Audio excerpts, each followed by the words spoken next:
Hello! Oh, am I very loud? Hello, everyone. Can you hear me? I think I'm really loud. Whoa.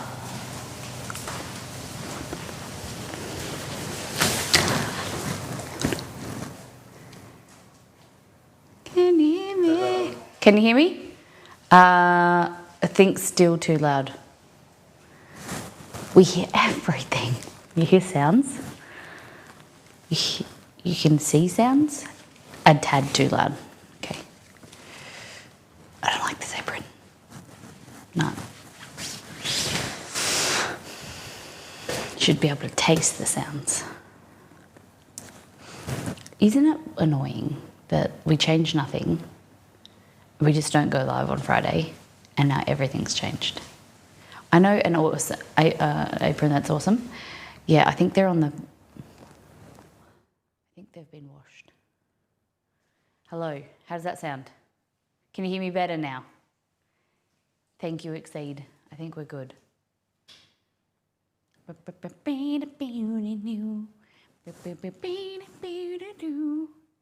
Welcome back, guys. Hello, welcome in. We are making some food today. Shock, horror. Okay, kitchen is cleaned up. I'm back. Welcome back. What were you cooking? Today we are going to be making puff pastry in I think we're going to make puff pastry. We're going to make croissants, quick croissants.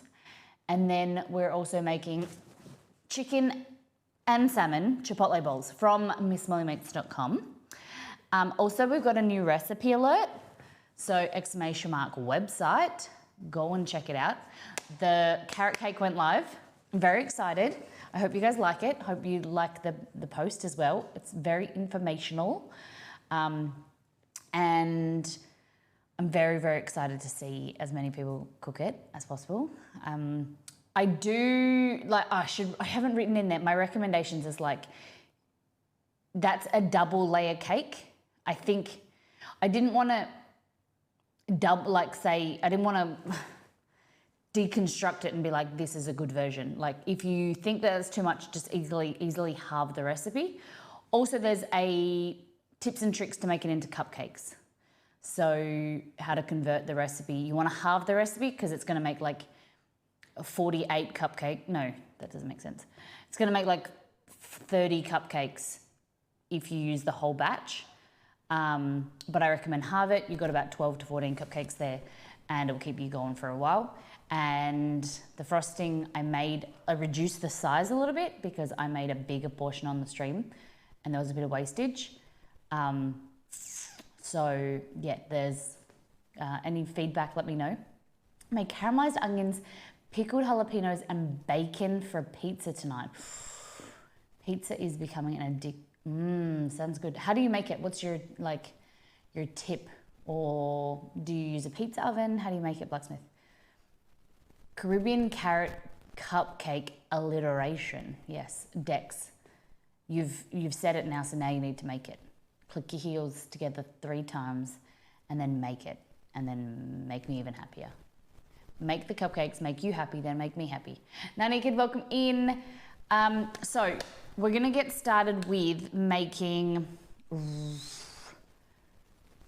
rough puff.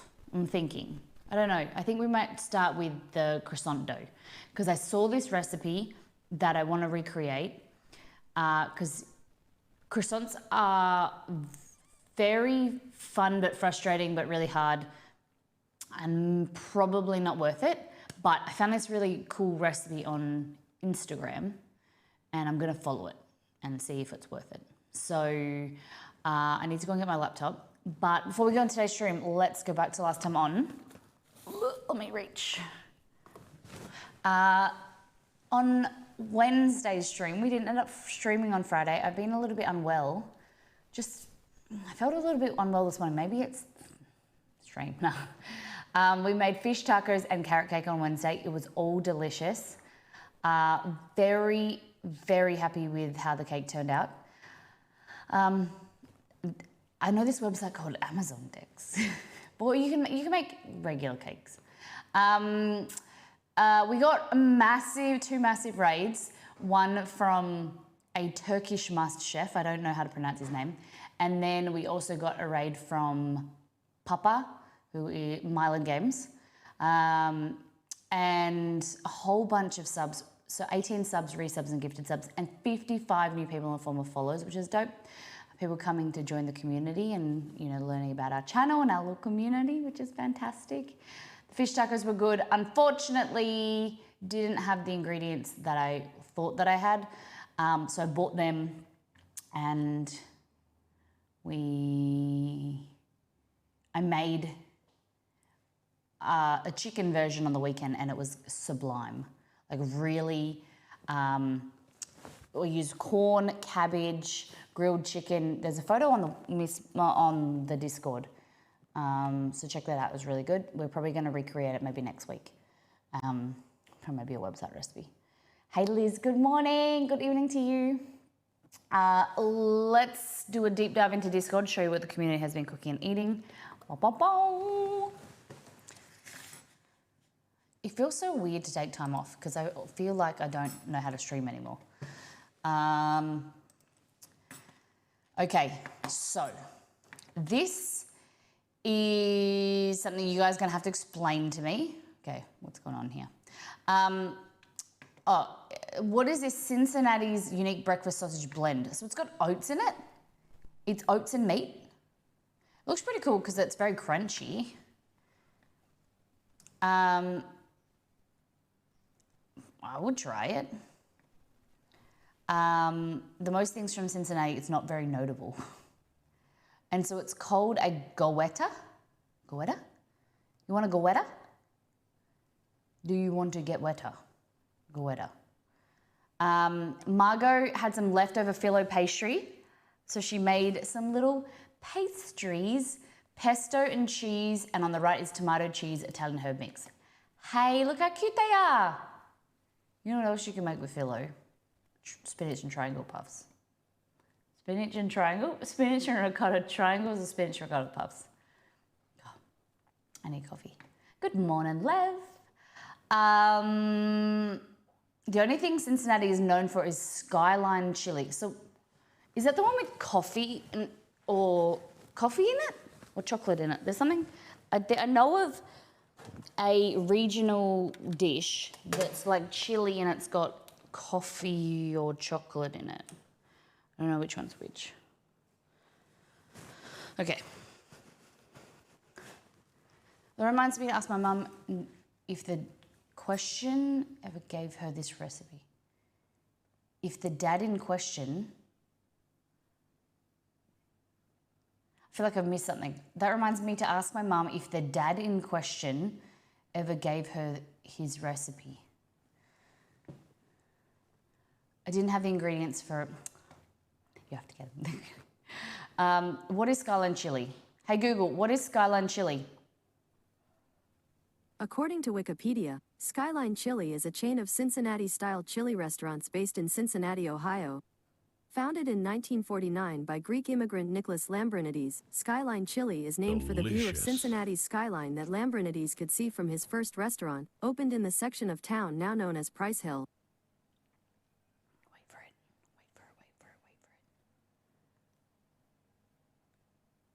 What's going on? There we go. Katie, it's coming. It's loading. You'll be there in a minute. I don't know how long it takes to load, but you'll be there. Just imagine your name, Katie. Katie. They serve chili conies? Is that like a Coney Island hot dog? Oh, there we go. It was there.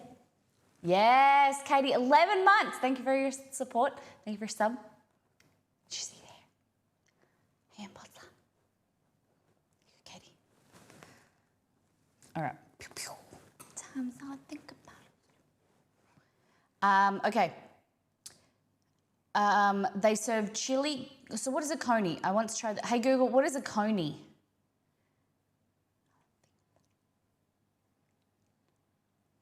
Chicken heroes with naan bread. This is from the website, the Health Bells. Check this out, Miss Molly naan bread and the chicken gyros. Delish. Looks really great. Great work. Okay, Kate had grilled chicken and salad wraps, quick and easy for late work days. I love it. Looks good. Like a good wrap. Exceed makes the best wraps. I don't know what he does, but they're so good. He adds like random stuff because he's great. He's good. I'm not very good at. He will get things out of the fridge and he'll just make some. This is something that I should be better at, but he will just empty the fridge and put everything out that's old or like that's, you know, higgledy-piggledy, and he'll just make a wrap out of it, and it's so good. Where I'm like, oh, nah, they don't go together. I've got no creativity when I'm not on stream, even though my stream creativity is, you know, sometimes fails me. Commander Shepherd, last night's Thai green tofu curry, a bit spicy this afternoon. Ooh, very nice. Pepsi Max, thank you for sharing. Leftover pasio aglio olio made by Mr. Mike, Mr. Grumpy Gamer. Very nice. Aglio olio is oil and garlic. Looks good. I once tried their spaghetti and it tasted like pumpkin pie. Pumpkin pie spaghetti? What? Beware took my mum to the Monet and Friends exhibition, the art museum, and took the opportunity to finally... How exciting! Trying macarons for the first time. Don't they sell them at Starbucks? Parisian style cafe. I get it now. I see what the fuss is about. They're very nice, but they're very expensive. I do have a recipe. We should make them. Happy on. Look at that. Very nice. This one has gold leaf on it. Very cute. I think they use nutmeg in the spaghetti. Interesting. Was it good? Like you said, you tasted that pumpkin pie, but was it like tasty? Kate, I mean, it's April Fool's, but I would assume Pimple, I think she means people, would legit drink these. So a pre-mixed vodka drink, kind of like a White Claw, but less, well, it's got sugar in it. They're 3.5% alcohol. They did a April Fool's joke. This one's chili chorizo breakfast burrito. Then there's smashed avocado and banana, I think. And then the maple bacon vanilla crepes. But turns out they did make one of them for realsy. There's a limited edition, the maple bacon vanilla crepes. I don't know how I feel about that, but this is really interesting for those that like coffee. James Hoffman is really, really great. He's a YouTuber that does all things, you know, deep into coffee. He's doing a segment at the moment, which is all on tiramisu, and that's up my alley. But I've wanted to try this. This is the Oleato. We were talking about this in Discord months ago when it was first announced. It was first released in Italy, and it's olive oil with coffee. And he was saying it's surprisingly great. Like some are better than others, but you know, the gastronomy, and it's very interesting, and the science that, you know, and the research gone behind them, they're pretty good, he said. So it was pretty cool. Hey, Easy. Kate had a big spend up because they had a multi-buy. So buy one, you know, get one free or whatever. Portello, sarsaparilla, tropical punch. So these are vodka drinks. Sour blueberry, lemon-made popsicle, and pine lime. Then sour apple and sour grape. I think she said this sour grape on Instagram was like, tastes like Dimetapp, like cough syrup. Not for me. I'm glad that she tried that and told me that, because I would have bought that and not liked it. Just like I don't really usually buy premixes, and at Christmas time, I went out and bought soju, like a flavored soju double strength thing. They are terrible. They're very bad, so I still have them in the pantry. I think I had I bought 2 4-packs, and I just can't bring myself to drink them. And like, they're very strong, so... Hey, Mod Pro, welcome in. Hainini's chicken and rice. When I tell you, This is like a dish that changed my life. I can't underestimate it. This is amazing. So one time I was at the shopping center, the shopping mall, and they had chicken and like these chicken, like chicken teriyaki and things like that. So I just picked one. It was on sale for the end of day sales. And I picked it up and I just thought it was chicken and rice. And I went and sat in my car. And you know when you're so hungry and I couldn't drive. I just had to sit in my car and eat. This blew my mind. Literally, the rice was so flavorful. The chicken is like poached, it's beautiful. And then you have this chili sauce that goes over top, and it is incredible. It's like there's usually the really sweet chili sauce and vinegary sauce, and then there's a scallion or spring onion oil, and it's like a flavor jam in your mouth. It's amazing. I gotta make it. I have to make it. I'm gonna put it on the menu for next week. Can someone remind me, mods? Hainini's chicken next week is phenomenal. So yeah, I just had to mention that. Aren't you meant to shot soju? I don't think so. You're just meant to sip it. Soju is good. I like plain soju, but this is like delicious. Jeebus. Thank you very much. It's gonna load, but you'll be there. Thank you for 3-month streak. So these are soju, but it's also double lemon. So it's, I don't know if this sochu is the same as soju. I'm pretty sure.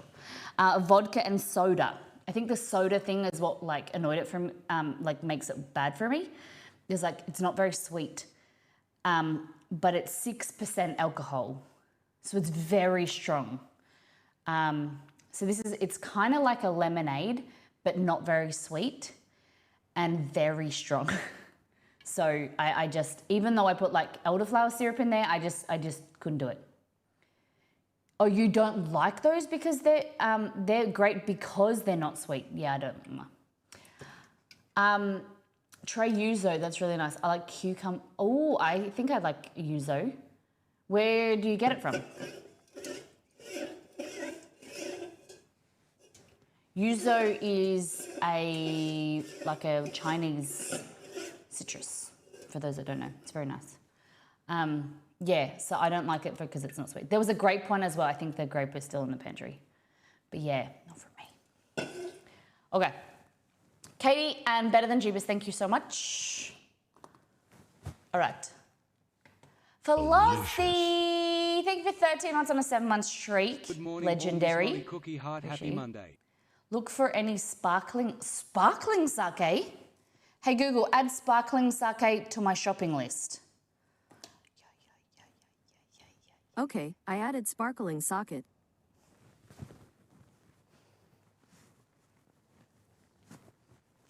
You'll be up there in 2 seconds, Floss. There you go. Thank you, Floss. Thank you for supporting the channel. All right, so that was my take on Hainini's chicken. Margot, how was it? Thank you, Floss. These were my tacos. So this is what I was wanting to make on Wednesday. It didn't come to fruition. This is chicken.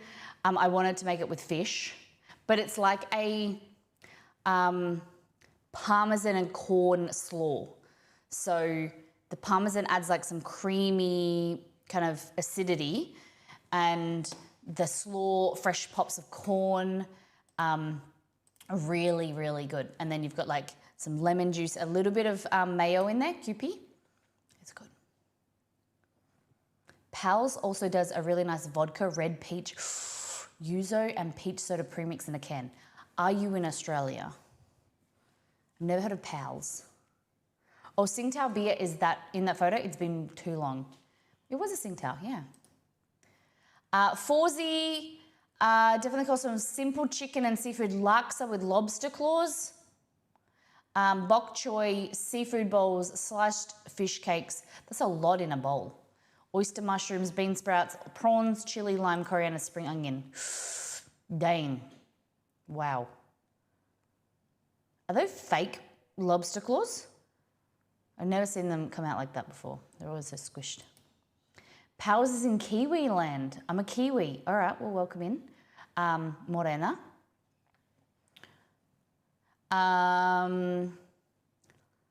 Jibis, you know Pals? Tsingtao is one of my go-to beers when I'm out to dinner. Just like a nice, staple. It's like mixing a latte with slaw. Yeah, Tazdev, yeah. Yeah, it's really good. Trust me, I know it's weird, but it's good. And then the plan is to release it as a website recipe that has like either grilled chicken or like fish, fried fish. Grilled fish shaco. It's good. I know it sounds weird, but it's really good. You want me to tell you again? It's really good. Sorry. A wee bit of baking this afternoon. 2 ingredient cupcakes using a 99-cent cake mix and a can of tin fruit. Some biscuits from the trusty Common Sense Cookery Cookbook. Okay, how do these taste? I feel like they would be super dry. They've got no fat in them. They're very clever though. They're like a sponge cake, I suppose. Ooh. Ooh. Look at this. She's changed recipes. They weren't bad, they were quite moist. How do these go in comparison to the Chewy Soft? These ones seem softer, fluffier, cakey. Choc chips. They look nice. They look like home style, like old school grandma cookies. They look good. They're more buttery and shortbread. Like, nice. You gotta have both, like a mix of different types of cookies, I think. Sometimes you're in a different mood. Just Dishes. I did an Italian cooking and pasta course with my mum in the wine country yesterday. I didn't get photos of all the finished products, but we did make tortellini, fettuccine, gnocchi, tiramisu, plus other things. Wow. What a beautiful backdrop. Oh my goodness. That kind of looks like bread, like pull-apart bread. And then we've got the gnocchi. Wow, how wonderful. Oh, very nice. Look how perfect they are. Little tortellinis. Tiramisu, yum. Delicious. Needs a bigger portion though, to be honest. Thank you for sharing, Just Dishes. Grumpy Gamer, homemade chicken nugs made by Mike, and my first attempt at garlic aioli. I need to find a better aioli recipe. Not a fan? What happened? They look great. Panko? They look really nice. Fabulous work. Good on you for trying something new. Garlic aioli is delish. They are more buttery and, oh, sorry, I read that. Panko crumbs, nice. I was thinking they're more buttery and shortbread, like the nuggets. The flavour was just off, quite bitter. Did you use olive oil? That's what I'm just thinking of, bitter. Yeah, so with making a mayonnaise, the bitterness will come through. When you agitate, it kind of enhances the bitterness. So you try it again using a neutral flavoured oil. I've made this exact same mistake so many times because I always use olive oil. But when you're making a mayo, use like a canola oil or rice bran oil. Yeah, I've done that before until I figured out. And I went to serve it and I was like, this is gross. Yeah. Did the recipe call for olive oil? Tonight's dinner, chicken shawarma plate with baby oak lettuce, tomato sumac, lemon marinated onion, pickled chilies, cornichons, caramelized hummus, labneh with za'atar mixed through. Nice. Yeah, it did. I'll try some neutral oil. All right, let me know how you go.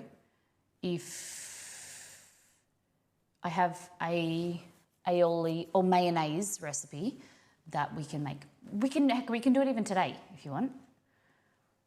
I made homemade mayo. In my opinion, while homemade mayo, etc. is pretty good, you get more reliable results with just buying fresh foods mayo and adding some garlic. Yeah, that's what I just buy Kewpie and then add garlic.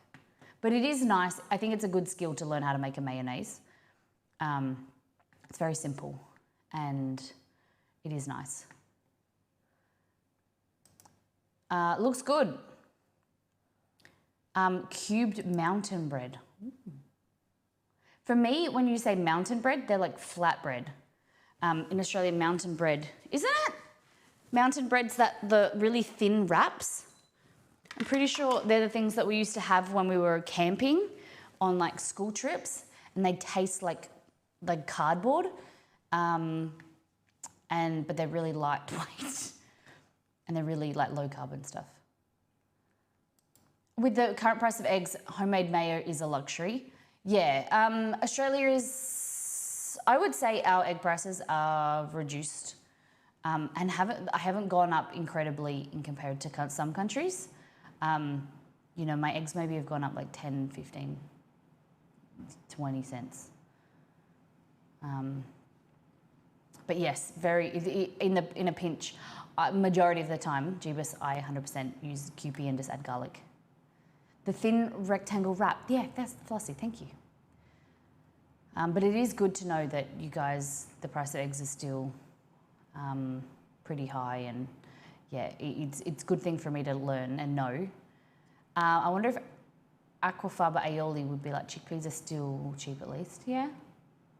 So when you, like, what is the average cost of like eggs now in wherever, like in state you're in, guys? Tell me, have a little Google.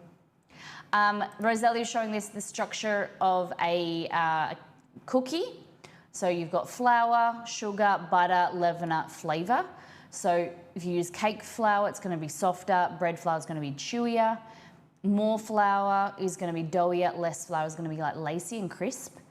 If you use white sugar, it's going to be crispy. If you're going to use brown sugar, it's going to be more moist. So that's why I usually use, you know, in some recipes, both. Porque no sauce. Butter adds flavour. Melted butter, it's going to be a chewier cookie. Creamed butter, light, fluffier and more firm. And then extra is going to be more tender. Leavener, baking powder equals cakey. I didn't know what it meant by coarse. Baking soda being coarse, I didn't really know what that meant. And then flavour that you would add, you know, chocolate chips or vanilla or, you know, whatever. Add more salt than you think. No need to do fancy for, oh, I don't agree with that. No need for fancy vanilla. If you're gonna go to vanilla, buy a good vanilla. Don't use it. Like, don't buy imitation cheap vanilla. It doesn't taste like vanilla at all. I'd rather you omit it completely and buy shit vanilla. Save up, get something that is like a vanilla extract. Don't buy vanilla essence. And that is my TED Talk. For fresh free-range eggs, I pay $6 a dozen here in Charleston. What were they? That's about, dozen size 7 free range is $12.50. Damn. Size 7. So what, like a large egg? What is a large egg? Because large eggs are usually 600 or 60 grams. 55 grams without a shell. Size 8 is large. Eggs are $1.99 a dozen here in Indiana. Damn! But I think they're marked down for Easter. Wow. I'm paying around $6 for large cage-free eggs. Yeah, so I buy barn-raised or free-range. And they're between like $4.80 to $5.50 for a dozen. So it's a little bit smaller, but not tiny. Nice. And guys, if you need to buy eggs, like if you want to buy eggs, caged eggs, because you need to put food on your table or you need to feed your family, do it. Like, I understand the ethics of it, and I completely would prefer to always buy caged egg, you know, happy free range, happy eggs. But sometimes You just got to do what's right for you and your family and your bank balance, and don't feel guilty. Like sometimes you've got to buy the cheaper milk, you know, and you don't support the farmers as much, but sometimes you got to do what you got to do. You can't always live on a hill, and because you'll die on it, and you better like be fed. I get free range eggs for $4.80 here. Seem to escape the eggflation. Yeah. Egg prices in New Zealand have gone silly. Literally cheaper to buy a dozen chock eggs than a dozen real ones. Dang. Wow. The most I've seen is $10 to $12. You can get the bougie ones for like, yeah, $10 a dozen or whatever. I usually go for the local farmers. When we lived in our old house, we were near the farmers, and that was like $4 for like nice fat eggs, free range eggs. You could see them like running around, and they were really great quality, and they had really great yolks. My dad just made the decision after my grandma passed away this time last year. About 2 months ago, he made the decision to get rid of the chickens because the foxes kept getting them. He travels a lot, and my grandma isn't there to maintain them anymore. And so we've had chickens on that property for 40 years. You know, all since I've lived in that house, but on the farm, since 1901 when it was established, there's been chickens. And so there's no chickens anymore. So I don't get any I don't get any eggs. But he just said like because he lives in the on the farm part-time and he travels. But when he goes to work, there's a local farmer that has a lot of chickens, and she just puts them out and in like a fridge. People just put money and they pick them up. And he said, I don't have to do anything. I don't have to pay for the feed, and I could pick up a dozen eggs for $4. And so he's like, I'm going to do that from around. Because it just, you know, it is really nice to have chickens, but they're a lot of work. And especially with like the issues with that, one of the reasons why they went up in price because of grain, you know, shortages and the shipping prices and things like that. My little brother has chooks and they don't like eggs, so I usually get freebies. That's nice. Yeah. Mm-hmm. Chicken for dinner all week. Yeah, I don't actually know what he did. I think they got, oh no, it wasn't, he didn't even get an option. He woke up one morning and they were all dead. He had 4 chickens left and the fox got them all. They're very cunning little foxes. Anyway, mac and cheese from Kaz with broccoli and ham, smoked sausage. Very nice.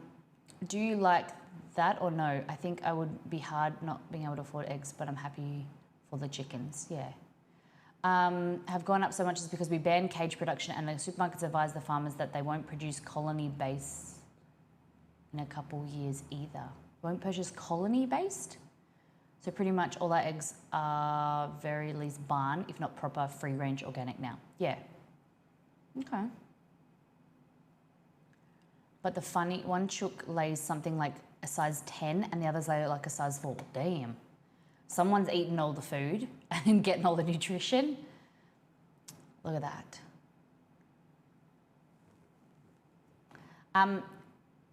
Jeebus, you do a lot of cooking, don't you? What do you do for work, if you don't mind me asking? Grumpy Gamer, continuing my weekend of cooking today. Sushi for the first time, salmon, crumbed chicken and crumbed fish. Nice. What kind of fish did you use? Looks good. Great work. Congratulations again for doing something you've never done before. First time. Amazing. I'm very proud of you. I love hearing that you guys have made things for the first time. Flossie cooking up a storm. Afternoon baking chocolate chip muffins, caramel slice. Look at these. These are great. Caramel slice. Okay. I'm a developer engineer at a large telecommunications company, network engineering to coding. For some reason, I thought you worked in like food. I don't know. Just one of those lemon crumbed ones that we have in the freezer. Oh, nice. Years ago, I worked as a cook. Fabulous. Okay, so I am wanting to start like a section, like a category on the website of base recipes. And one of them is like this, where you've got a shortbread base, a filling, and then like a different layer. So like a caramel slice, a lemon meringue slice, and very like, you know, where you just have to like swap out one part of it. You know, like you could do caramel or you could do shortbread, something, and then chocolate on top, like a chocolate fudge or whatever. Like, is that something you guys would like? Is that fudge over caramel on a cookie base? Yes. Caramel slice, we call it in Australia. It's like a homemade Twix, but a slice or a square. Yeah. I have a London City and Guilds diploma in culinary arts. My only proper tertiary qualification. Nice. London City and Guilds, is that from the UK? I assume that's kind of like a university or TAFE. Hey Aussie, get in my belly. Yeah, because I have a lemon meringue slice or bar, and then I thought about, you know, creating like a base recipe section where you just, it'll then be like, okay, you want to make this into a lemon meringue, you want to make this into this, and then it will show you, like the same with a dough recipe, and then be like, okay, with this dough, you can make like burger buns, or you can make a pepperoni rolls or pepperoni scrolls, or you could make bao buns or something like that. You know, like choose your own adventure cooking. Yeah, that's what I'm thinking. Because I feel like that is what I can create as my niche, is showing you guys how to make a base, like an actual base recipe, not a base, and then be able to tweak it and make it into multiple things, like one recipe 6 ways. I like that. Choose your own adventure cooking. Put that in Discord for me. I need to remember that. International Cert Cooking School Worldwide, give it out. Got mine from Wellington, nice. Make a base, pivoting to Luthia. Make a base. Kate has also been cooking. She made viral cupcakes today, but she took a cake mix and added, so you both did it, okay. So Grumpy added tinned fruit and the cake mix. And then Kate made chocolate cake with tinned apples. So this must be a viral thing. Why do you guys need to share these things with me? I live in a rock. Not under a rock, I live inside a rock. These are good. She said, pretty good, might get some icing though. I can tell the sugar side isn't really there. Oh, hold on, hers had a cup of sugar-free lemonade as well. Interesting. Is that the same as yours, Grumpy, or not? Same, but it's different. Claws and Whiskers, first things first, banana bread. First things first, one muffin recipe to rule them all. She made banana and blueberry. So that is from our cookbook somewhere. First things first. Very Hobbit of you. Thanks. One muffin recipe to rule them all. Looks great. I think banana muffin. I think we should make one bowl banana bread too. Oh my God. We're going to have so much today. Masman curry. Look at this. Looks spectacular. Hey Google, add masman curry to my shopping list. I have to make a masman curry. It's coming into the warm, like cooler weather for Australia. Getting into one right now, the muff. Ham, cheese, salad sandwich. Dang, was a lettuce. Looks good. Carrot, good job. Corn, I never had corn in a sandwich before. Ham, cheese, no tomato. Looks good. Carrot, I like carrot in a sandwich is underappreciated. Thank you for sharing. Grumpy, for some reason I've got Grumpy's number in my head. Beware my brain, Sunday ended up being Chinese carry out, which is funny because we call it takeout. Chinese takeaway, carry out night, and I'm not bad about it. This week is egg foo young for me and usual General Tso's chicken for Jay. Okay, what is this? Hey Google, what is egg foo young? According to Wikipedia, humans and human ancestors have scavenged and eaten animal eggs for millions of years. Humans in Southeast Asia had domesticated chickens and harvested their eggs for food by 1500 BCE. The most widely consumed eggs are those of fowl. What is egg foo young? Oh, good. According to Wikipedia, egg foo young is an omelette dish found in Chinese Indonesian, British Chinese, and Chinese American cuisine. The name comes from the Cantonese language. Egg foo young is derived from foo young egg slices, a mainland Chinese recipe from Guangdong. My mum used to live in Guangdong. Very nice. Aussie Wheels made over the weekend and came up my own version of Sultana Slice. Sultana Slice is basically like two layers of shortbread with like a sultana or raisin kind of paste filling. Shortbread for a friend who gets me to make it every 2 weeks. Vegan toad in a hole, vegan cauliflower cheese bake over the weekend, and vegan cauliflower cheese. Look at that. Great work. Nice. Hey, great work. That looks nice. Vegan toad in a hole. What kind of sausages do you use? Did you take this photo? Vegan cauliflower cheese. Great work. Thank you everyone for sharing. Okay, we're going to decide what we're going to make. So, I feel like we've got bananas, banana bread or banana muffins. We are still going to make, what are we making today? Puff pastry. And we're going to do the idea that I had for the quick, what do you call it, croissants. And then we're going to make Chipotle salmon bowls, which I was laying in bed last night thinking, oh my God, I hadn't got the salmon out of the freezer. Because I'm terrified. I bought about 2 months ago, I went and bought sushi grade salmon. I left it in my fridge and then I was like, oh, I'm not going to use it, so I'll put it in the freezer.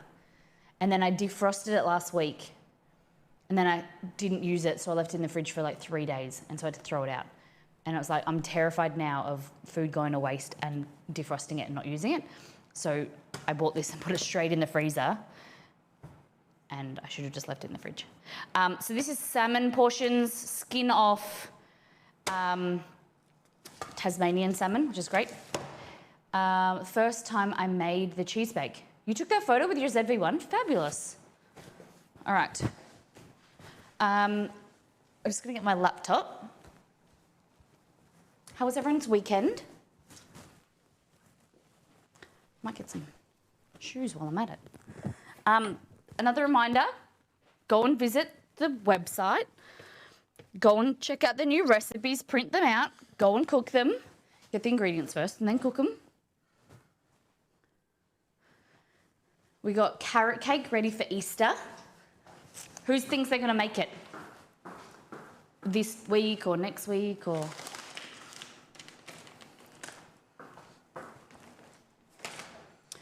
We got a substitution. I ordered Cadbury mini eggs and they gave us 2 of these packets of speckled M&M eggs. And I opened them to try it, left them on the bench, and we've just been snacking as you walk past them, snacking on them, which is very bad. See, Aussie? Okay. I wanted to make it yesterday when I was watching the VOD. No, now you have the proper recipe. Okay.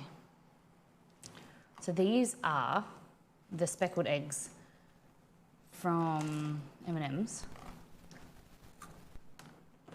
They're like the Rice Krispie ones. They're good, a bit sweet. But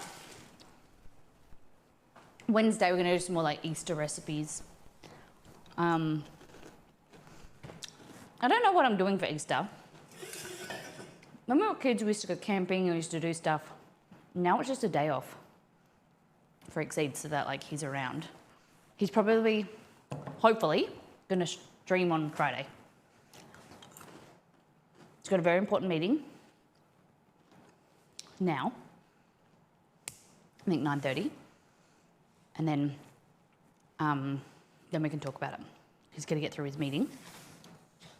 He's been a busy, very busy boy. Okay. So this recipe that I found is from,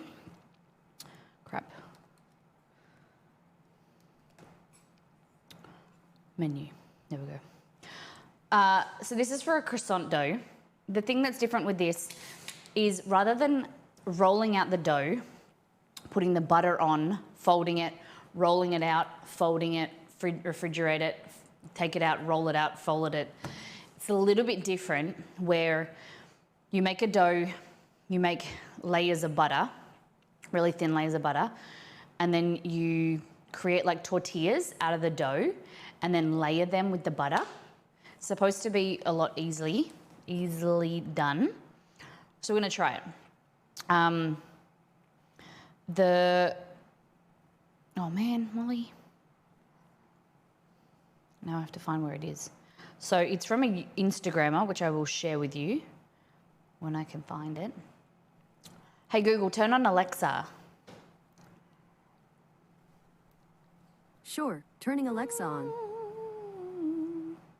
I think it's Turk something. Let me find it.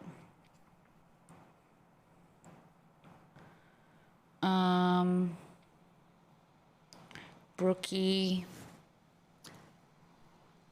Oh my goodness. Now I can't find it. I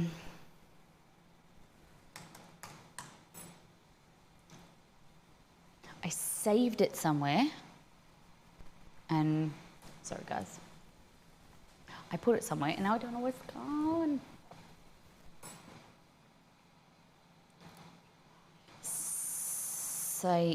Oh my gosh. You know when you press the saved function on your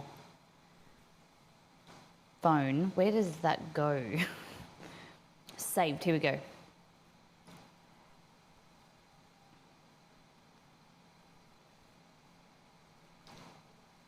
Posts. Come on, man. Croissants. Where you at? Nope. Nope.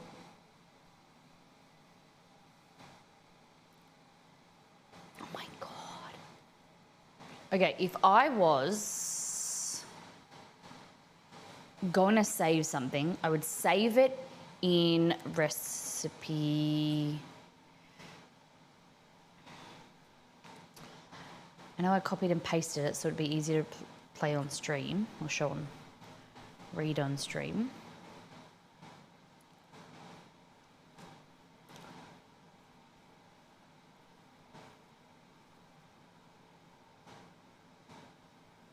This week.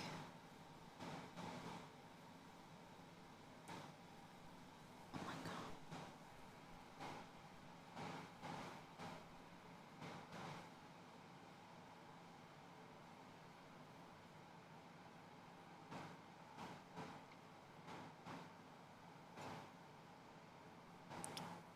Oh God.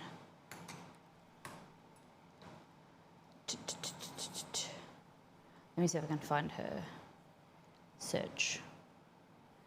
Turk. Turk. Here we go. Turker's Kitchen. Yes, I think this is it. Shit, I don't know if this is it.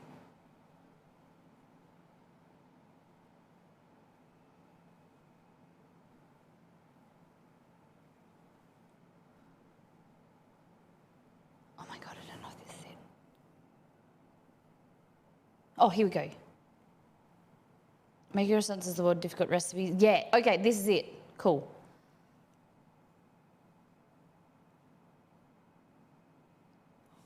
Oh.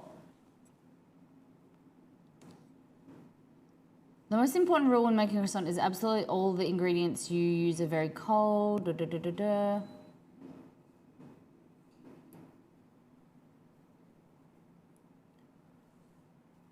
Oh man. Okay. Yes, we've got it. So we need 4 cups of flour. Yeah. Okay. Fabulous. Okay. So this is Turkuaz Kitchen, and it's called a Supreme recipe, Supreme donut. I'm not even reading. I'm just saying words. Easy Supreme croissant. So it's not in grams, which is frustrating, but we'll work it out. So sometimes she has grams, sometimes she doesn't. Okay, so 3/4 of a cup of water, 2 teaspoons of dry yeast, 2/3 of a cup of milk, 4 tablespoons of sugar, pinch of salt, 4 cups of flour, 4 tablespoons of butter. Okay, I think we're gonna do this in the stand mixer. But this is it. So I saw and I thought, well, this is really cool. We should try this. Hold on. Oh, hold on. You can see how my screen is. So then she rolls that out. And so it's supposed to mimic a croissant, but way easier.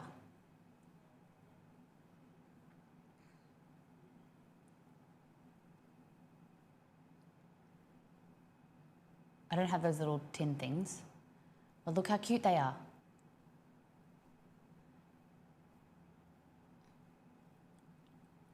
So we're gonna try and make these today.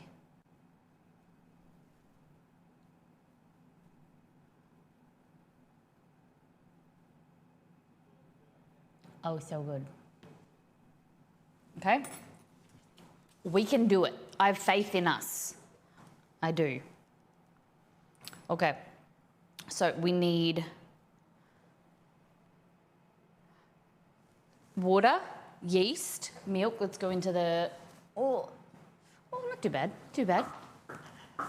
The stand mixer with the dough hook. I made a loaf of bread yesterday and I did a molly. I was like, I'm not gonna measure, I'm just gonna use cups of flour and just make up with the proportion. It didn't really work as well as it usually, it worked okay, but it was a bit frustrating because then the temperature of the water, and it's just easier sometimes if you don't be lazy and just follow the recipe, even if you've made it a million times. Okay. So from there, we're gonna need to get, yeast is in there, I need flour. Bread flour? I think we're gonna use bread flour.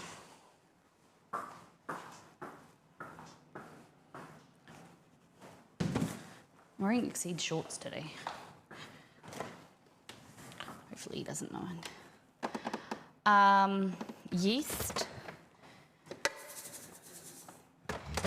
A bit of milk. Okie dokie. So, 3/4 of a cup of water, 2 teaspoons of instant yeast,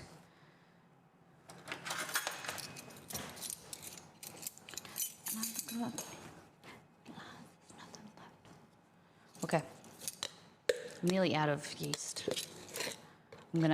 I can't be out of yeast, so I'm gonna go to the grocery store this afternoon and get some, because I don't know what will pop up between here and the weekend when my grocery order comes.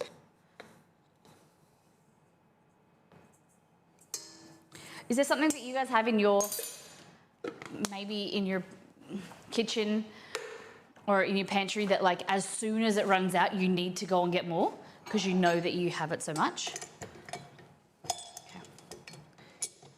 Like that. And we need some warm water.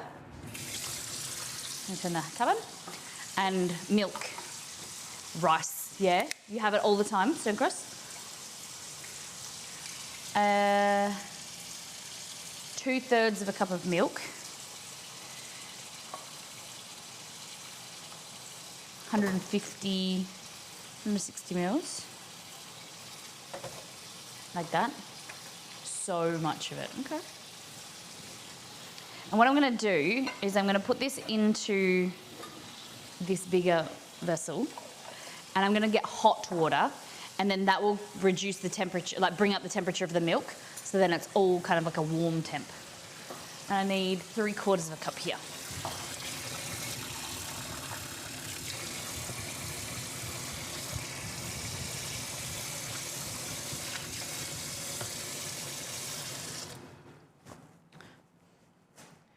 Yeah, stuff I constantly try, keep 3 of it. Yeah, what exactly?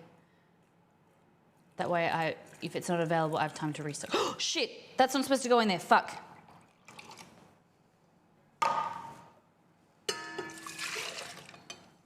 There we go. I put 2 hot water in there. Hopefully the yeast isn't dead. Yeah, it's a good thing to like have 3 on hand, and then when you get down to 1, then buy stuff. I try and do that with like butter. After last week, I accidentally ran out of butter. When we're halfway through with something, then it's time to buy more. Yeah, and it's, you know, with things that I like to have on hand. We might not use it all the time, but there's stuff in the pantry where we ran out of like cranberries, like dried cranberries, or certain items, like coconut, shredded coconut's one of the things where I always like to have it in the pantry because I always, you know, am cooking and feel like I want to make it, and I can just go and have confidence that it's there. Okay, so into here, milk, we're going to add some sugar, pinch of salt, and 4 cups of flour. That make me nervous, but a cup is about 150 grams. However, I don't know what country she's in, so I'm just gonna actually do cups. 1, 2, 3. It just says flour. I'm using bread flour because I feel like it's going to give more success. I don't know, I point at you then. Give more success. But like more gluten, it's just going to have more structure. Better. Croissant. I'm going to add some salt in there.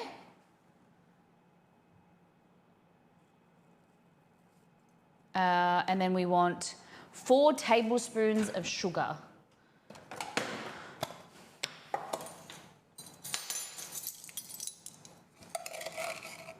Okay, what beverage should I drink? What should I make when this is kneading? Tea, coffee, hot chocolate? What do you think? Should I get down? I need some inspo. All right, I need to add more sugar to this, but we'll let that knead. And we haven't added the butter yet, so we're just gonna let it do its thing. You guys can watch that.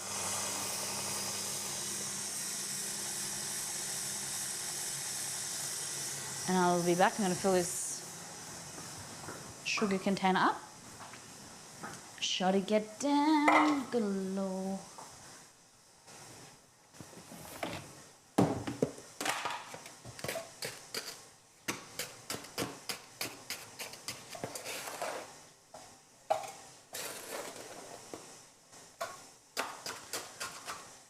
Anyone eat anything delicious on the weekend? Go anywhere fun?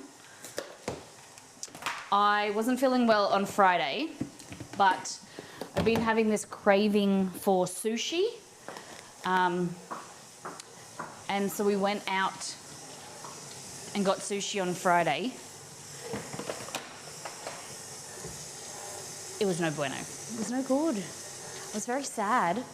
I went and bought this beef tataki, which is basically like really thinly sliced rare beef. It's like seared on the edges, and it was bad, really bad.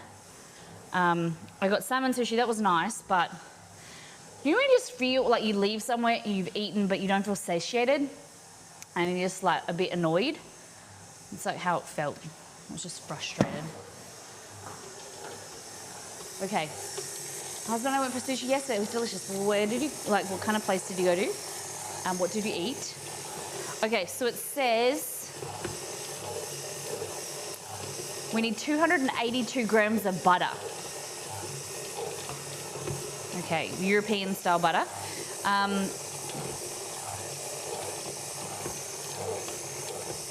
Add the milk, mix until combined about 3 to 4 minutes. Add the room temperature butter and knead until the dough using a stand mixer for 7 to 8 minutes. Okay, looks like it's coming together. So that's what it looks like. Homemade sushi is always the best. We got up at 4 a.m. and made it for my partner. Ooh. We thought we were buying, they thought we were buying it and we're, oh, hello. Haven't plugged that in. They didn't know you were getting up so early? Hold on, I'm so confused. Homemade sushi is always the best. We got up at 4 a.m. and made it for my partner's work lunch. They thought we were buying it and made for getting up so early. We didn't make enough. I'm a little bit confused. Chimp, if you could let me know that you made it for your partner and they didn't know that you were getting up so early. Finally made potato pizza. Didn't turn out the best though. I needed something like bacon and some kind of sauce. What do you mean? You didn't like it? It was not a good, I can get that. It's a very simple pizza. Wasabi, shrimp crunch roll, and my husband had wasabi roll. Ooh. Oh, sorry, we were crazy for getting up so early. Oh. You got the whole reason from getting up at 4 a.m. was to make sushi? Wow. For your partner or like for both of you? Or? That is crazy. Gotta try some Indian food. Me? What kind of Indian food do you think I should try? What's your recommendation? 1 tablespoon, 2 tablespoons, 3 tablespoons, 4. I'm going to use a bit less than they say because my tablespoons are big. Because I'm in Australia. They grow them big down under. Yeah, he starts at 7 a.m. and it was the boss's birthday. We did a surprise lunch. Oh, that's lovely. Okay. So if you're just joining us, we're making quick croissants. Supposedly. I'm using this recipe from Instagram. I'll share it on Discord. Something I've never made before. Hey, Maddie, welcome back. Quick croissants, yeah. We'll see. So, hey Google, set timer for 5 minutes. So we're on level 1. Okay, 5 minutes. Starting I like the now. KitchenAid, thank you. It's very shiny, it looks very shiny today. This is Kitty the KitchenAid. She's a solid worker. She's 9 years old this year. At the end of the year, she's 9. She's been around. She's been to different states, been on shipping containers. Yours 2 months ago, what colour did you get? What have you been making with it? How exciting. Okay, let that do its thing. I need a drink. What should I make? Coffee, cappuccino, mocha, what do you think? Beetroot, oh, that would be lovely. Mostly pizza dough, fantastic. We've just been talking about pizza. What's your favourite topping on pizza?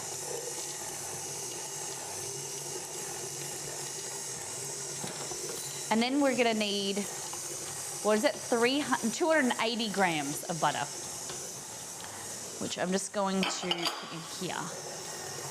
Big mushroom bed. You know, unrelated to pizza, but related to mushrooms, I've been wanting to make a mushroom burger.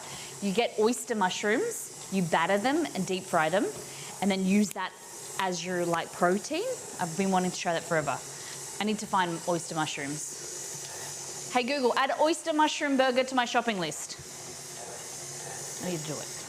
Got it. I added oyster mushroom. Okay.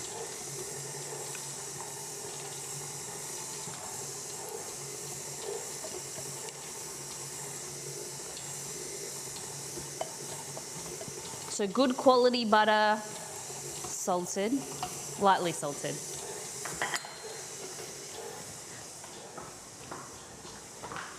Dancing in the, oh no!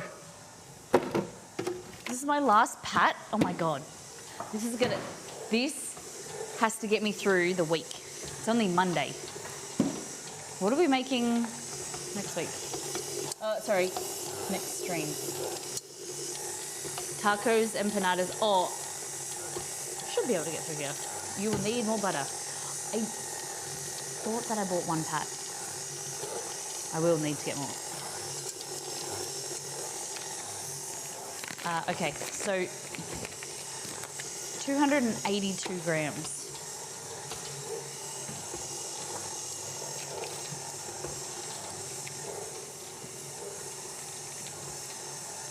$50, 282. Is that how much I said? Yeah, look at that, 282. Bang. Anyone want to help a sister out? Ideas for a beverage. Looking very nice. Just getting smooth.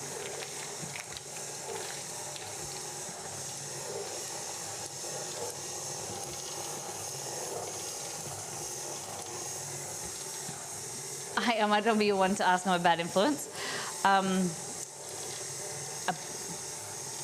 You want me to drink a platypus? I don't know if that's allowed. I feel like that's illegal. Coffee? What's a platypus? Hey Google, what's a platypus drink? I understood. What's the playlist called? Is that right? No, what is a platypus drink? On the website specialitystrees.com.au, A pound of butter. they say platypus gum, round-leaved mort. This is a Mallee eucalyptus originating in Western Australia. Nah. Hey The Google, stop. multi-stem nature of this variety, together with its dense Stop. canopy of rounded leaves, gives this Stop, tree a large Google. shrubby look. Bark is smooth and light brown Thanks. in color, Stop. turning to gray with Stop. age.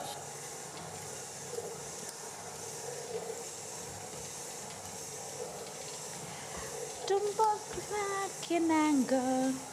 Heard you say. Coffee's a good idea. I still want to know what this platypus drink is though. Okay, that's our butter. Look at this. Imagine butter popsicles.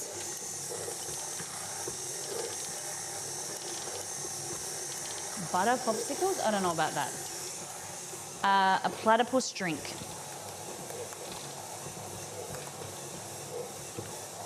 Is it a morning drink?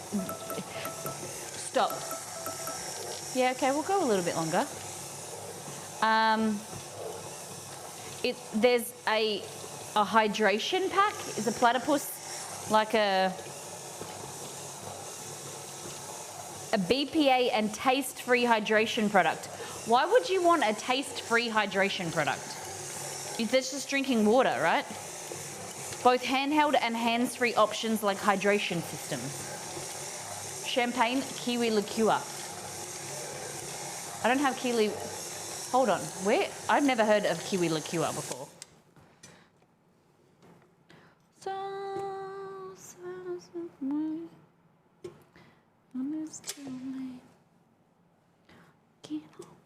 Drunken platypus. Oh, okay. Butter popsicles is the only way Molly is putting butter in the fridge. No, I keep some in the fridge. What are you talking about?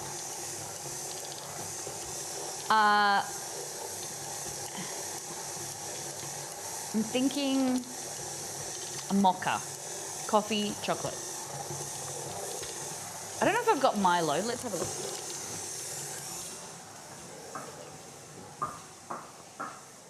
I don't think I have Milo. Ooh. Oh. Ooh, it doesn't move. So it's a solid molly block. A solid Milo block. Okay, so I don't have kiwi liqueur. It's funny that a platypus has kiwi liqueur, whereas a platypus is an Australian animal. And I don't know why I would have kiwi. It should have like... I'm just getting the milk out of the fridge for the frother machine. Mino, what's your favourite cocktail? And you don't tell me you don't drink. Okay. I heard you say...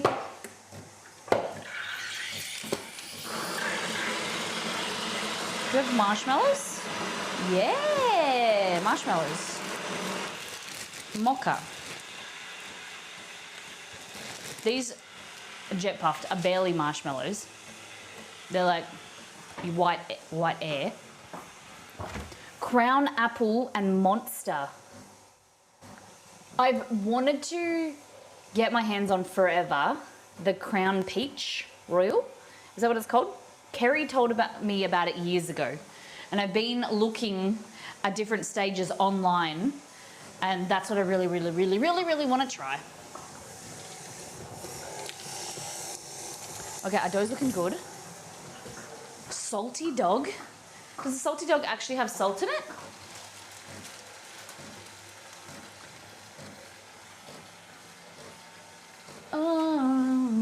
Okay. Dark chocolate. Just a little bit. About a teaspoon.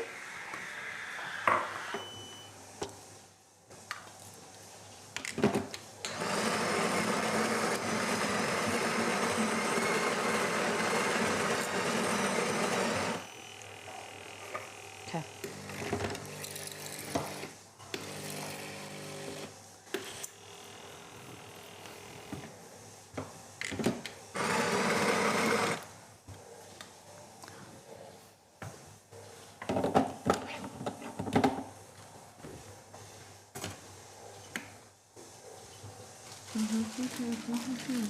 Oh.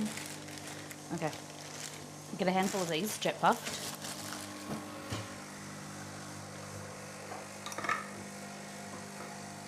Oh, damn. The dog will eat that. Damn it.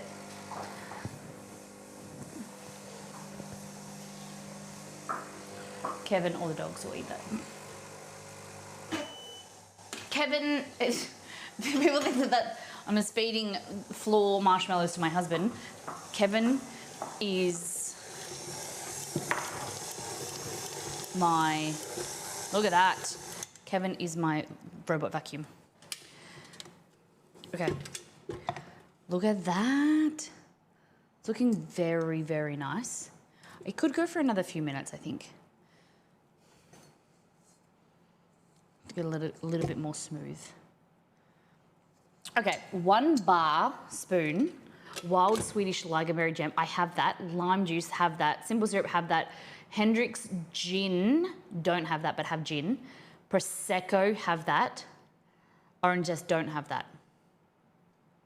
Patron tequila, have regular tequila. Domaine de Canton, don't have, I don't know what that is. Grapefruit juice I have.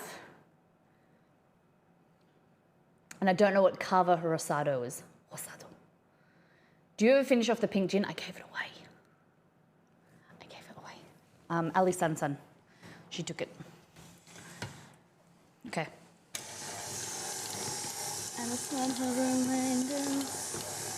Okay. Re-gifted, yeah.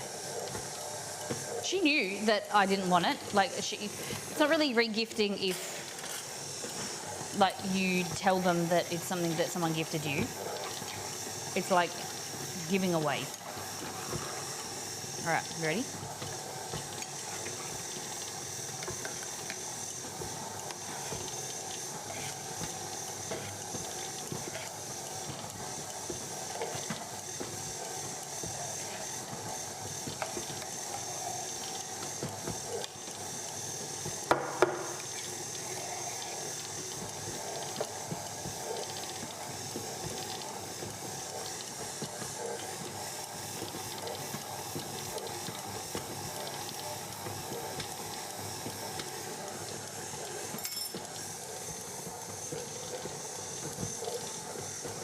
Delicious. Peace Swan, oh shit!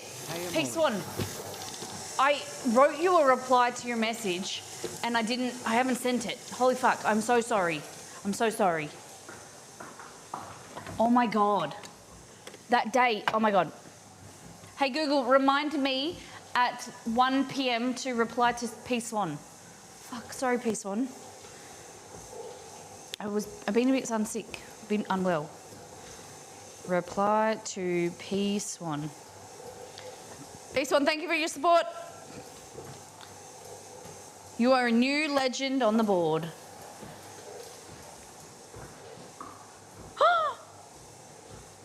My new cable comes today. No, it doesn't.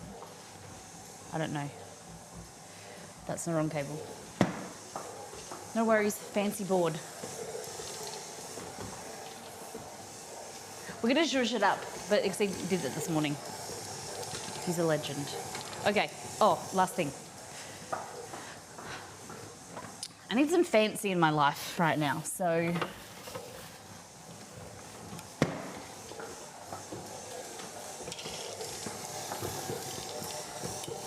Oh, this is. Damn it. It's cold. It looks like poop. Hold on, let me put it in the microwave. This is salted chocolate fudge. I'm that person that will tell you guys best before dates, but I don't. I just leave things in my fridge until they go bad or moldy.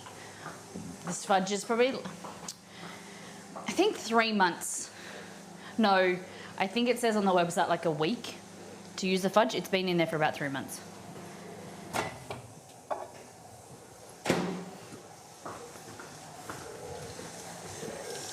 Hey Slater.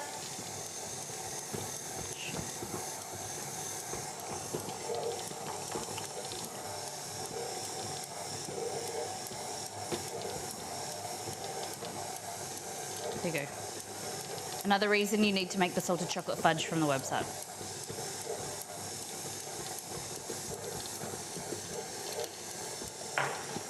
Look at that.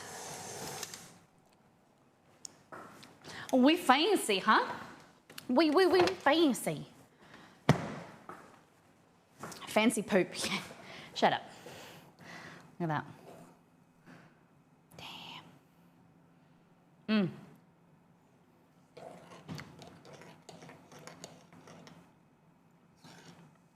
then you just mix it up.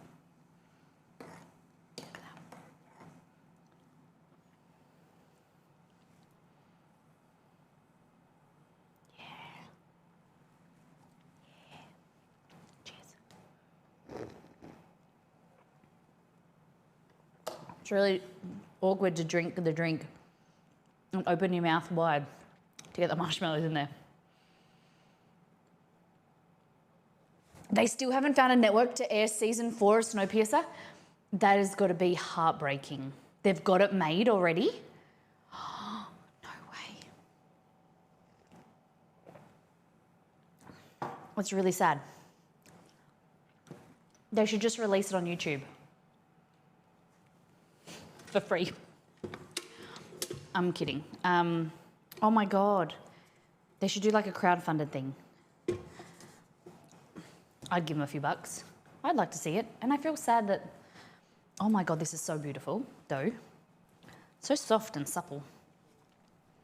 Oh my God, it's beautiful. So this is our dough. We're making Turk's Kitchen's recipe for quick croissants, okay?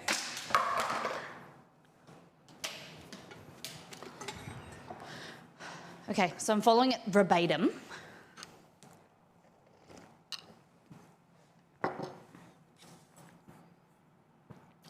Okay. Now, knead the dough for 4. Okay, it says cover the dough with plastic wrap and let it sit for 10 to 15 minutes. Then knead the dough again for an additional 4 to 5. What? Cover with plastic wrap and let it sit for 20 minutes at room temp and place it in the fridge for the rest of the 3 to 4 hours. We're not going to do that, lady. Okay. So we'll let it rest. Oh my God, it's beautiful. So smooth and supple. Oh, it's magnificent. It's like a cloud. Look how beautiful that is. Like it, oh.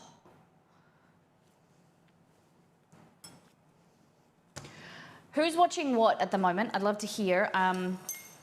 Exceed and I we've finished Ozark. We're in between watching like Ted Lasso and Mandalorian each week. But we've started watching the UK version of Would I Lie to You? It's a bit crass because it's British humour. A bit crass for American, possibly.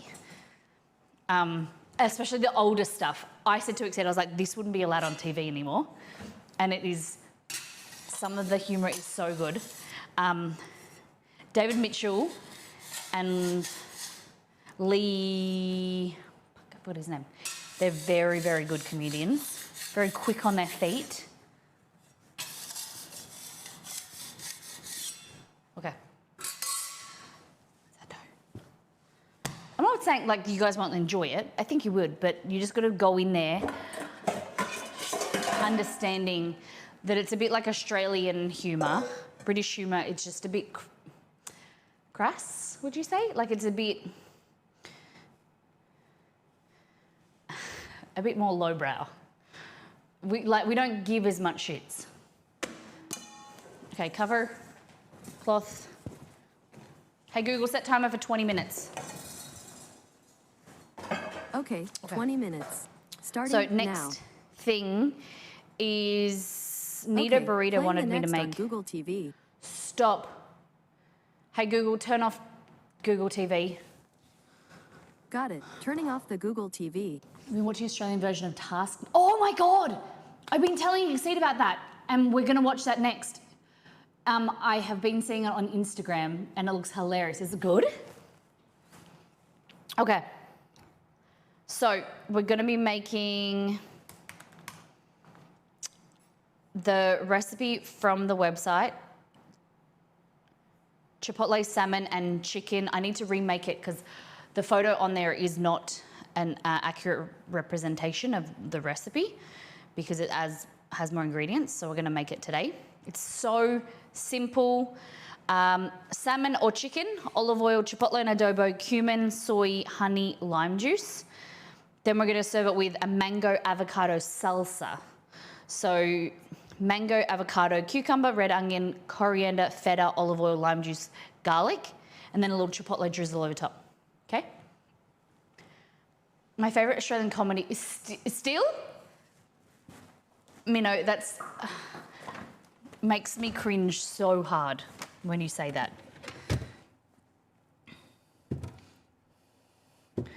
Current affair is no bueno. As long as you know that it's not a true representation of Australians. It's chicken, red onion, avocado, Kewpie. We need a cucumber. I don't have fresh mango because it's out of season, but I use frozen, which is so good. You could use jalapenos if you wanted to. Oh, this is a very sad jalapeno. Cute. In the morning, I'm trying to send you back.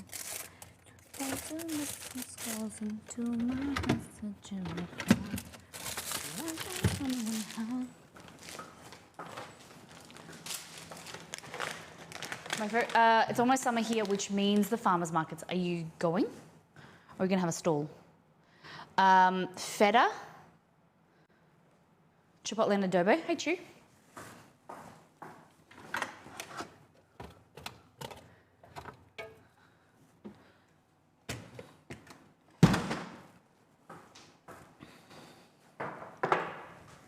It's 3 in the morning. I'm trying to sing. Okay. Hey, Chess. So we're going to need 2 bowls. 1 for salmon, 1 for chicken.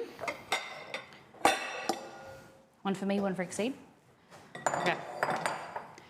So the great thing about this, I didn't do it, which I usually do. I would have to omit the mango from the recipe as I'm allergic. Do you have a good replacement? Hello. Of course, you could do, if you wanted to, you could do strawberries. Mango, I also had the idea of, what is another tropical fruit? Pineapple would be really good on there as well. Pineapple would be really lovely. Or you could just leave it out and just do avocado is completely good. Like avocado, cucumber, red onion would be really nice. But I just do like the fresh tropical mango in there. You could do, I don't know about strawberries going with chipotle, but pineapple would be nice. At the moment, now I'm put on the spot, I can't think of any fruit. Pineapple. What other fruit? I can't think of anything. What's tropical? That goes with avocado. Nothing like banana. Don't do banana.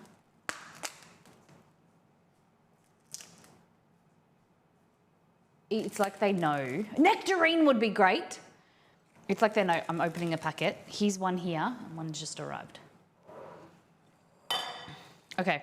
As I was going to say, what I usually do is when they come in frozen portions like this, I separate them slightly so that they're easy. You can just pick one up like that, snap it off, and you've got salmon, like that. So I'm going to take 2 portions, like that, and then put this back in the freezer. I'm allergic to banana as well. Nectarines are nice. You don't use banana. I don't think it would be very good.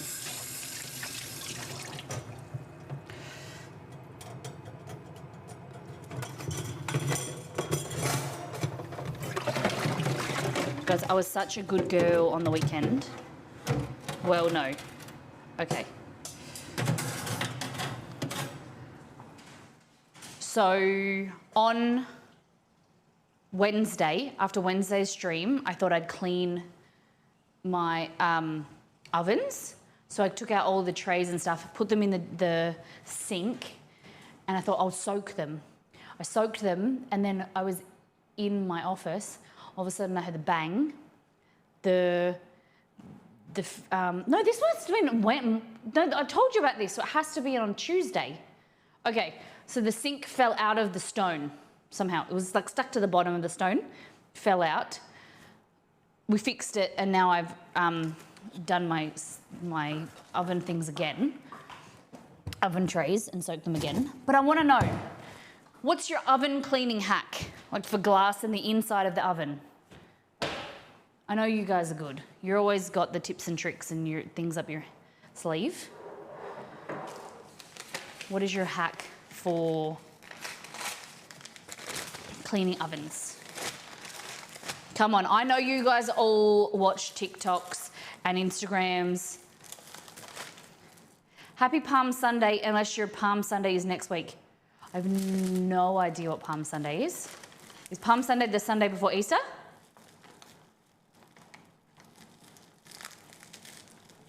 Yes, I pay a person to clean it. Shut up. I should need to get one of them. Is your oven self-clean? Yeah, it says that, but it's not really. It's not like a pyrolytic oven. I didn't want to pay the extra for the pyrolytic.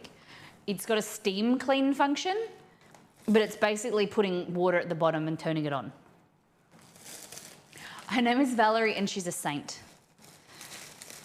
I had a cleaner and she moved back to New Zealand. So, no, she moved to Queensland. And the other lady who used to clean our house at the old house, she doesn't want to come anymore. I think she's about 60, so I get it. But it's not a judgment of me as a person, okay? I am a lovely household owner to clean for. Are we doing drinks bunnies this year? Basically, are we consuming bunnies? I haven't bought any, but we can. Coincidentally, I do need to go to the grocery store because I need oven cleaner and butter. Yeah, I'm a nice girl, okay? People like, it's just, all my cleaners are, but also, like, they're saying they can't clean for me, because one moved and one isn't cleaning anymore. But the thing is we don't have consistent cleans. Like, a house is pretty tidy. It was only for rent inspections.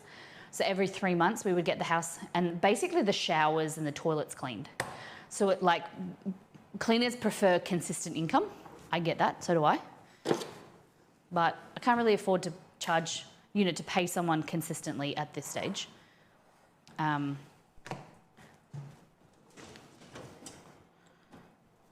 But we're hosting my dad's wedding here in a few weeks. So we're going to have a big clean up. I'm going to start painting walls and stuff that we haven't finished. And my dad's coming up the weekend before and we're going to do like a outside cleaning blitz, clean the backyard. He's going to mow the lawns and we're going to tidy up, make the house nice. So he said that's the least he can do if we're hosting the wedding and we're going to cater. I don't know how he thought, like he assumed that I would want to do the cooking.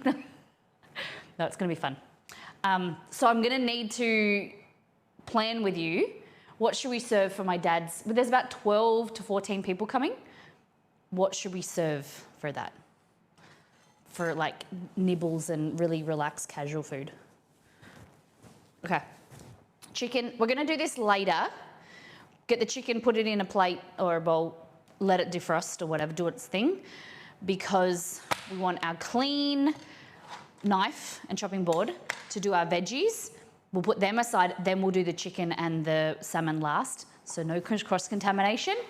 Yes, you could use multiple chopping boards and multiple knives, but we don't do that around here because we don't like dishes. Okay. Plate or a bowl, whatever you prefer. Okay, so to make our salsa, we're going to need 1 avocado diced. It's that really bad time of the year when shepherd avocados are the only ones available. It's probably the worst time of year because shepherd avocados suck.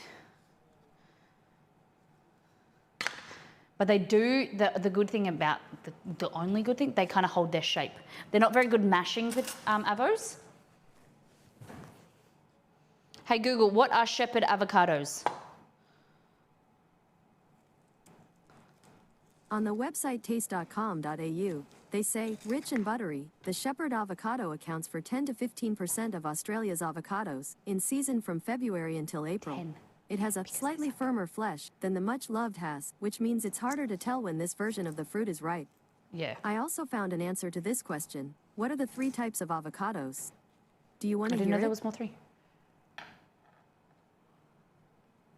I don't agree with all the shepherd avocado. I think it's a bit of a trend. I like their buttery flavour. But they're not as good for mashing.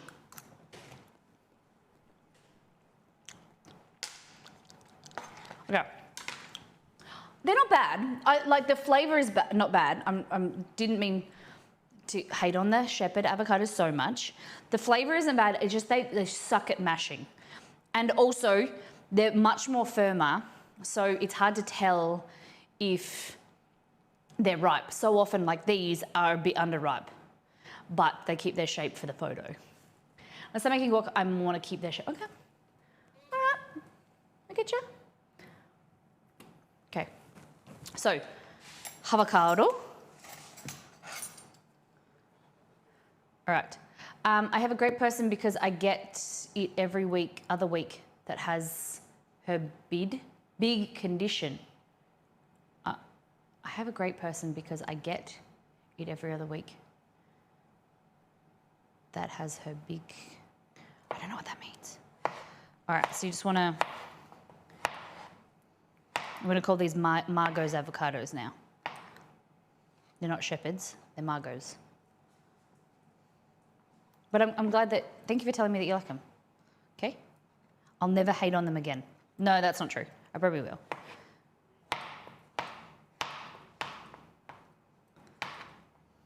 But sure, they do look pretty. Okay. Nice colour.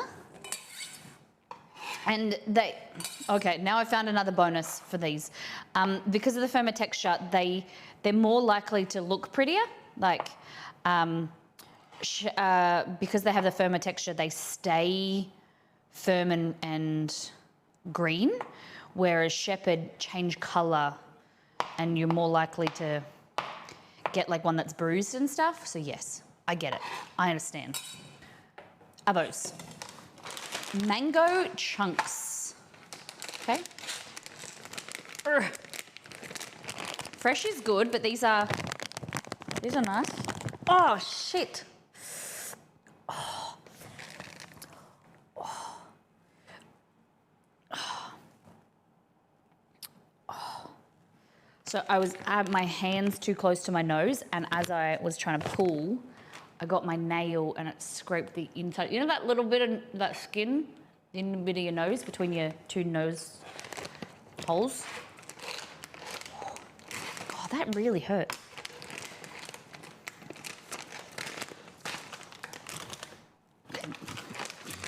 Maybe this is why they're on sale. It's the worst. Give yourself a little bit of mango. Beautiful colour. And we're gonna pair it with the Chipotle, which is the smoky jalapeno sauce. Goes well, like the vibrant colours, but it's also very tropical, you know? So I just like to kind of cut them smaller pieces, cut in half. The smaller they are, the more you can fit on the plate, the more you can fit in on a spoon in a mouthful. So you want to be able to get a bit of everything in the salsa. So don't make it too chunky. So this recipe is already on the website. I just want to rephotograph it because the one on the website doesn't have mango in it.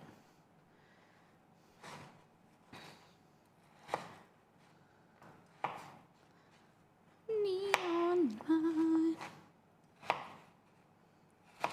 There we go. Oh, he just walked past.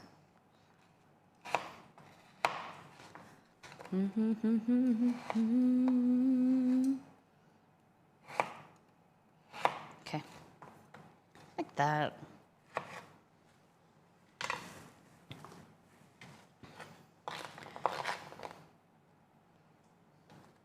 Lovely.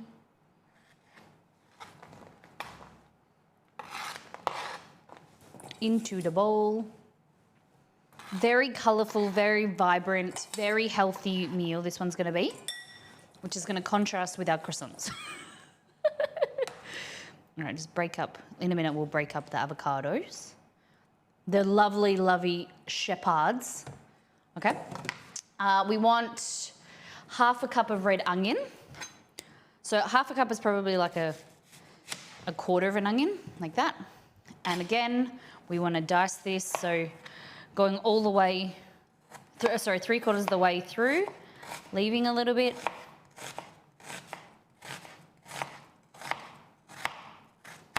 Turning it.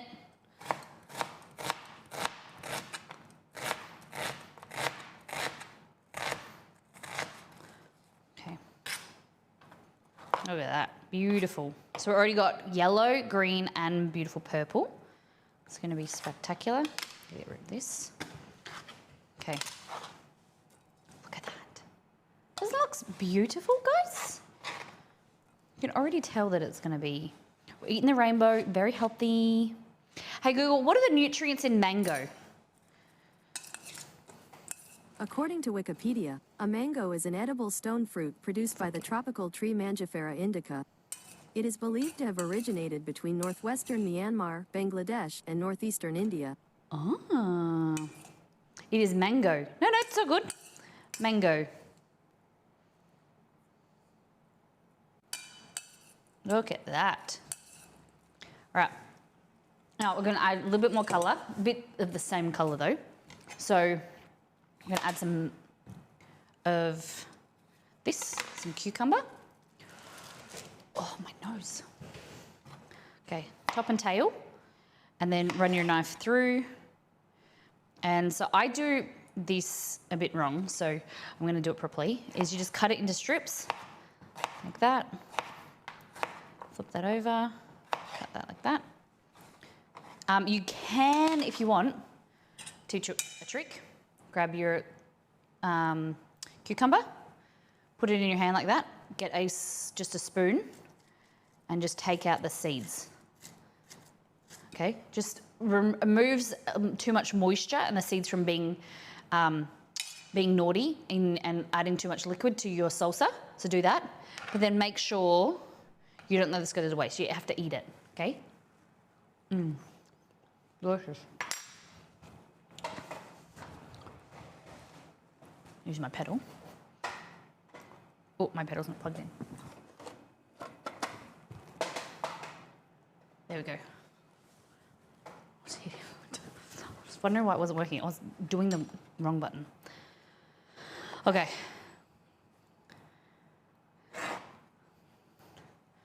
I'm looking for inspo. I want to create something with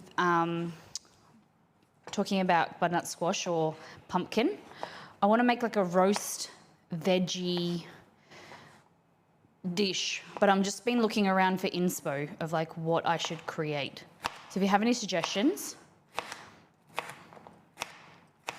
I was thinking, hey Google, stop, of making like a Okay, it's cancelled.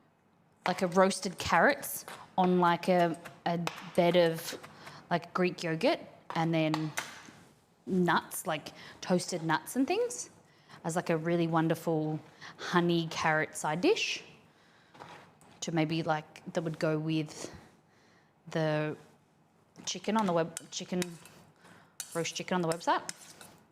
Okay, look at that. What colour do we need more of now? Feta and some coriander, cilantro.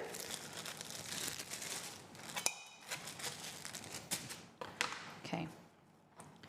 So grab this. You want a chiffonade. You just want to roll it up like that. Take some of these stalks out. Fold it in half. And then just really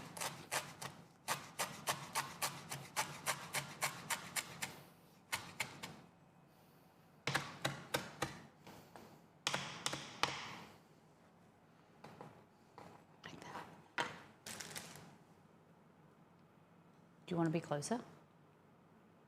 That better for you?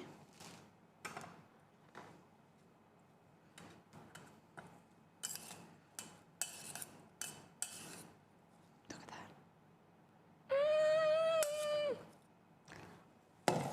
that. Okay.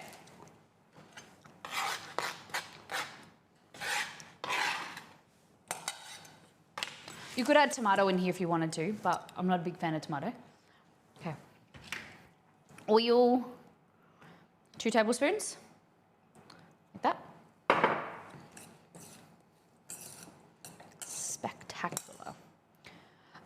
You can do whatever you want feta-wise. The problem with this feta, this is Persian feta, oh no, well like goat's cheese, Persian feta style, is it very soft. Doesn't really keep its shape very well. So it can be a bit frustrating to photograph or plate up for visual appeal. It kind of just goes mushy. So I just do like little dollops like that. And try not to mix too much.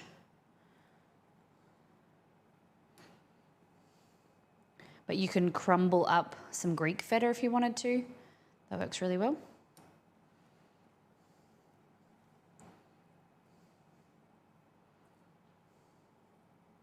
You can completely omit this if you want.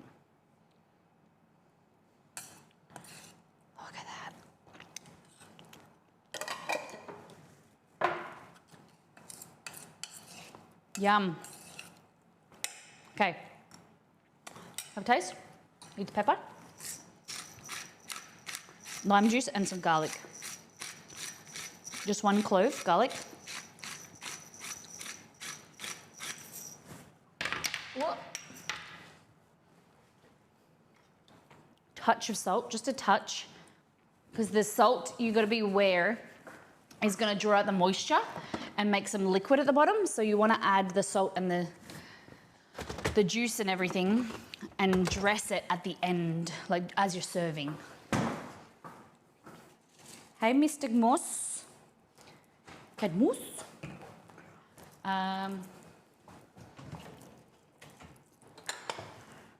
Garlic. Peel of garlic. Thumb and forefinger like this. Rotate. And your skin just like breaks off. Fab. People ever heard of? Garlic. Kat, how's your weekend? You feeling better? I know you're feeling sick last week, a week before.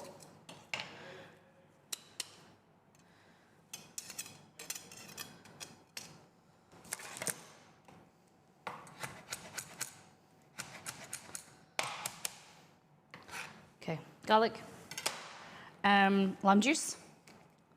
Cat is everywhere. Is everywhere I am always. Oh, Shazer. Here we go.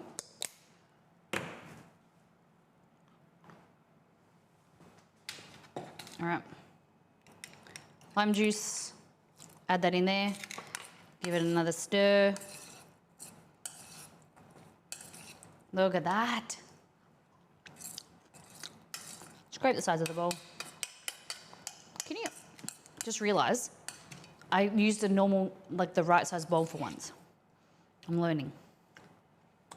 Yum.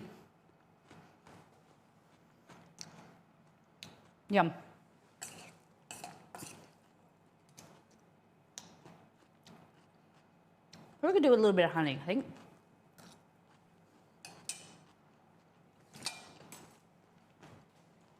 Oh God, it's so good. Appropriate bowl, yes. Okay, put that aside. I'll put the avocado here. We need rice, don't we? Cooked rice. So I'm gonna do no, that's wrong. I'm gonna do rice baby. So if you wanna accompany me into the pantry, all we're gonna need is some chicken stock. This pantry. Okay. Rice, baby. Pressure cooker. Take this out. Excuse me, get a bit close to you. You don't refrigerate chicken stock? Chicken stock powder. No. Okay. Take your bowl out.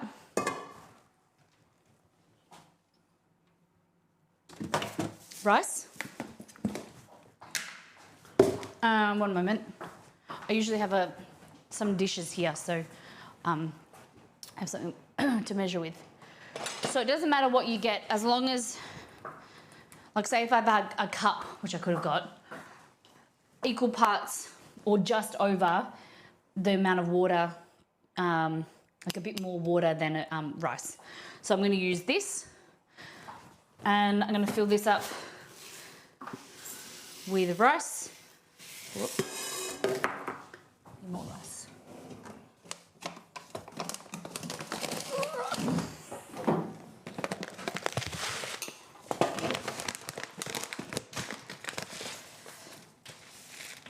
Indian basmati rice, 5 kilos. I usually get it on sale, so it's like for $14, I think. It's usually like 28. I'm not, I'm not stuck on a brand. Oh, shiza. Oh God. It's gone everywhere. There's rice everywhere. Yeah, I don't really care what brand, as long as it's basmati and it's like a quality, more quality brand. Okay. So, oh shh, put it over the bowl. So one of them gone really well today. Okay, so I'm gonna wash this rice. So all I do is I put some water in the bowl.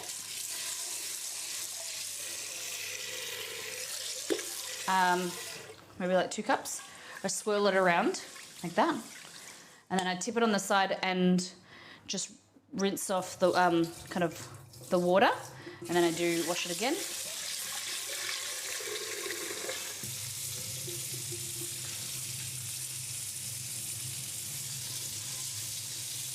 Like that.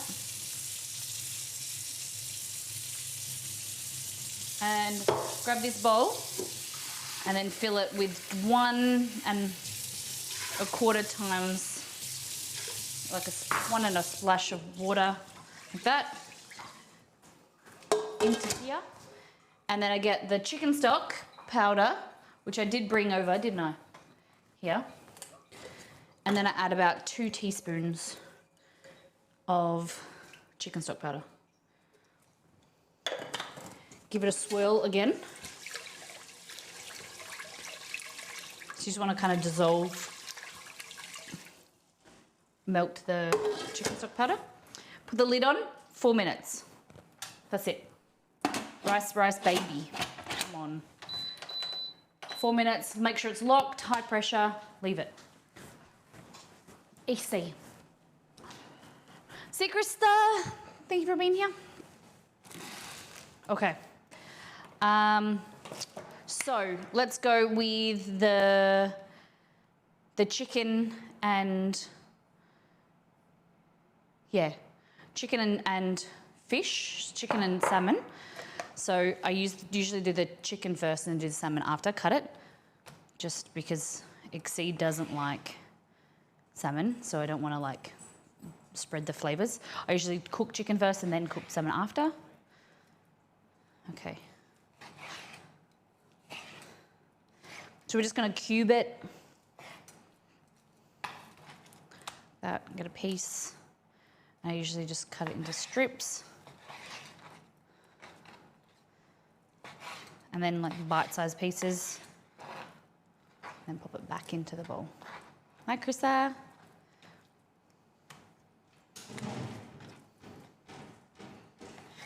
Okay.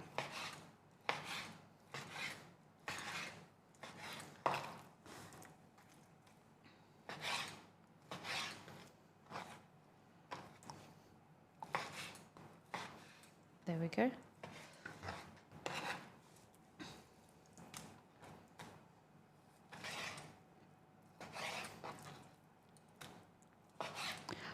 I have all my knife sharpening stuff out since we did the knife sharpening stream, and I've been meaning to sharpen the rest of the knives. I was supposed to do it this weekend, but I've been busy reading my Kindle. I've got into a habit, and I I don't know if you guys are the same or you know someone the same. I have this personality where I have to like, if I start something, I want to finish it and I can't think about anything else. That's why I don't really play many video games, because I feel like I can't concentrate and I want to do it all the time. And so I started reading a book, and then I finished that book. So I got the third part in the series, and I had to finish it over the weekend because I just couldn't do anything else. I just wanted to finish the story so that I could then focus on other things, where I need to be able to do both in parallel so that I can have a hobby and enjoyment, or listen to audiobooks is better, because then I can multitask, get more done. Can I ask a rice cooker question? Recently got my first one, love it. Cooks perfect. Then I told I could cook oatmeal in it. I followed the directions and yep, it started to explode. What did I do wrong? Okay, what type of cooker do you have first?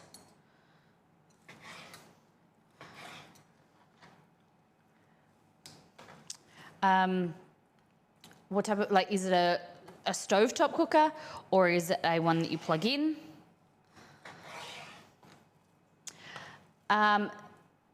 Did you follow a recipe online, or was it someone's recommendations?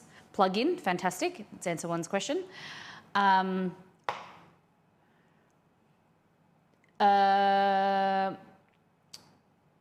Manual. The manual, the recipe from the manual had a recipe. Okay. So when you say it exploded, was that when you tried to depressurize it? And it was coming out of the valve?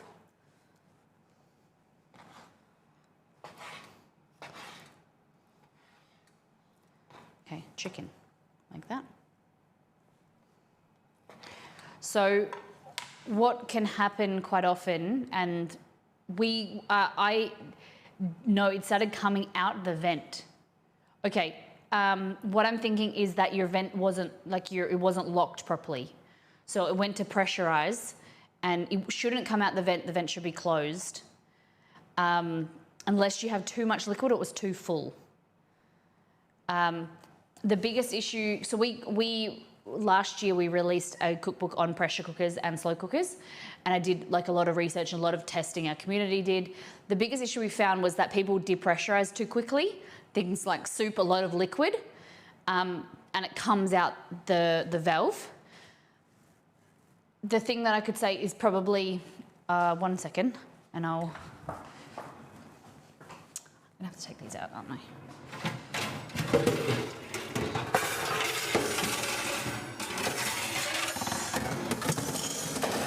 Put that there for 2 seconds.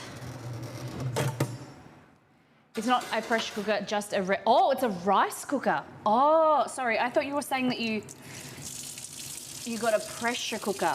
Oh, okay. Okay, then one moment. Sorry. For some reason I thought you said you got a pressure cooker. Dan, what's the lull about? What are you lolling at? Okay.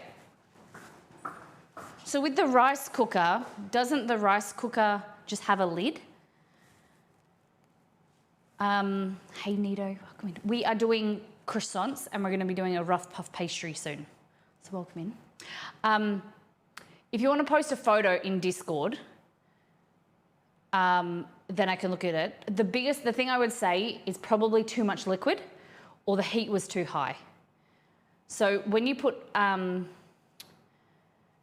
oatmeal porridge in a microwave, it needs to cook slowly, because if you do it too high, it bubbles up too quickly.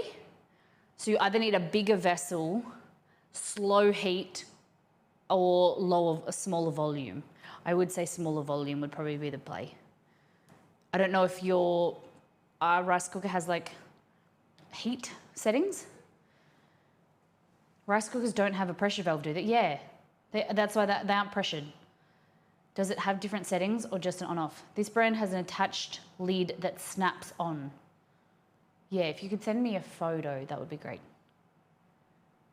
It's a plug-in, so it's not in the microwave. It does make sense. But I'd love to help you. That's what we're here for. I think it was too high temp and too much water. Yeah, I would say. Also, do you live at altitude? Whereabouts do you live? Because altitude could play a part if you're following a recipe from the manual.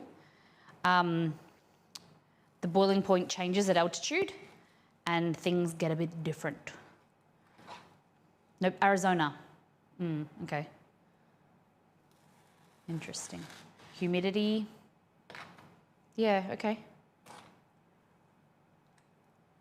Maybe if you want to post in chat just the name and people, or a link to the product, and everyone can have a look at it and they can give you their suggestions. All right, salmon. We're doing the salmon and chicken Chipotle bowls from the website. So chunks of salmon like that. Delicious chicken, delicious, like this.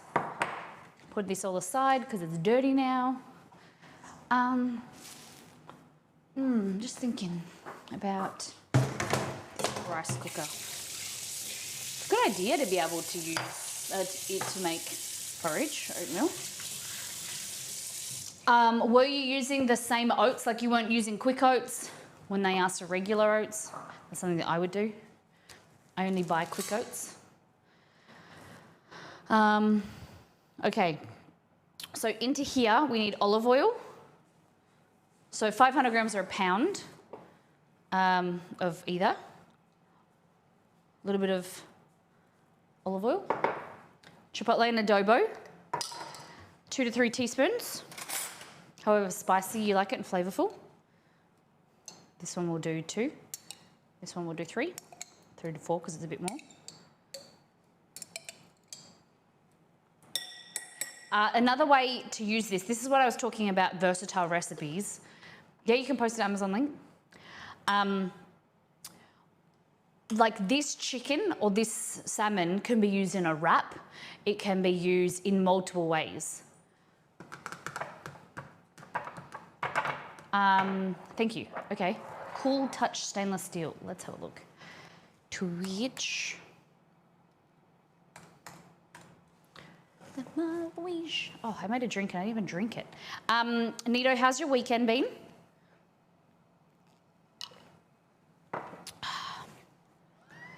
Okay. Damn it. Okay, I can hear the pressure.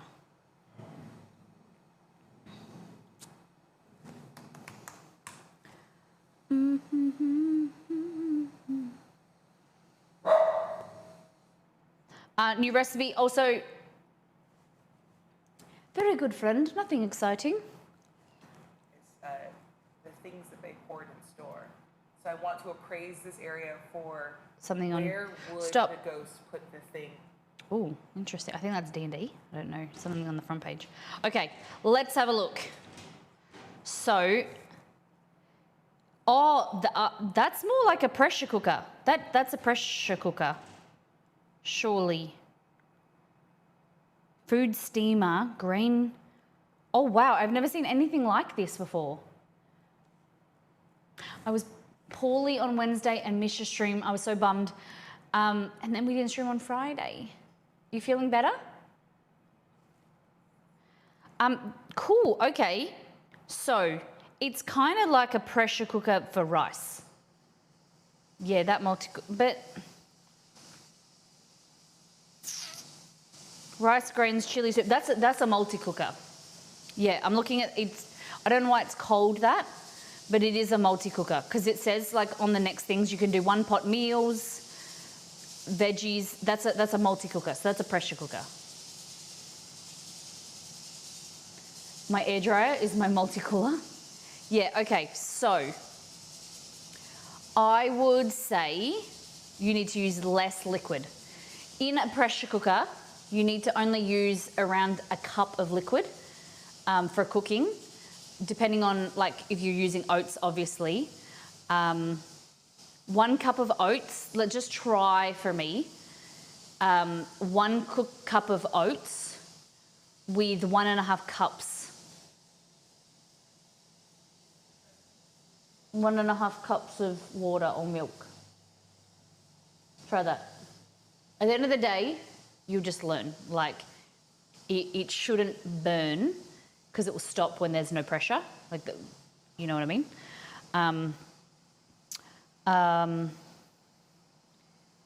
Yeah, it's really weird that it's marketed as a rice cooker, but it's a pressure cooker because you can do anything with it.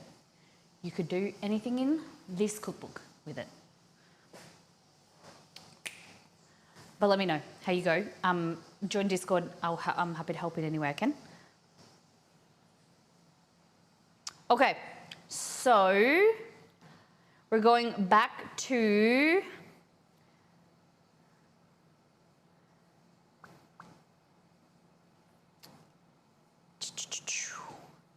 Chipotle salmon bowls. Let's go back. Noob. Don't worry, we're all a noob.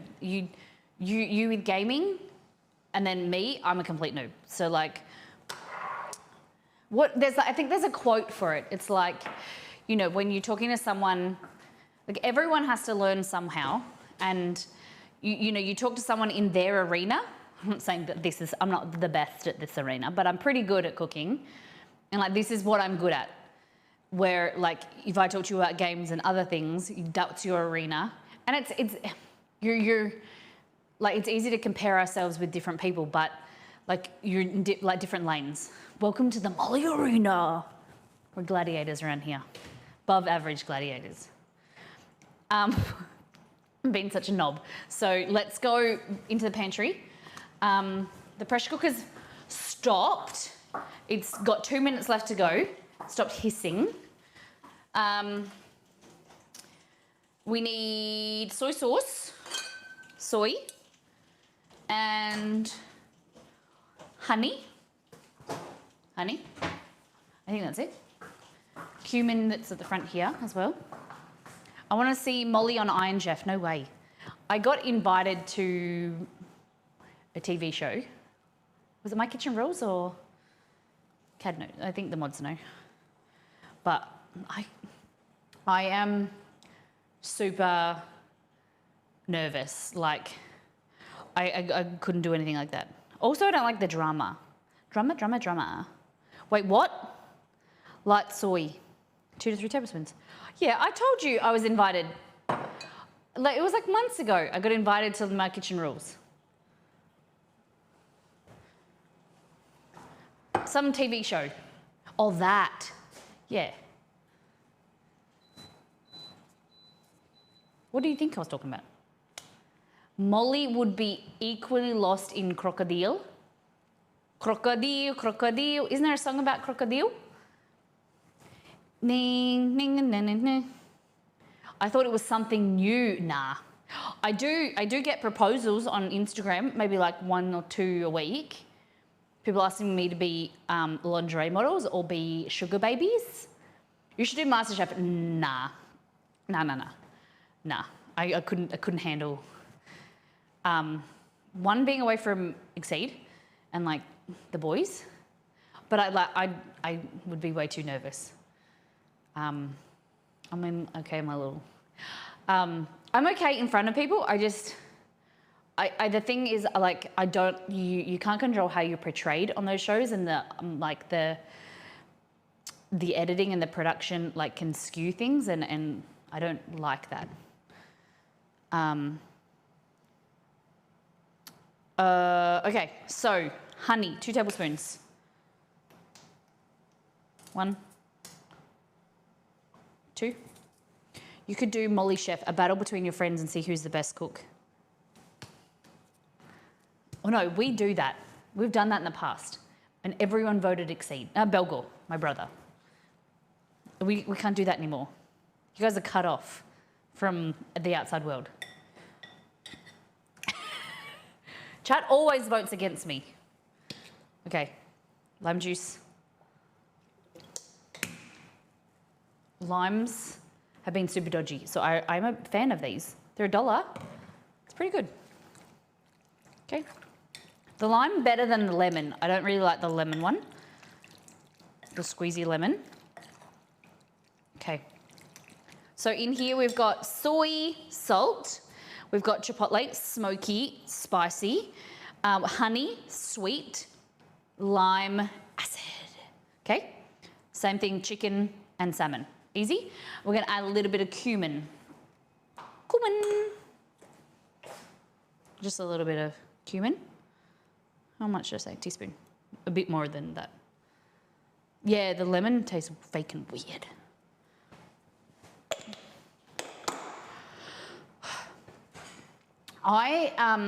It's not that, like, I just get weird in public. Like, I get shy unless I know people. But then sometimes I become, people mistake it as arrogance or overconfidence. And I'm very conscious of that. Like, I think I'm a very nice human, but, and sometimes I can't stop talking. Because I get nervous. Lemon has a plasticky, yeah.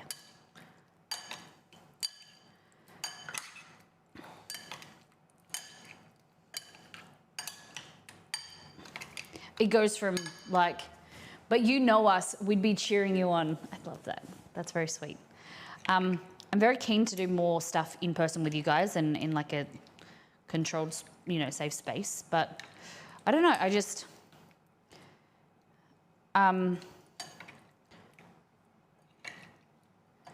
yeah, like, I don't know, I suppose I'm just conscious, self-conscious. Don't commit me to things. Cad's gonna be there, like everyone's gonna, those like, remember when we were kids? When we were like years ago, and you used to like send a text message. I don't know if that's still a thing, where you send a text message to a number to vote. Then like, I want you to create all programs, and you all got like all of you guys are just like SMSing and voting for me. It's the only way. You'd have to promise you vote for me. No, it's not happening. It's not happening.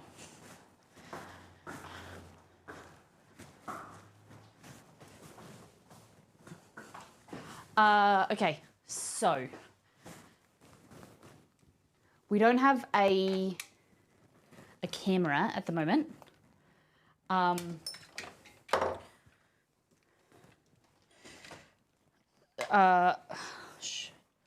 Everything's plugged in. Oh my God.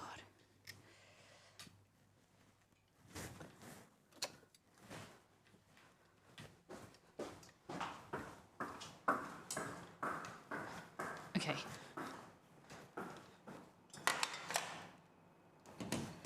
I'm just away from the camera. I'm just setting up my photography camera.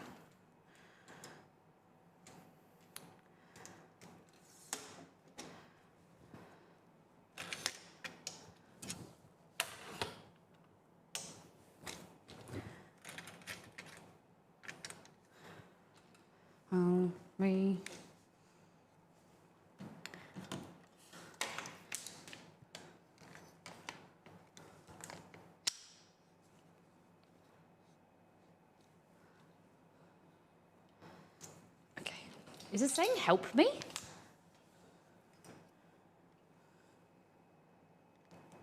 Okay. Uno momento.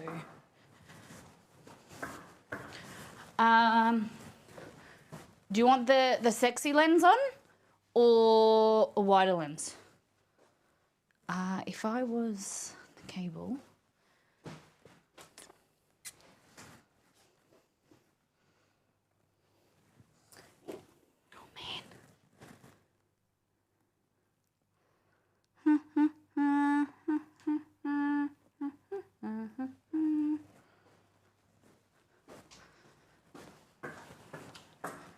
Tell me what you're trying to do.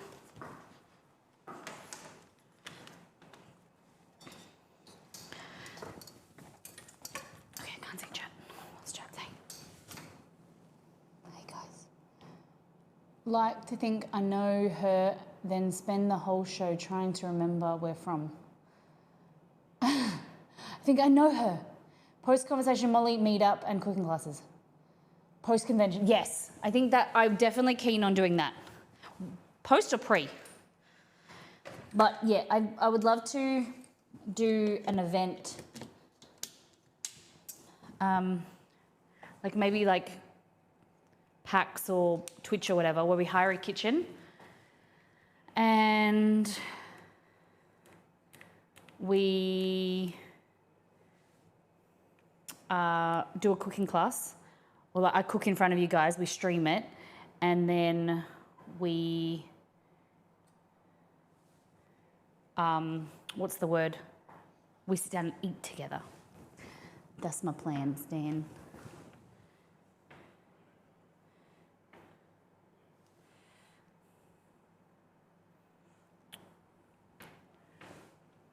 Oh my God, I can't find the cable. I have a converter somewhere. Oh, I'm so sorry, guys. I'm so sorry. I'm so sorry I'm taking so long and I should be cooking.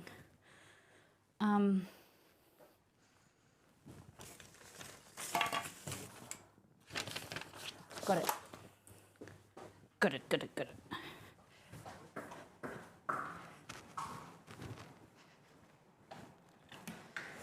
It's so softly.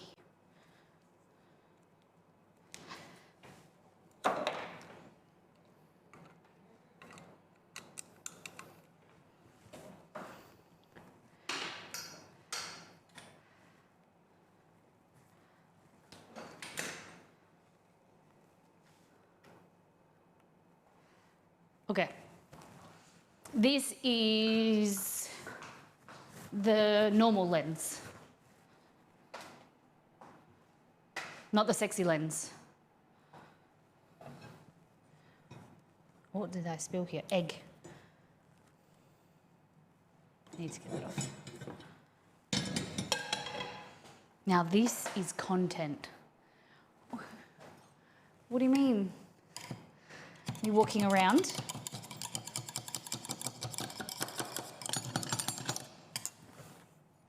Trying to find things.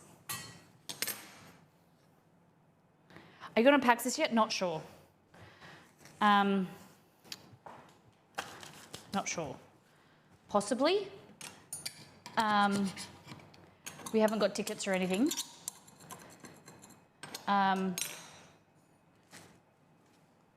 We haven't even talked about it. Last year we were hoping to work with a company to help, pay for, to supplement, the cost of going over there. But the issue that we have, right, is that we're cooking. We don't do the stuff that gets done at PAX and stuff is gamers. And so we don't fit that. The sponsors on Twitch is gaming related stuff. And so we kind of dabble in a bit of it, but mainstream companies don't really know about Twitch, and it's really hard for sponsored content. But then when you go to gaming events, it's all gaming companies, and we aren't much gaming. So yeah, I hope that makes sense. Okay. Maybe. How many of you guys are going?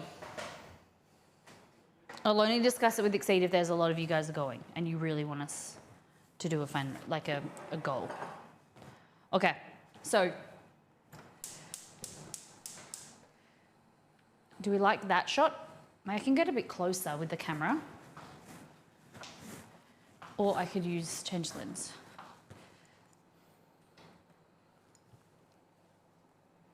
This is a 50mm. The other one's an 80mm. A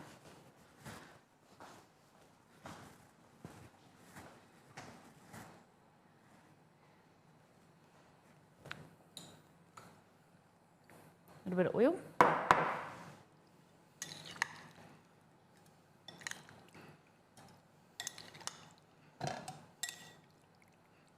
There we go.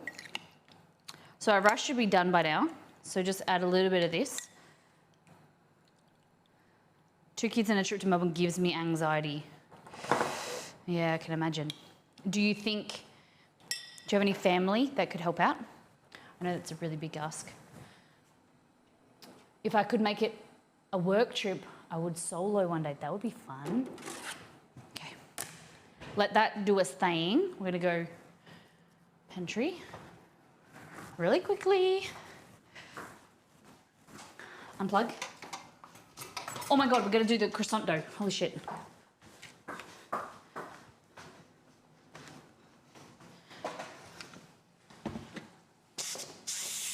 Depressurize the rest of it. I thought I might ask Mum and her husband to come with us. That would be nice. Make a little family trip. Yeah, very, very expensive, yeah.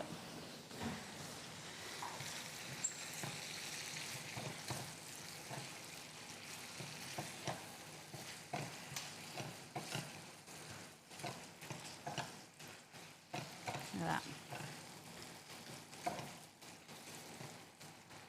Fib.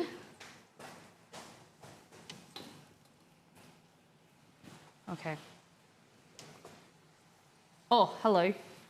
You're a bit close there, mate.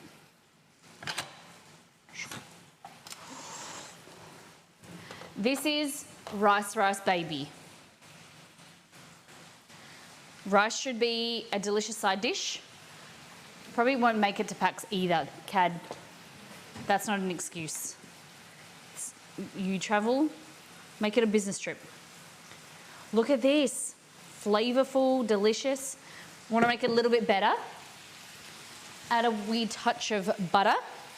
A little trick a nurse taught me, an Indian nurse. And she always made this amazing curry and brought it to work with this amazing rice. And she was like, what was your trick? What was your hack? And she's like, chicken stock and a little bit of rice, a little bit of butter at the end. It's so good because it's a side dish. It should be delicious on its own as an accompaniment to the meat and the chicken or whatever. It shouldn't be boring. No boring sides. Okay? Grumpy Gamer knows. Her son just eats rice on its own now. Big G knows what's up. Ready? Nito, you got a pressure cooker? Don't tell me what to do. I literally cannot make rice. Yes, you can. You can.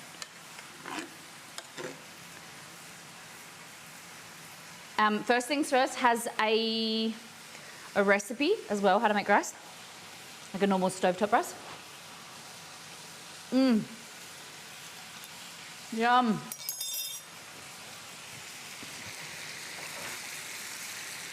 Look at that.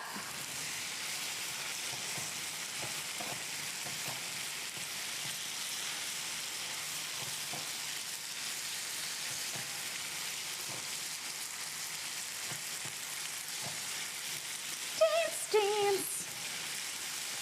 Oh, delicious. Yes, Grumpy, talk dirty to me. Keep it going. That is my bonus one mood star for the week. Appreciate it. Thank you very much. Makes me feel good. Thank you, Roselli. Yes, please comment on the recipes that you make from the website. I literally screenshot them, so if I'm having a shitty day, I read them. External motivation.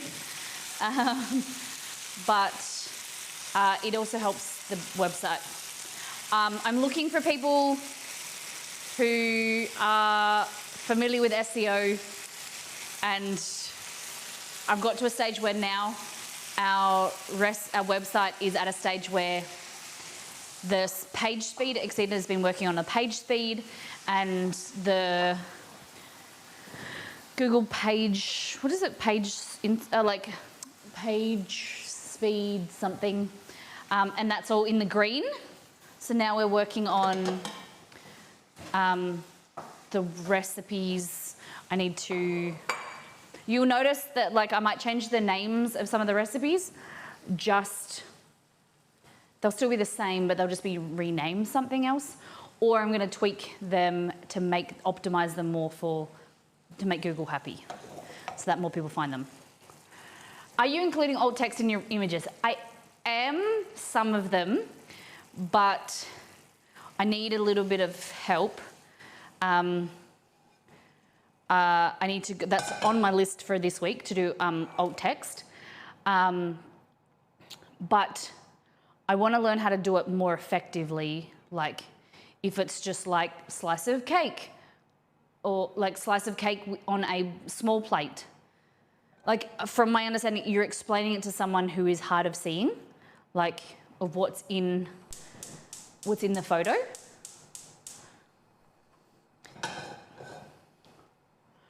I cook my citrus herb turkey I cook your citrus herb turkey recipe. Only way I make turkey now. Oh, thank you for letting me know that. Thank you, thank you. Thank you. That's really great to hear. I'd love if you, at some time, and whenever, give me a review. That's fabulous. That's the correct use of alt text, yes. With alt text, you want to be descriptive. So what we see if a chocolate cake on a gold plate with strawberries. Yeah, okay. Cool.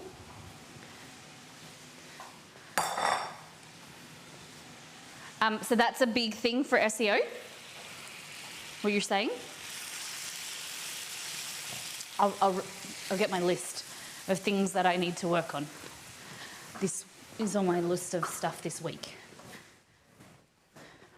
Alt text is at the top of the page. Image names, I need to change the image names. Keyword research, update old posts, Pinterest text, check broken links, broken link checker plugin, update the facts, check people also ask section, ask ChatGPT. I'm learning about how if I can use ChatGPT. What questions might someone have about chocolate cake? Ask ChatGPT to think of ways people would want to substitute your recipe. What iterations of chocolate cake, what can you make with chocolate cake? Categories. Do they need updating, question mark. Are you using an SEO tool? So I am looking at probably using SE ranking. The idea eventually is to move to SEMrush. Google Trends, okay. It's all very overwhelming of like what I start with first, and so that's what we like got our page speed focused on. Some, we had like hold on, I'm just writing this down. We started with like milestone, like do this, make sure our Google search insights was like having, not all the recipes were up there, so I had to index manually, making sure that, the recipes were indexing right, and you can import search terms in and have a look at search volumes. Okay. Speed and mobile optimization first, yes, that was the biggest thing. We might be changing our mobile, the way that the website basically looks, for those that don't know, the template. Accessibility first, you said that before, right? So accessibility, Google's saying in the page speed, accessibility is 100%, but what kind of accessibility should I focus on? Alt text. You were talking about the keyboard thing? Okay. I'm so lucky. Thank you so much for teaching me this. Alt text keyboard navigation. Okay. I just want to do a good job with it.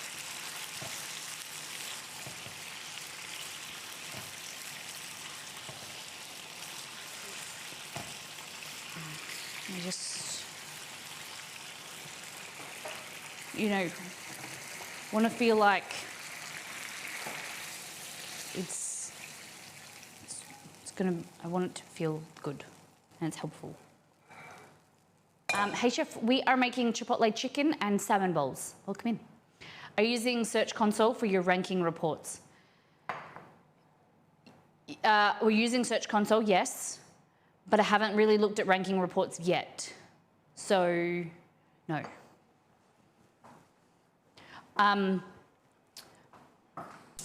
Troy and Exceed and I have done a course on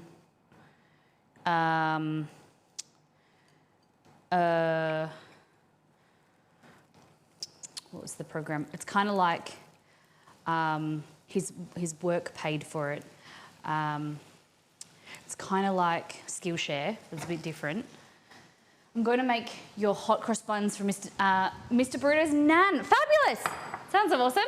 What are you going to put in? Raisins? Because when you do your keyword research, Search Console is an awesome tool as well. Okay. For some reason, I'm ranking for recipes that I never expected, like Maritosi. The biggest one is Maritosi buns, the brioche buns. They're getting some traffic.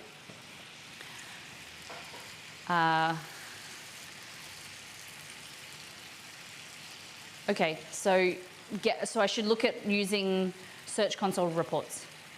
We aren't into fruity breads. Yeah, I get that. Me too. I do sometimes fruitless because he doesn't like the chocolate ones. He said they're too messy. Looks incredible, thank you. Okay, so that's a salmon. We're just going to cook that. We've got our chicken and our rice. This. What's the sauce on there? So we have a mixture of, the recipe is on missmollymakes.com. It's the Chipotle salmon bowls, in brackets, or chicken. So we've got salmon or chicken, olive oil, chipotle and adobo, cumin, soy, honey and lime juice. And then we've got a really wonderful salsa here. Thank you, Nito. Okay. So you could easily do this with tofu if you wanted to, salmon, chicken, even pork. So that's our salsa. So in here we've got avocado, mango, just frozen mango that we've defrosted, some red onion, cucumber, lime juice, honey. No, we didn't put honey. Just garlic. Very yummy. Yeah, sticky sweet. Yeah. Delicious. Delicious. Easy 3000. Hey, Welcome sorry I back. missed last month. No Hope you're doing worries. well, smiley face. How you been? How's your mum? You been well? I missed you. Hope things are doing well. You'll be on here now. Our new green screen board Exceed made up this morning. If you have any suggestions of how we can make it pretty, what we can do there, let me know. But Exceed did this morning, and we had the idea of just showing everyone, giving kind of like cookie hearts, but a bit better. I don't have to write it. Okay. Look at that. Spectacular. Heading to sleep a bit early. You're like 6 hours too early. Hope you have a fantastic sleep. Thank you for being here. I will chat to you in Discord and pick your brain about some SEO stuff. Thank you so much, Cad. Guys, give Cad some love. Okay.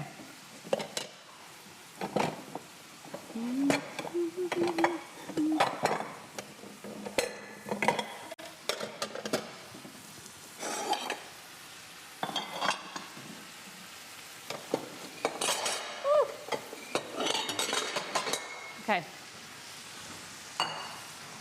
Alrighty. So, Piece one, are you still here? I don't know if piece one's still here. But I have to thank you again.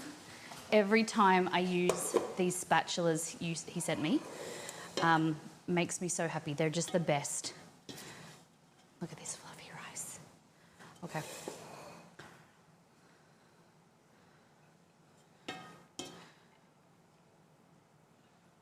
Probably could use a little bit more water. That's a bit fluffier than I usually like.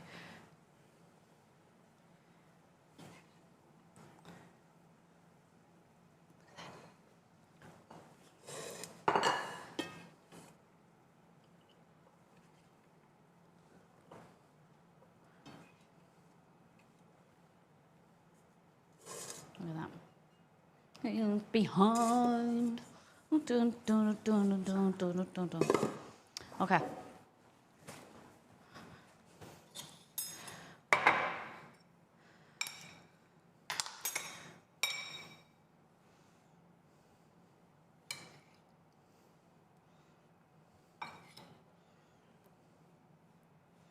at that.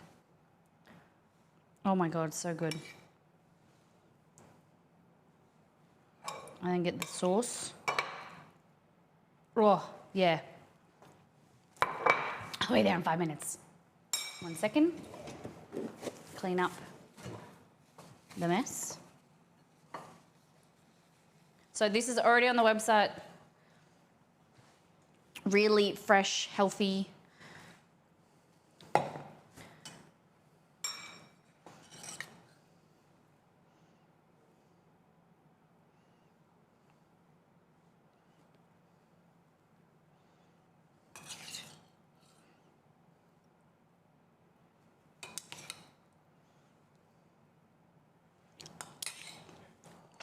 Look at that.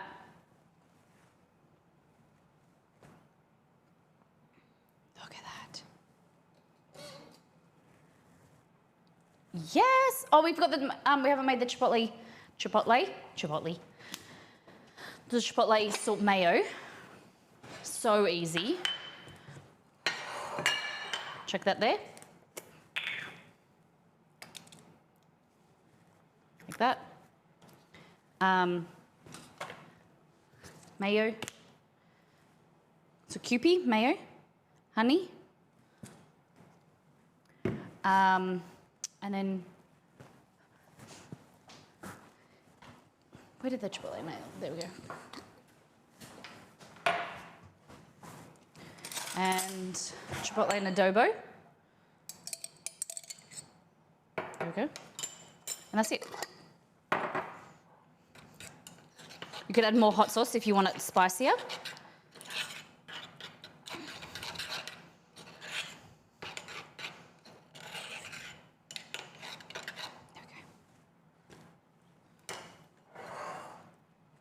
Look at that.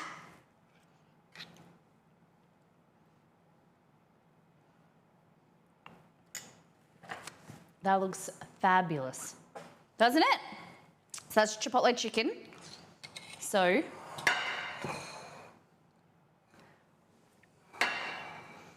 then we go, look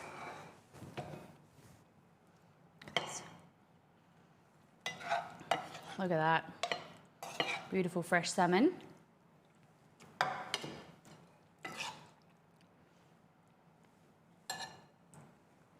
So I like to do it like on a diagonal across the plate.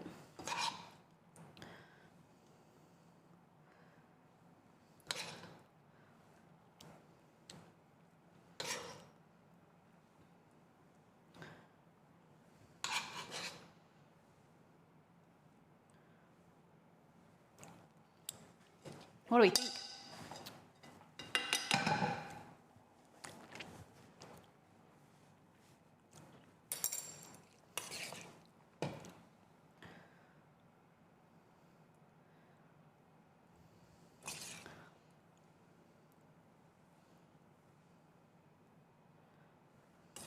And then cross the other kind of diagonal with the salsa. Oh, sorry. Put my fingers in your face. Look at that. Isn't that just so pretty?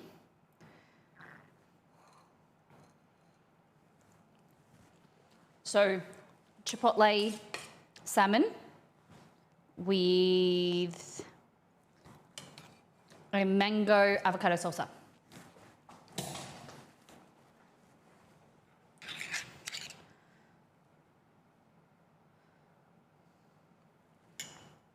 Look at that. Mms in the chat. Mms in the chat.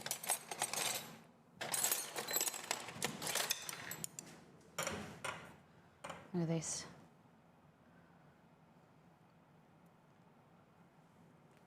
Yeah.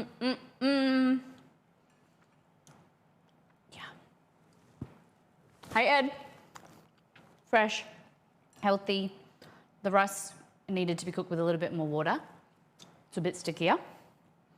But you've got the buttery avocado with the fresh pops of mango. Probably add some more feta in there if you want. But look. Isn't that? Yep. Fresh pops of mango.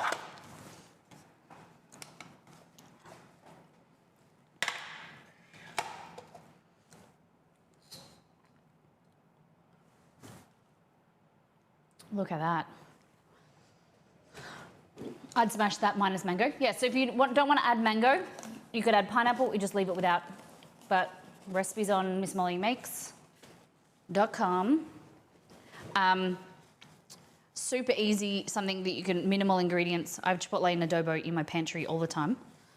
I just knew I was nearly out, and so I bought a new tin, luckily, new jar. So if you don't like salmon, you got chicken.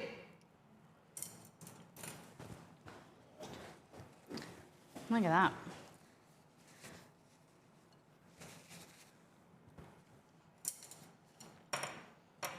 What do you think, guys? If it's not for you, that's 100% okay. Everyone's different. But look at that chicken. You can put this in a burrito, put all that in a wrap.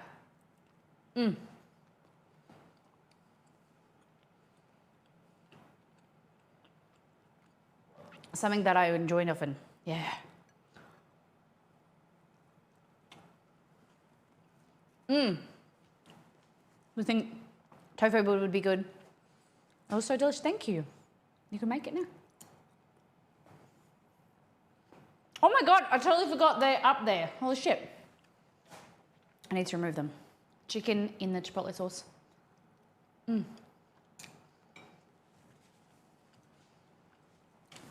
If this dish, if this was a wrap, I'd call it a finisher because after that, your day is complete. Yeah. Thank you, Roselli. So go check out the website. Go and check out the recipes. The yeast post, I forgot to post it last week. The yeast post will be posted after today's stream. Bit of information on yeast. And check out some merch. I need paper towel.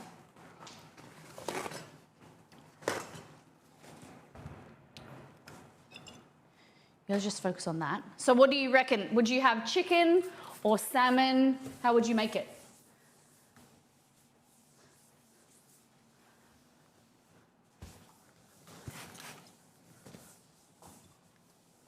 Tofu. You could easily freeze the chicken or the salmon with the rice. I would recommend doing the salsa fresh. I would do chicken. Cool.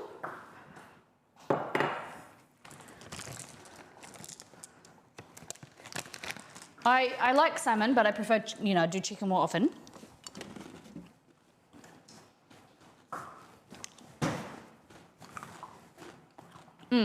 Salmon, prawn, tofu. You're a pesky. Okay, let's move on to some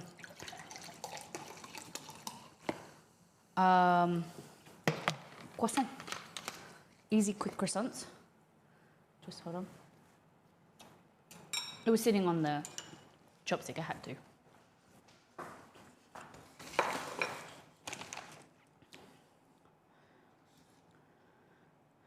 Oh.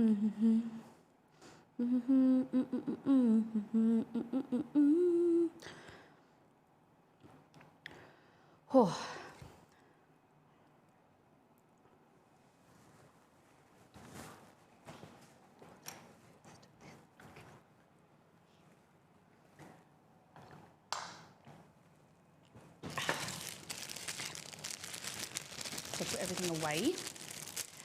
We've got all of our softened butter here. Take this all away. Put it to the side where chat can't see.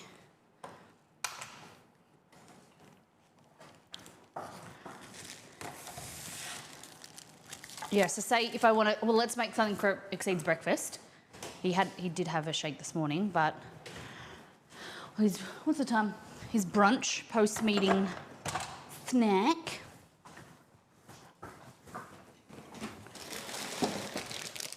Tortillas. Something we always have in the house. Oh no, I ripped it.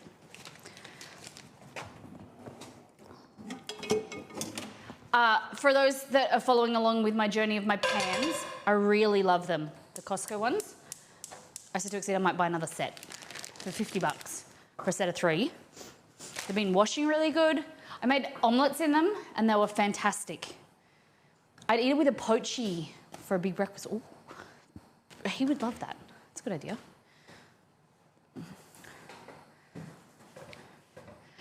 We'll grab a Margot hot sauce. We ate this yesterday, the mango habanero. Next week we're going to be making a recipe test. Once I recreated Los Calientes, the hot sauce from Hot Ones, and I want to recreate it again. I don't remember where I wrote it down, so we're going to try and recreate it. And it's going to be on the, like for you guys, it's going to be available. It's such a good hot sauce. It's like habanero, jalapeno, apricot, apple cider vinegar, honey. It's so delicious. It's like a good everyday hot sauce. It's got coriander or cilantro. It's a really nice, something that you can eat with everything. Because I'm a big fan of sweet, savoury. Sweet, like, yeah, sweet hot sauce. Okay. So, warmed tortilla, like that. Then we want some rice.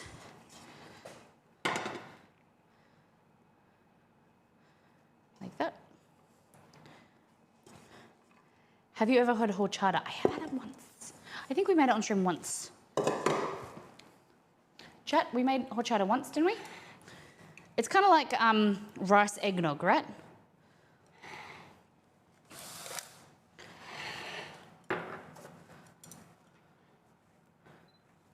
It's like that. Rice, chipotle chicken.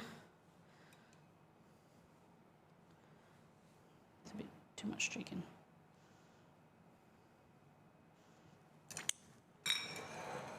Rolls back in. Welcome in. Welcome back. We made chipotle chicken. Now we're doing a taco or burrito for Exceed. There we go. Chipotle mayo. And then this was gifted to us by Margot, habanero and mango, one of my faves. And I love that it's got a dropper. There we go. So, rolled like that.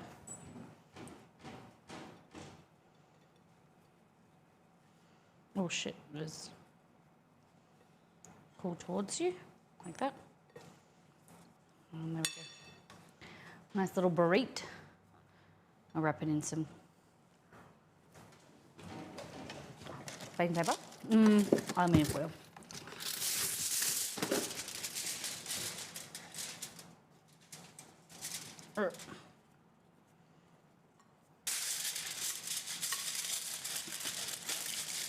Cad's not even here to see me feed Exceed. Look at that. Beautiful. That's breakfast. All right, be back.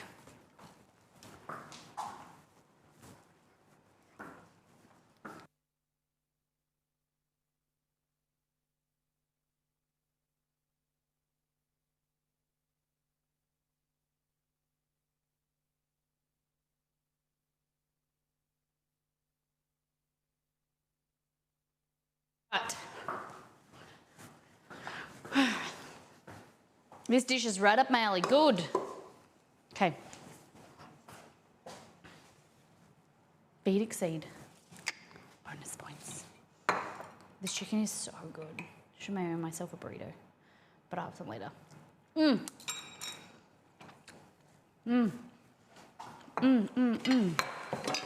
Okay. So, you were supposed to let it sit for a few hours. I didn't do that. So we're just going to see if we can still carry on. Okay? We don't got no time to follow recipes that take hours. So,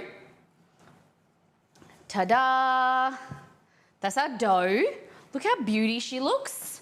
Beautiful. I'm just going to get a cloth so we can clean up some mess. We look like we live in a pigsty, as my dad would always say. Okay, so schmoove. Okay, so we're following this recipe and it says, imagine this has been 3 hours later. Place the dough onto a lightly floured work surface.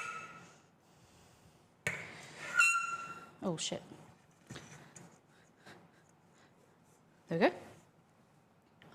Oh, so beautiful. I thought your bench has mess on it, but this is my screen. I didn't notice until you wiped it. Okay. Place the dough, divide it into 14 equal pieces. Damn. Okay. So if you divide it, 14 pieces. So if you divide it in 2, then you've got to divide it in 7 pieces. Shit. It said each piece should be about 62 grams. It might be easier to measure that.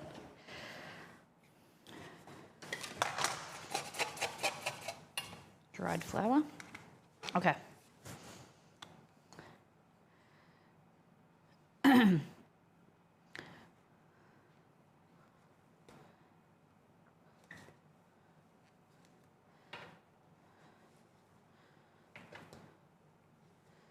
One, two, 2, 4, 6, kinda. 62 grams. It's funny that she said that 62 grams, right? Because the problem is, the thing is she used cups in the recipe. So that doesn't make any difference because if I did this 14, like it would only make you're better just getting the total amount, dividing that by 14 because I'll show you. Ready? 0, yeah. 1,050. So 1050 divided by 14. Mine are gonna be 75 grams. This is why you gotta be consistent.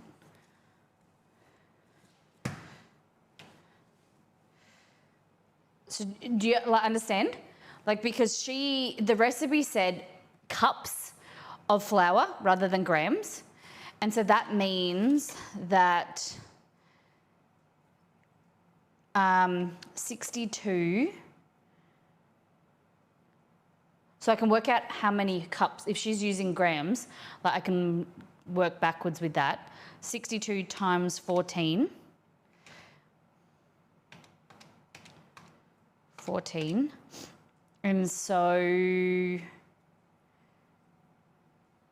if she, it would take a lot of work, but you could work out what X is, go back and whatever, it's not worth it. But yeah, it's just different. So you got to now work out 75 grams. 77. 72. 73. Jesus. 75.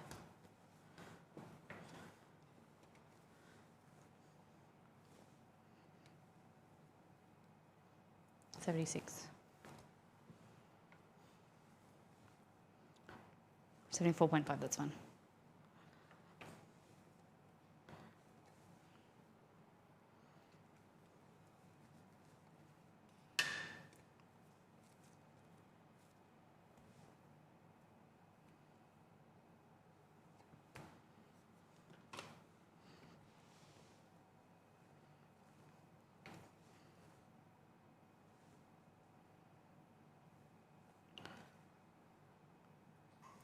X is a letter. Yeah, but you work out for X. So X is flour.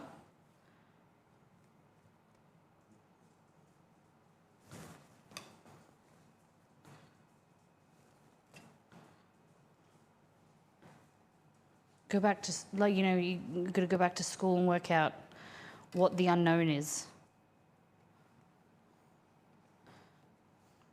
But then you want to know what, like, water 3/4 of a cup, you could kind of work that out. It wouldn't be accurate, but you could work it out. It's doable.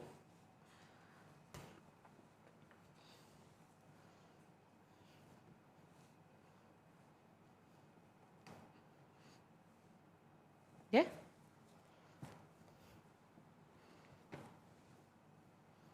$62. 73.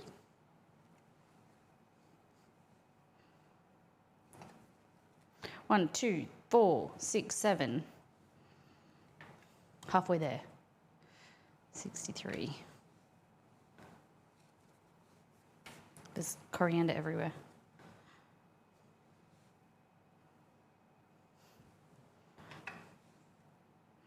You know, all those maths words, coefficients and cosine and algebra and whatever. 82. 73.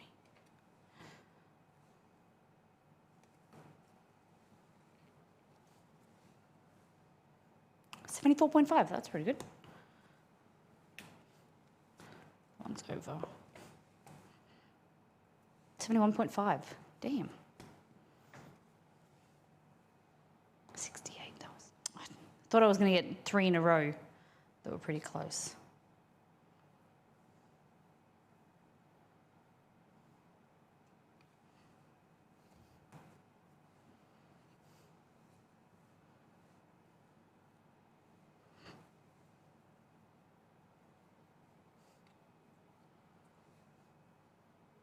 Okay.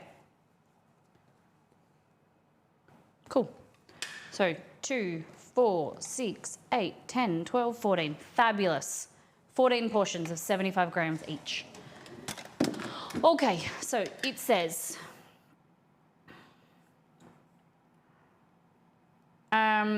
roll out each bowl with a thin 5 to 6 inch circle. Transfer it on parchment paper, top with softened butter, then layer with other circles, okay? We're gonna do this. We're making croissant dough.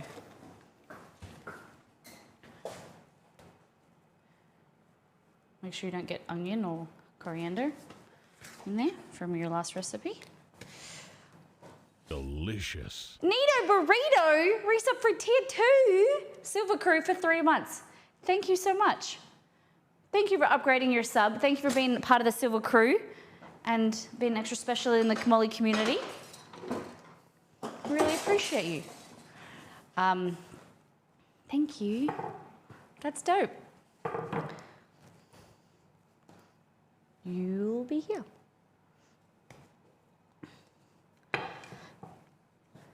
Appreciate the work you do. Thank you.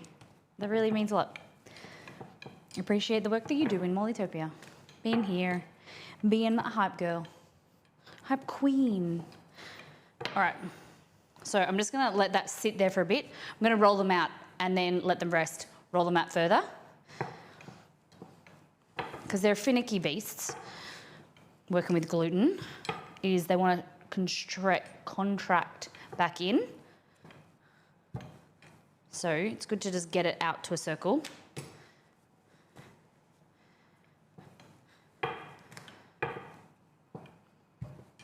And you don't want to overwork it.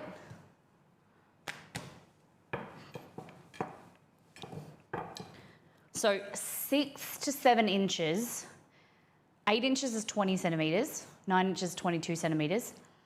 So 18 centimetres, 16 to 18 centimetres, I think.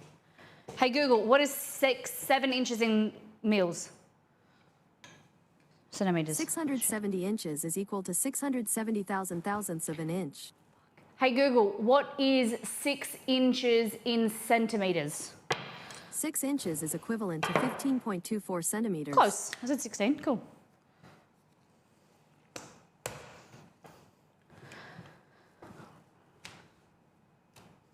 And if we've got time, we're going to make a mayonnaise, okay, for Grumpy. A garlic aioli. It's I prefer it to as an aioli too, garlic mayo, but a proper aioli is like garlic and water. No, garlic and oil.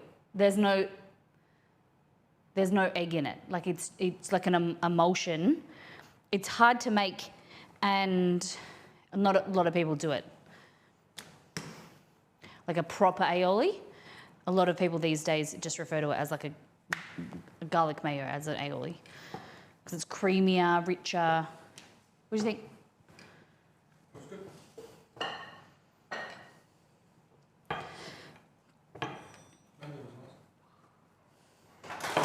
It's frozen.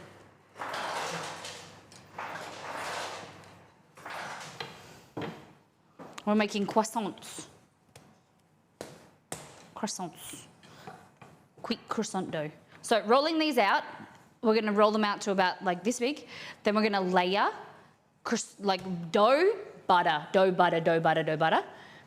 And then we're going to put them in the fridge, roll it out, and then I need to get one of the mats. Is there anything to look out for with them? Yes, you should buy mine.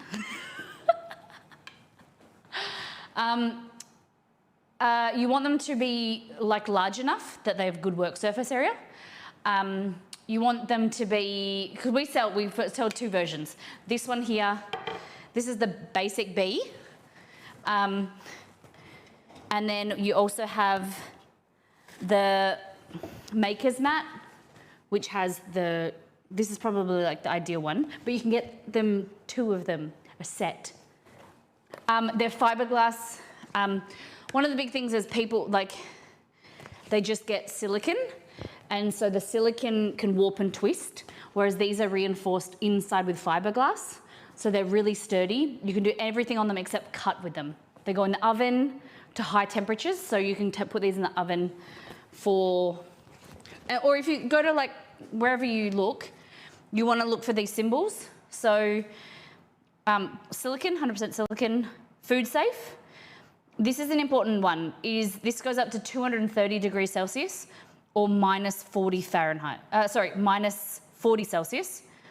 And then if you don't know what that is, you go here, 230 is 450 Fahrenheit or minus 40 Fahrenheit. So you can freeze them.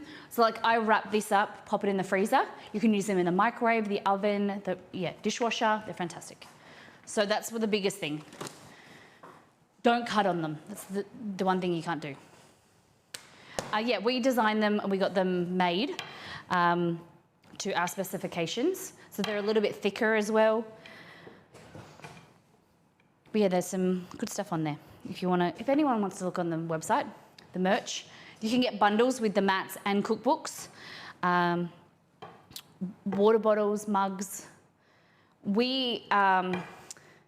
For Exceed and myself, we wouldn't sell something that we don't use. So we use the water bottles, the mugs, aprons nearly every day. And we made sure we tested them before we sold them. They are more expensive, but it's quality. You're paying for quality. Like the aprons are double-sided. They're really thick.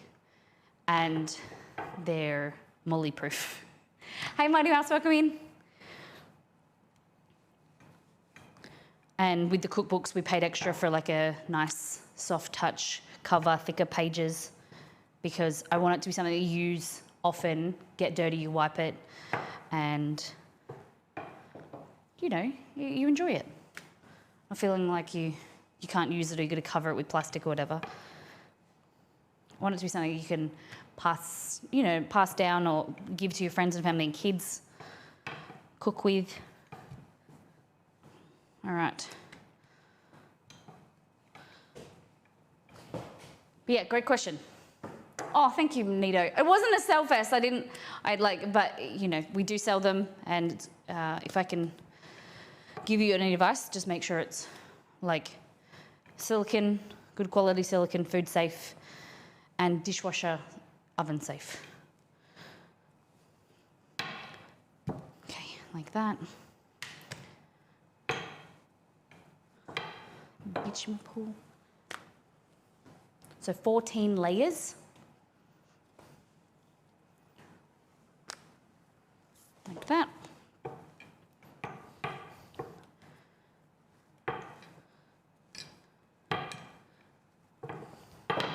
Liz, is Liz still here? I did see, because I was in Walkerman's stream yesterday, it was a gaming streamer. He was doing a cooking stream with another streamer called Sharky. And I wanted to see how it all turned out. They spun a wheel, which I'm thinking that we could do. We could steal their idea for our 6-year stream. Basically, you spin a wheel that has a dish and then spin a wheel for like a dessert. So then you have to like bring them together. So like he had sushi, and then he spun it, and then it was like hot cross buns or something, or like cinnamon scrolls. So then he had to like make a dish out of those flavors, like a form and then a flavor. I thought that'd be really cool. A bit of a challenge.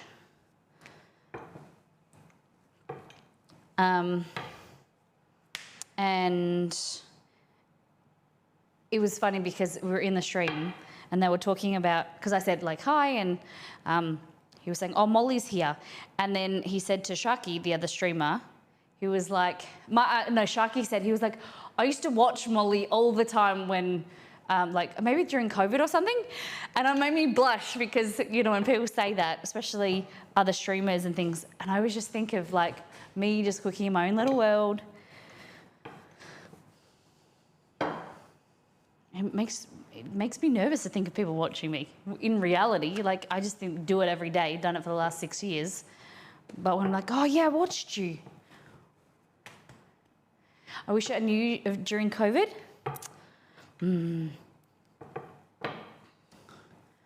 Were you working from home a lot? You found us now. That's all that matters. Okay.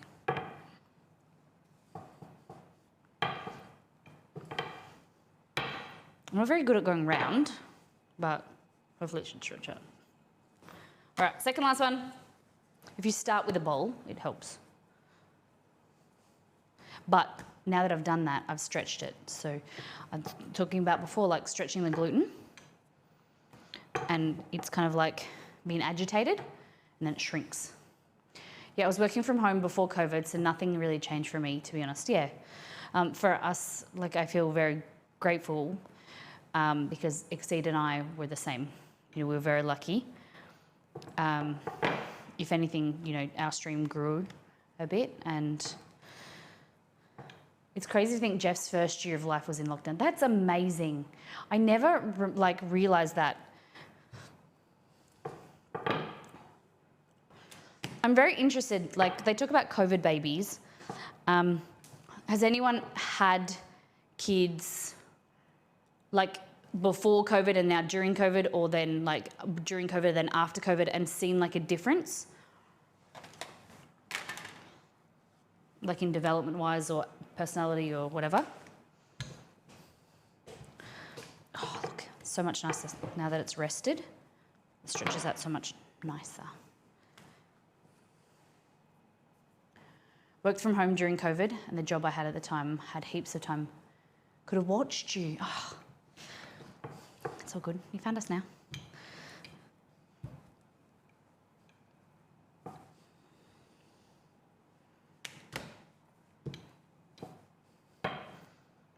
There we go. All right, so now we go through again and we figure out who we did first and we roll them out again, okay?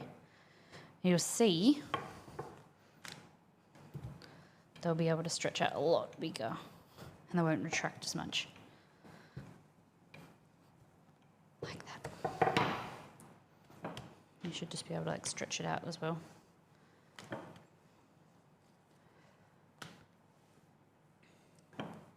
I don't think I can see any differences between COVID baby and post-COVID baby, no?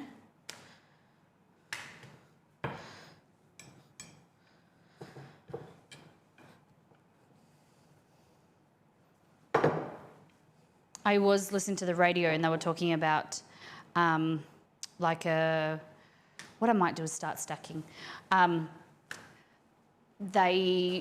was like going out and they were introducing their daughter, and their daughter was like really, had never really met people before, you know, go out and like shake people's hands or whatever, was like super shy. I was like, you can't blame them. Still quite shy around new people, yeah. Damn it. I probably should have just left it on the silicone mat because it's grippier as well, but. All right, so. And I'm just gonna grab this and just stretch it out. Cool. So it's gonna be our rough shape and we want, okay. I'm just watching her, how she spreads the butter out. Now it's looped back around, damn it. I don't know if she used a palette knife or a what do you call this? A pastry brush. I've got the butter here. This is 280 grams of butter. So that's like 3 sticks, 2.5 sticks. I noticed personally I'm more calm this time around, but I have more access to the sport. That's fantastic. The teachers at my school, kids' school, noticed mine was in grade 1 at the start of COVID. Now grade 4. Yeah, notice a change, Lala? What was the good, like, what type of change? Yeah, okay, so she just uses a knife. Okay. So, like this. It's really hard because you don't know how thick.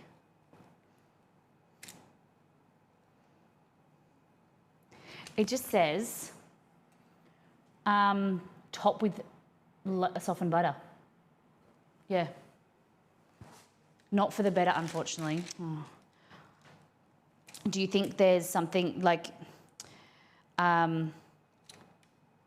is it more like personality, confidence-wise?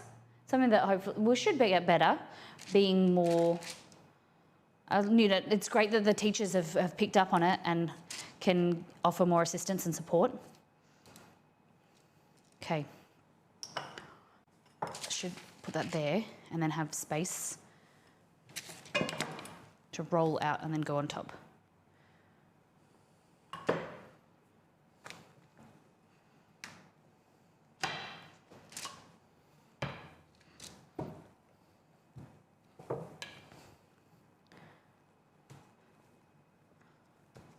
There we go. And then grab this, and then this just goes on top, like that, and stretch it out so it fits on top, like that. Voila! That easy.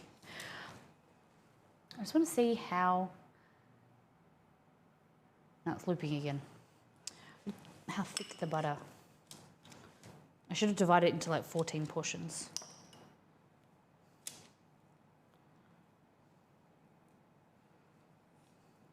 Just joining us, we're making quick croissants. Trying. So basically you roll out the dough, divide it in, like a yeasted dough, divide it in 14 portions, roll out each one, layer it with butter, refrigerate it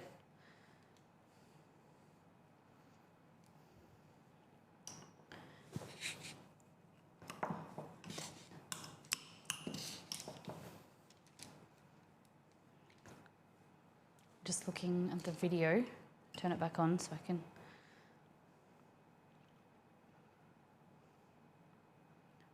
Okay, so she's doing thinner layers. Okay.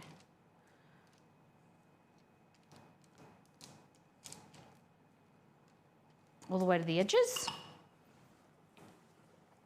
Like that.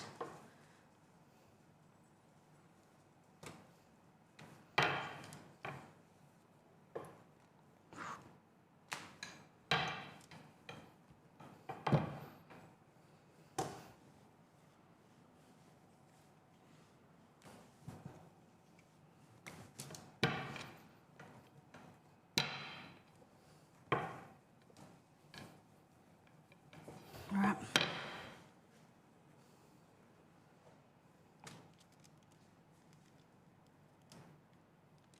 There we go.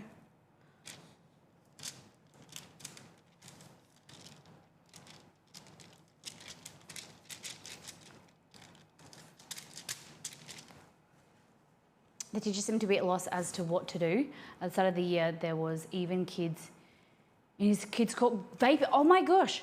So this was conversation we had at Pilates actually. One of the teachers, there's like a lot of kids fighting and vaping, you know, like 7, 8, 9-year-olds.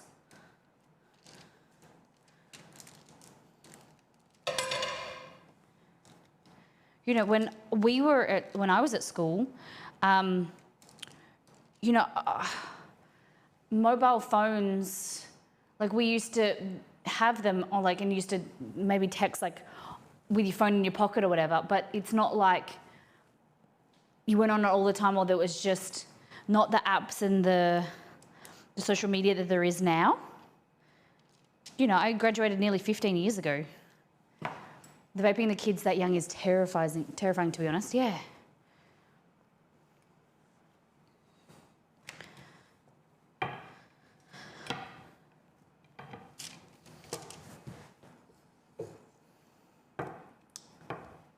And all these violence in games, I'm kidding. But yes, I think there is some other issues that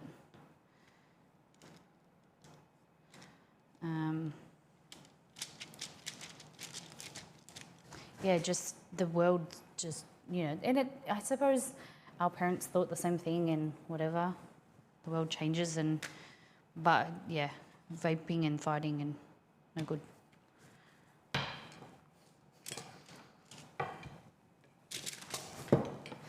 Okay.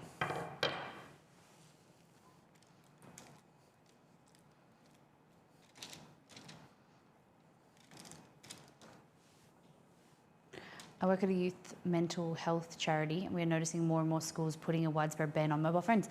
Fantastic. You know, no phones at school, in playgrounds and stuff like that, because then you can't, you know, photos, videos can't be spread, and it's very hard to police though.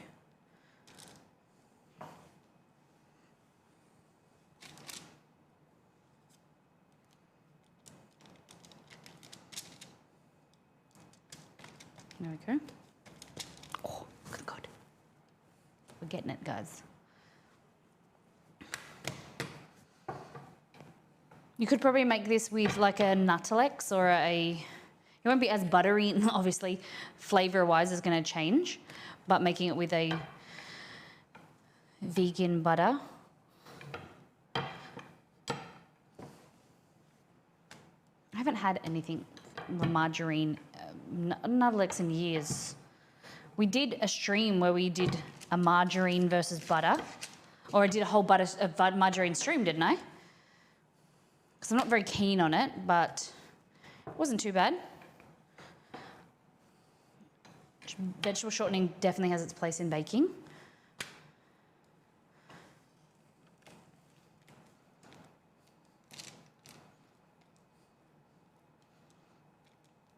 Okay.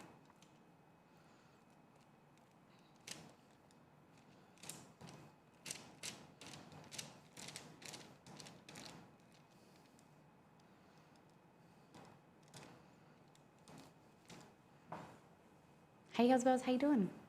Hope you're back to 100%. Thank you. Getting there. I don't know, just Friday was weird. It was a write-off. Just woke the night before, I felt really kind of nauseous and like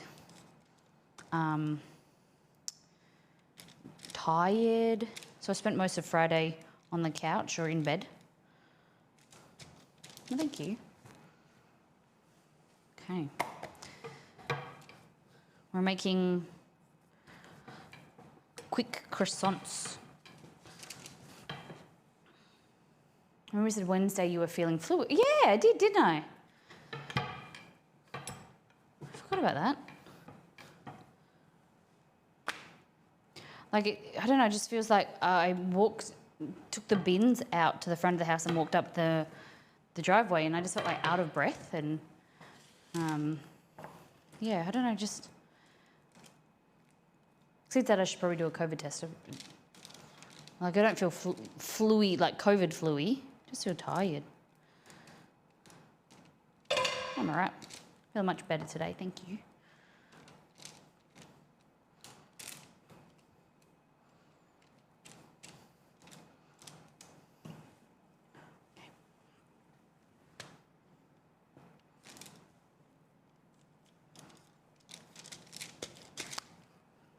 Getting there. All right. 1, 2, 3, 4, 5, 6, 7. We're halfway.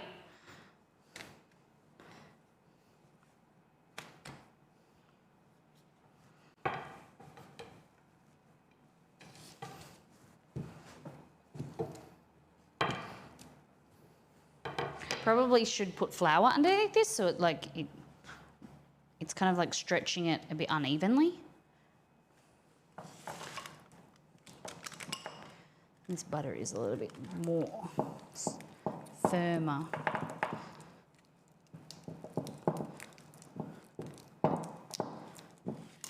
So is it worth it making your own croissants?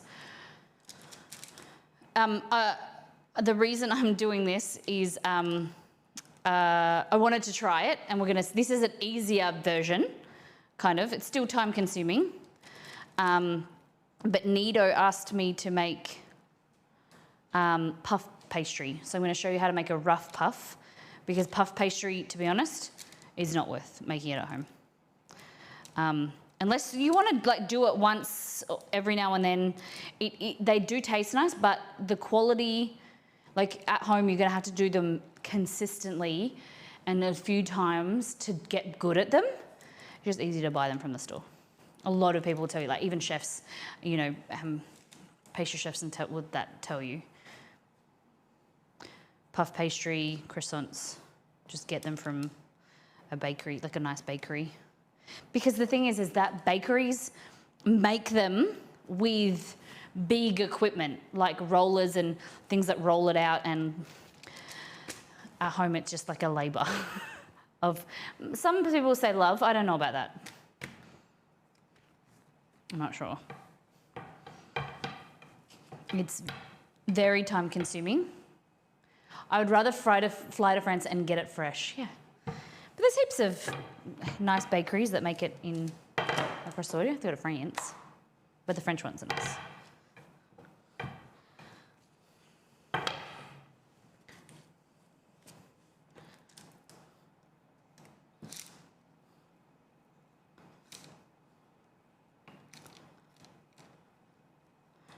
I still remember the first morning. I went on a top deck tour when I was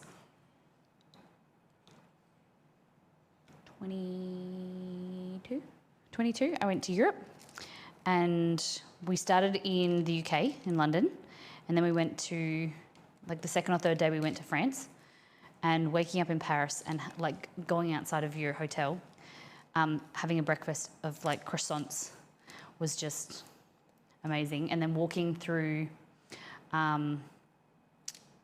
near the Notre Dame and getting eclairs, croissants and macarons, and then sitting on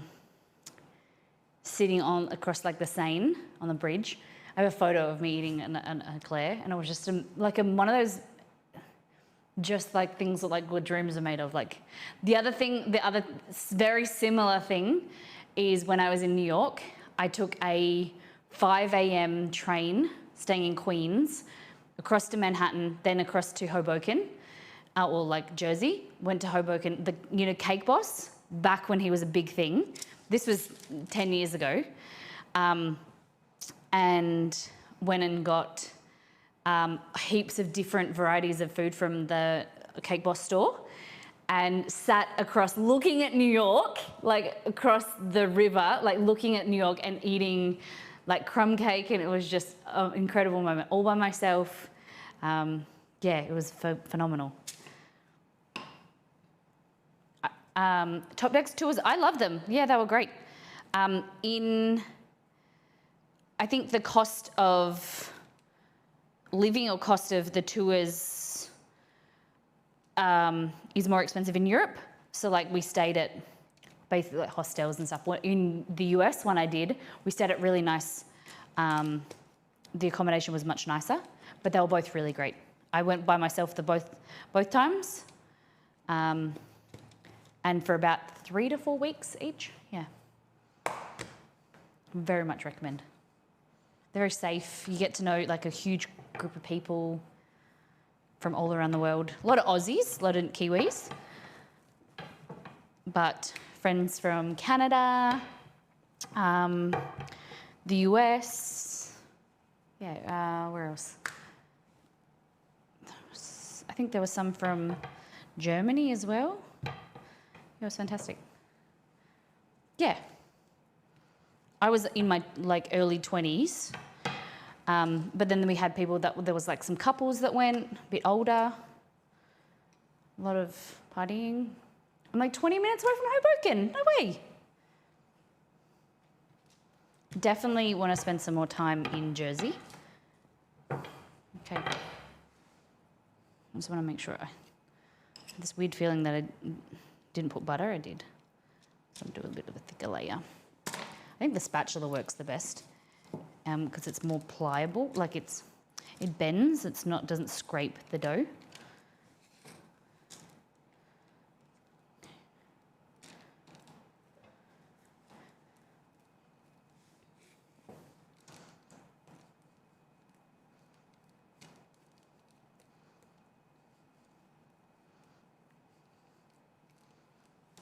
Cool.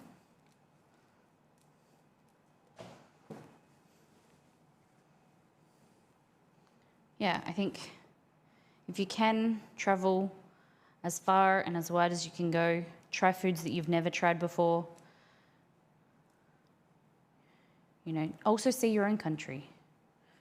Go to places you've never been before. Hey Google, what's his name? What's the chef? What's his name? No Reservations. Hey Google, who's the chef from No Reservations? Oh my God, I know, complete mind blank. Sorry, I don't have any information about that. Hey Google, but who's I the found chef? something related. Yep, from No Reservations. Ooh, chicken. According to Wikipedia, a chef is a professional cook and tradesman who Stop. is proficient in all aspects of food prep. Tony Bourdain. Yeah, Anthony Bourdain. Hey Google, what is the quote from Anthony Bourdain that's famous about traveling? On the website insightvacations.com, they say, "It seems that the more places I see and experience, the bigger I realize the world to be." Do you want a little more context? No, that's not it. There's a famous quote.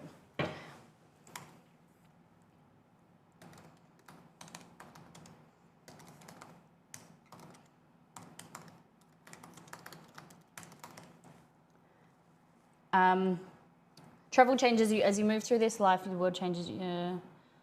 Travel, no.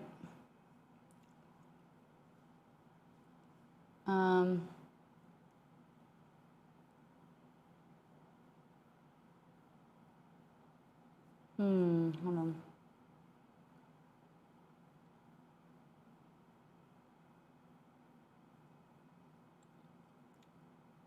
It's about like travel far, like, I can't find it. It's like there's,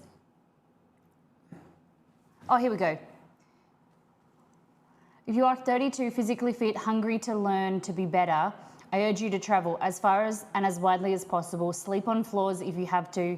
Find out how other people live and cook. Learn from them wherever you go. I love that. Like, you know, it's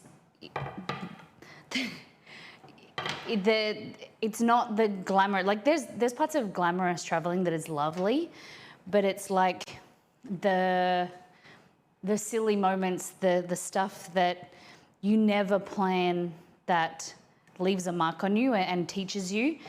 You know, it's from myself and Exceed, you know, it's the people in Nepal that we met who I was really sick, and we were staying at their like little lodge that, like, basically what happens is in Nepal on the trail, the Annapurna circuit, they offer up their houses for payment. So like you can stay with them and they cook for you and they offer you, you know, board.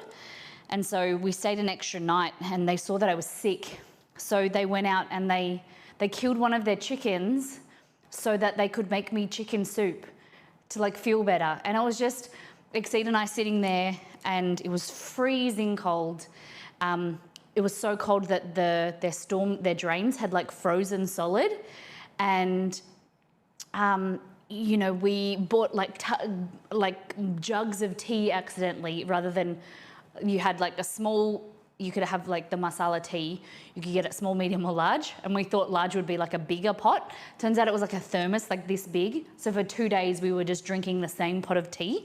And it was just kept warm in this thermos. And just things like that, you know, the sweetness of people and who have nothing, learning from them and how they live and how they still give. There's just something magical about traveling. And I know that with COVID and it made it hard, and it's still, you know, people still understandably unsure. But if you can, just, you know, travel around your area, meet people, local farmers, local marketplaces, and learn their story. Get to know them and what makes them tick. And you'll find that by learning about someone else's passion will ignite something in you.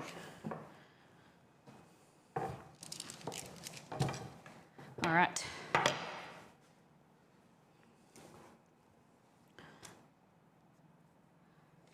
Stretch that out like that.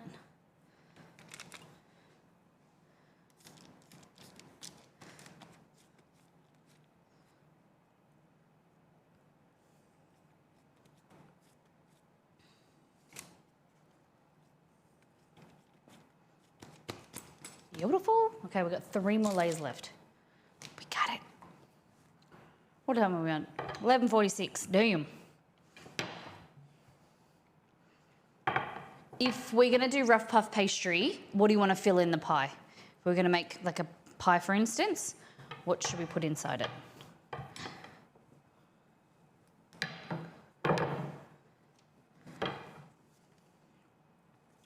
We could do like a mousse pie, or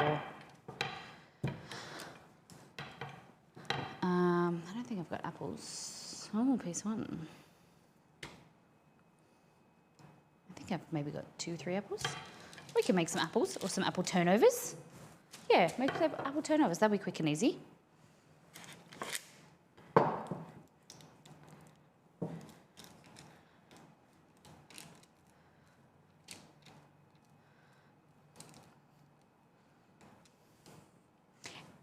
How many layers is it?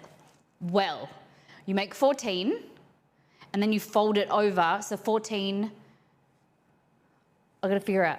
So it's,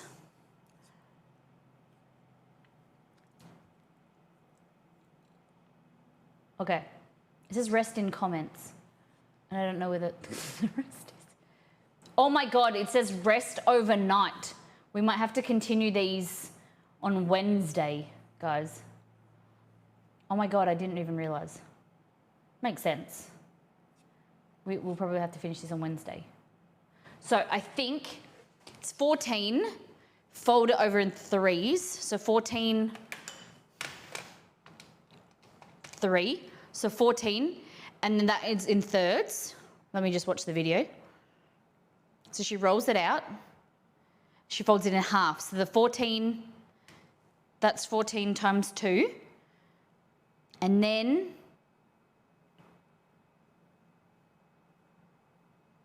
I think then she times it by 3. 28 by 28 by 28 times 3. 84 layers, I think. Molly always says to read the recipe first. Shh. It was in comments. I didn't see. Get sassy with me.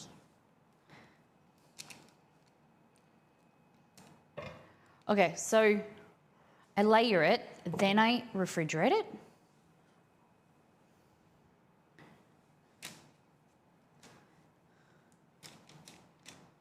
This is way more round than mine. Yeah, okay, so after this step, then we refrigerate it.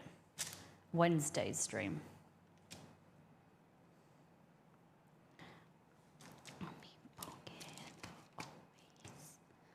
Just making sure we've got no air bubbles. Air bubbles are no good.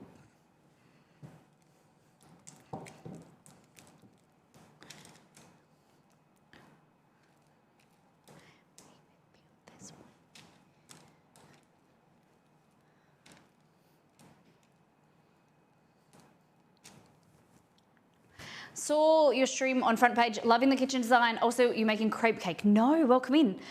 We are making croissants. A cheeky croissant recipe, but they'll be continued on Wednesday. You make layers of dough, layer it with pastry, and then we're gonna let it set in the fridge, roll it out. And then it's going to be magical. Here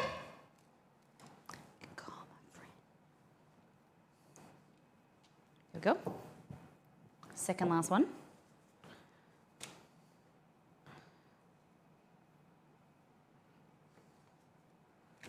Thank you for liking my kitchen. Appreciate it. I love this kitchen, and I love that you guys can be in it. Okay.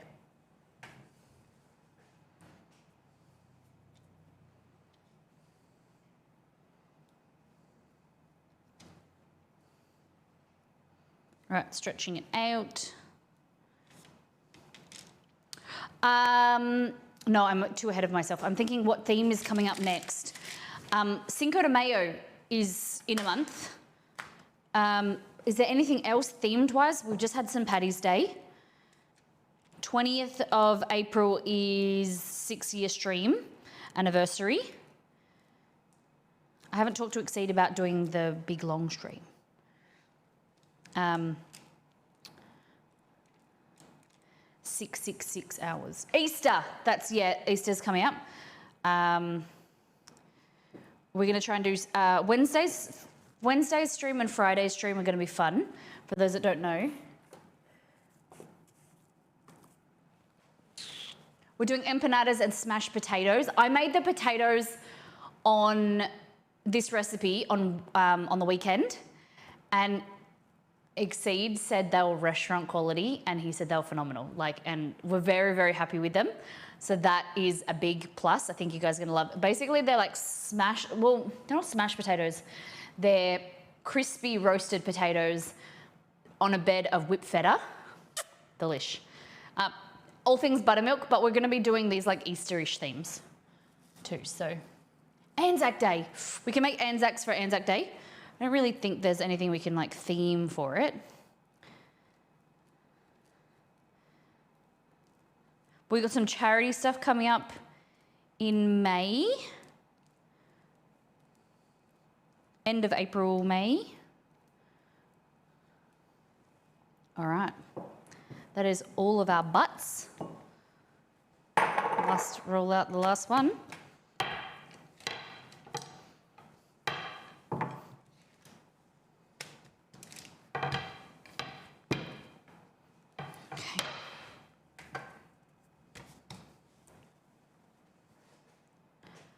this.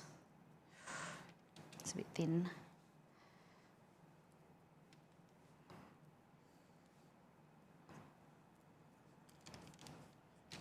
Look at that. Look at that. Spectacular.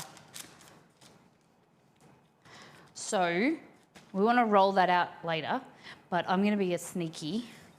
I'm going to trim off the sides a bit.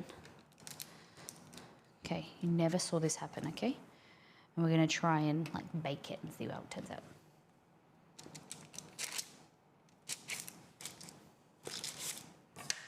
Okay, so this is going to be wrapped in a silicone mat and put in the fridge.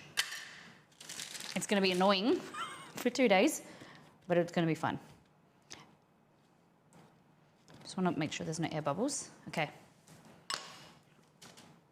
Maybe I'll cling wrap it to keep it airtight, just in case it doesn't deteriorate.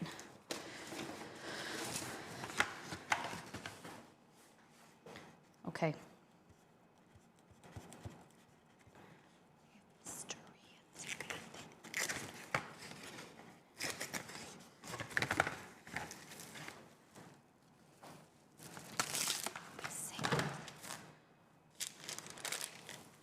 Okay.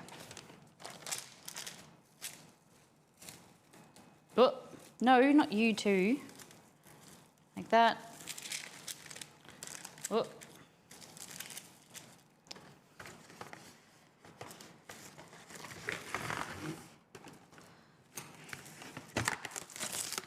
That.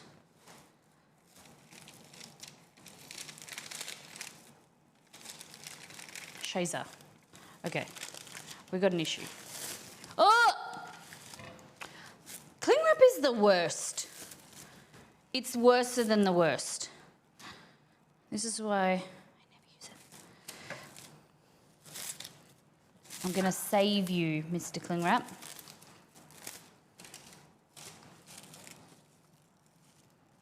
Use your body weight. There we go.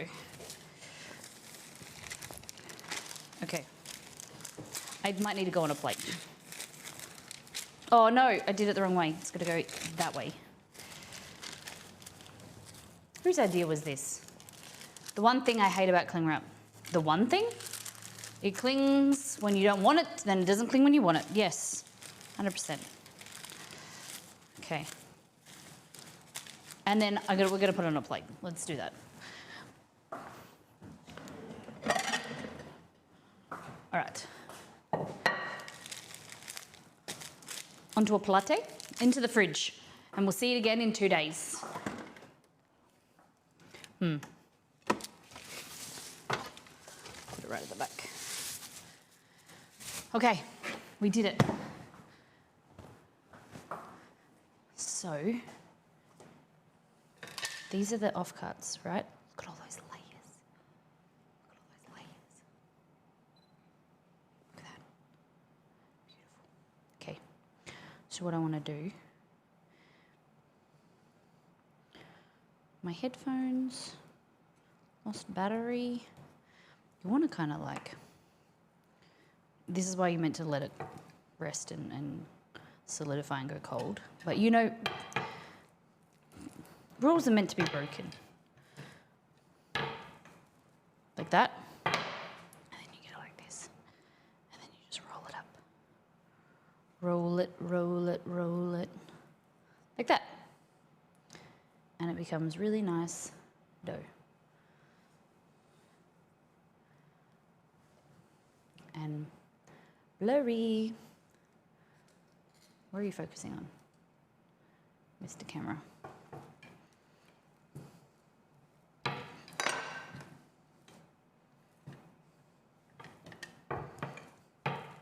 we go.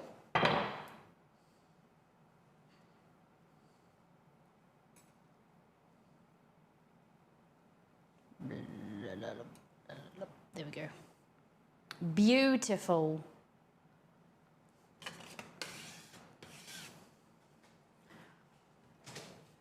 Oh, I went to flick it like that into the bin and it kept going and that flicked onto my shoe. Anyway. Nice. So these, I'm going to cut them in half so they can stand upright. And we'll wait for them to puff. I want to show you the layers. Layer city, bitch. Layer city. Bitch. Look at these. So this is what our croissants will be like this, but bigger. But can you see all the layers? Come on, macro lens, let's go. Can you see? Look at those layers. Dang. And they're gonna all open up and be crispy. So you kind of like sit them up like that. And hopefully they just bake. I might just do it upside down, like that. That's what we're gonna do. Okay. Now.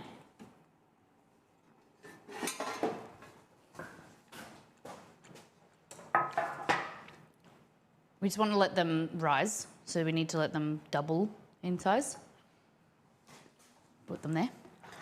With a nice draft on them, because that will work really well, but whatever. Okay, we've done the chipotle chicken. Now let's just do the rough puff, okay?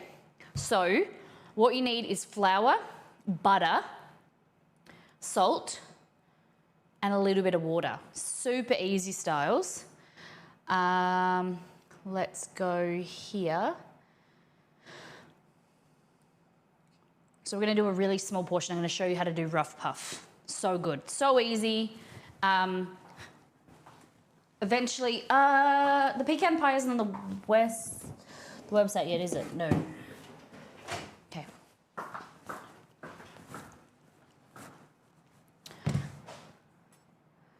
Dun, dun, dun, dun, dun, dun, dun. So, quick puff. Grab yourself a little bowl, a big bowl. You need flour, you need a grater, and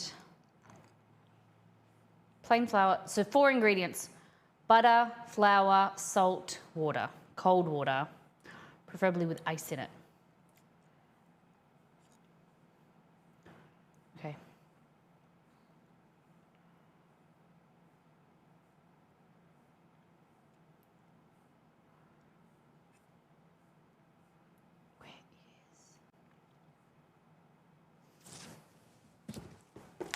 Okay.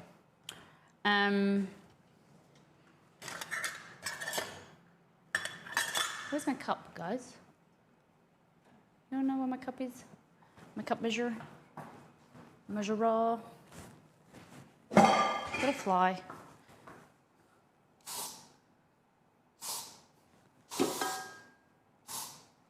Go away, Mr. Fly.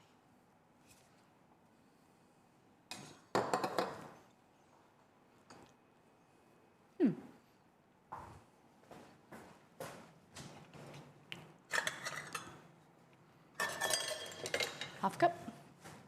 So, half a cup, 1 cup. Just want to kind of zhuzh it up. So you're looking for about 300 grams, just 2 cups. There we go. I'm going to add some salt. Half a teaspoon if you're using salted butter. Teaspoon if you're using unsalted. You already know the answer to that. Then we want 250 grams, half a pound of butts, cold butter. Okay? Has to be cold. Scales. So if you've been around, you might not, if you're new to the stream, you might not know, you might not have seen this. We grate butter. It's a big trick. 215. We need a little bit more butter. We need 250. That's fine. This one up. Whoop. Still cool. It's okay. 230. 258.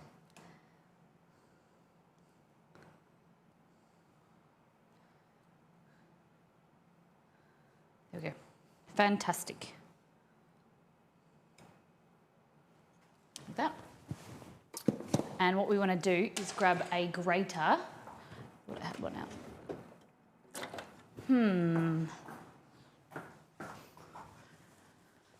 Where is it? Do we grate anything today? No. There we go. We just grated cheese last night, so it's fine. All right. Thing here, what we want to do is put flour around the butter like this. And then we want to grate the butter. So we're going to create nice thin strands, and that's going to create, replicate the layers in the butter. Like our croissant dough, this is very similar. Like I said, puff pastry, I don't think it's worth making it from scratch. However, it does taste nice, like, and it's thicker. This is the only way that I go. Like, I don't make proper puff. I think it's unnecessary, time consuming, whatever. But this is really good. This is like making really great flaky pastry. So, strands like that, break them up, make sure they're not clumping together, tossed in the flour. You could add some cheese if you wanted to make it savory, but I like to do savory toppings. Even with like a sweet filling, I usually do a savory base because I'm not a massive fan of too sweet desserts. So I use like apple pie, for instance. I usually use the savory base. Savory pastry, might be like a spice pastry, but doesn't really have that much sugar. It's not very, very sweet. But it's each up to their own. You can add, you know, 1/4 cup of sugar to this if you want. The more the more sugar you add, especially white sugar, it's going to make it more crisp and crunchy compared to more flaky and, you know, buttery, short. And then we just keep grating. You don't want big clumps, okay? It's a bit awkward to hold this. But you want to make sure it's cold butter, so then it keeps its shape and doesn't melt in your hands.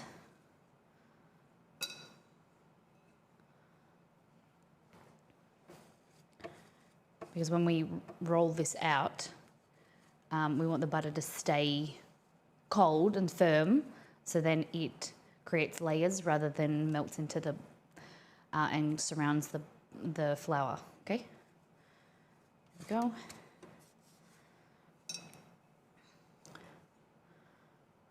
So you're looking at like 300 grams of flour, 250 grams of butter. So a high proportion of butter, but it's like that for a reason. It's very flaky, very buttery, very flavorful. There we go. This is the room temperature butter, so it's a little bit soft, you can see. But then I just get some flour and just kind of grate that like that.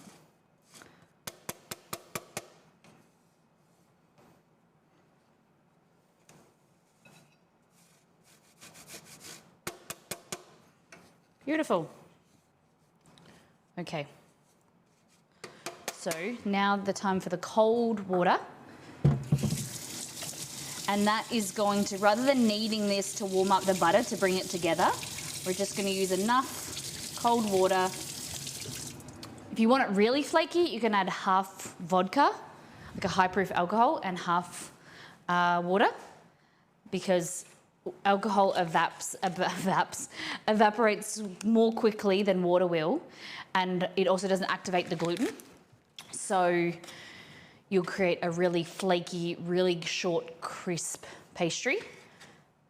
But I don't like to do all vodka because then there's no gluten activation and it just crumbles apart. Okay, like that. Dirty with all the stuff on me. Okay, measuring jug. we go. We'll go cold water.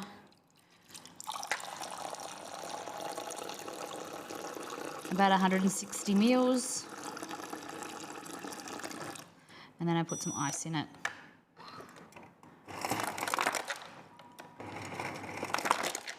Like that. So I measure it to the correct amount, or just under, and then put some ice in it to keep it cold. To account for melting. Alrighty, so looks like this.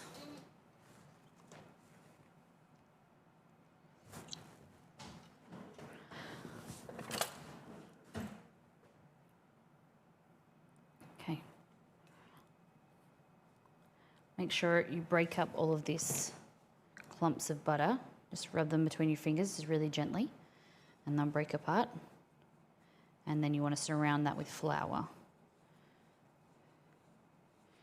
So you want this to be more coarse than breadcrumbs. Like you want it to be very chunky. So you can still see the chunks of butter in there. But the butter can't be really chunky. It has to be like strands, okay?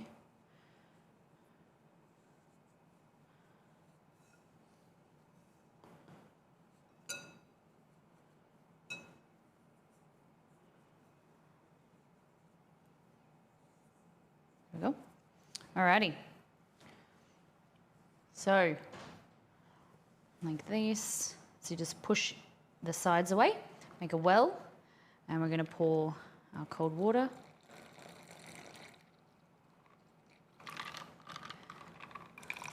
There we go.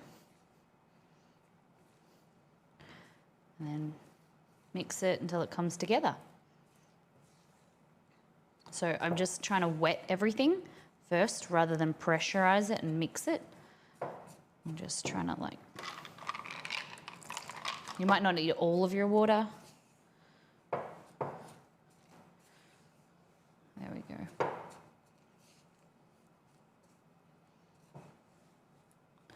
Like that. So then make sure you've got like any crumbs like that. Oh, take the ice cube out. Nice. Look at that. Beautiful. Okay, so then I just use my hands now and I pressurize it rather than knead. So I'm literally picking it up and just pushing it down into itself. And we're gonna transfer it over to here. Get the bigger pieces like that. Fabulous.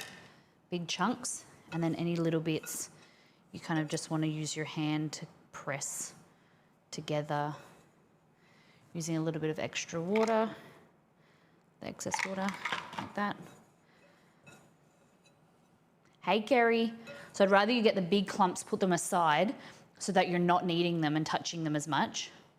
And, you know, these last little dry bits, then you can pressurize them and kind of mix them together. So that warm up the butter slightly if you were going to. Okay, like that. We got really big chunks, not big, but like nice visible chunks and pieces of butter. Okay.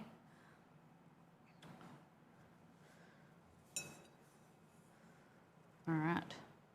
So we're gonna get our rolling pin back out. This.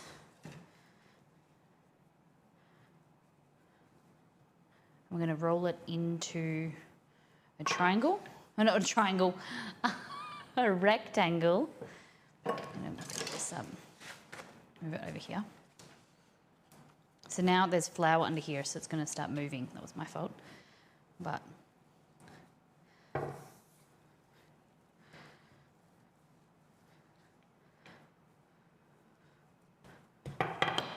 dust it with a little bit of flour, not too much.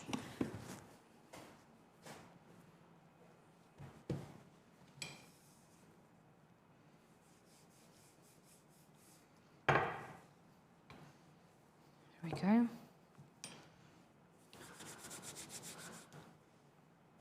All right.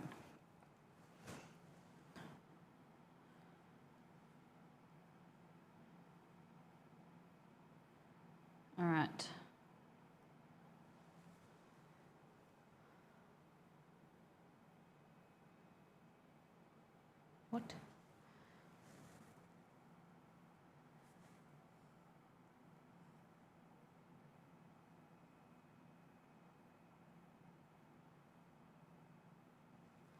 Okay.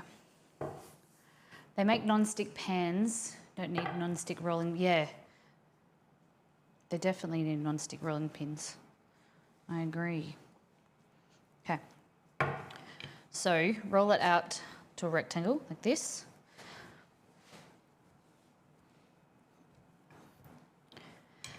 And we're going to fold it in like an envelope. So we're going to fold it into thirds like this. And if you can, kind of pull it so it's nice and even.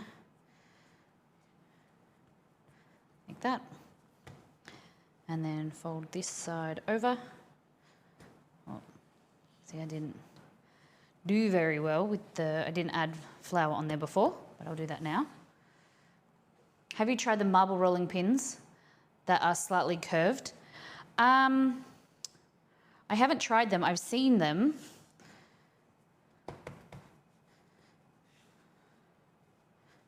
There we go. And then what you want to do is do the same thing, roll it out. Grab some of this extra flour.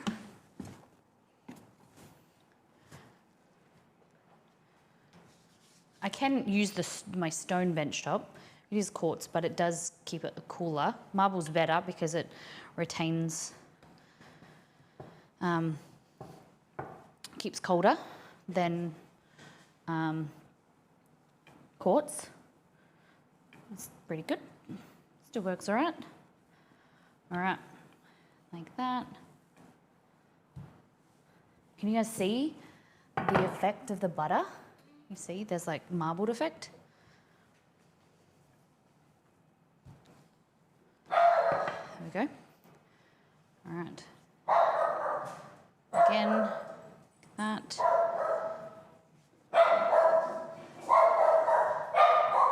It was a delivery, man.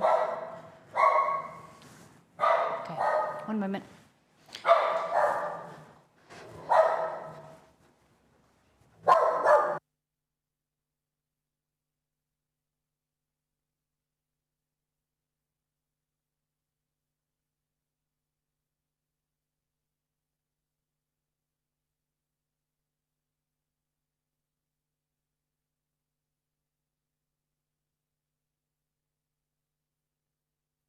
All right, this is something I cannot show you.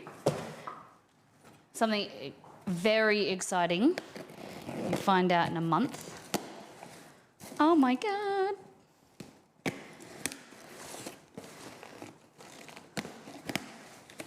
Just gotta check it out. Damn.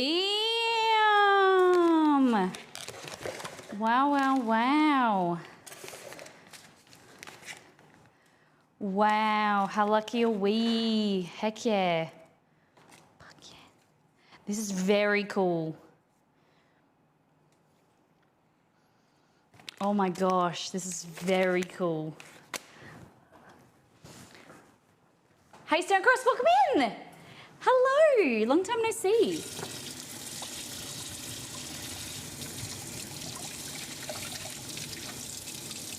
All right.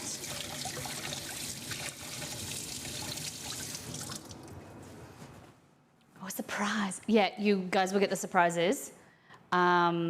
Maybe in like a month, I think it gets. I'm very excited. I'm very excited. It's very cool. It's very cool. Very cool to be a part of it. Okay. So that's your puff pastry, guys. So we're gonna put that, or you can use it now. We're gonna roll it out and we're gonna make, I think we should make some like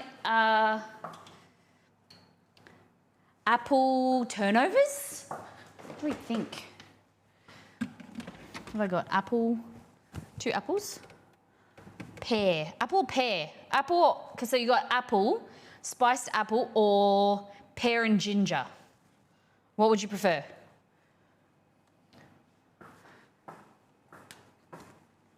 Apple or pear? Apple or pear? Apple or pear? Apple or pear? Apple and a little cinnamon? Yeah. Oh, yes. See the layers. Can you see? Can you see all the layers? Now puff. Am I ashamed? So this has no yeast in it, so it's not going to rise like a croissant. Very crisp. It's not going to be, yeah, it's not going to be like as huge as a croissant. It's still going to be really flaky, really delicious. A mix of both. I'm just thinking. Roll this out.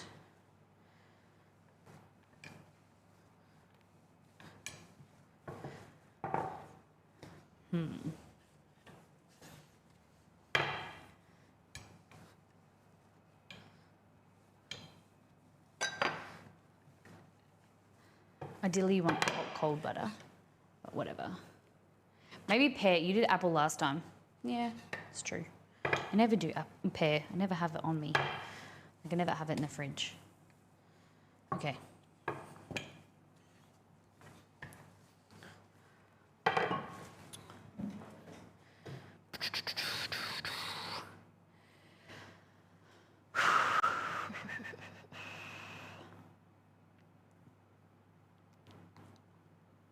Just thinking.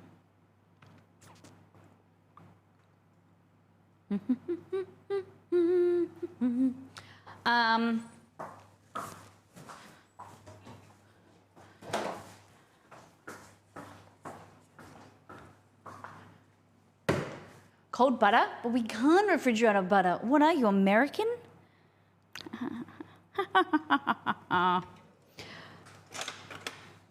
Oh, this is what I want. Okay. So we're going to cut this into like squares or like rectangles. They look more like rectangles. There we go. Okay. So, Nutella.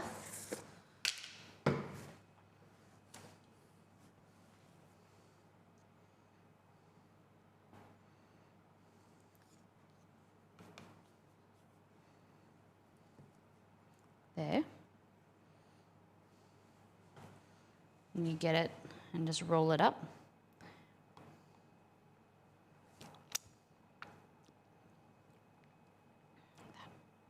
Hello, Jester. You're licking my feet for some reason? Okay. Miniature Swiss rolls. Yeah. They should be. These are going to go with these little things over there. Because these don't need to be proofed. They can go straight in the... They should be cold, but they don't need to be proofed.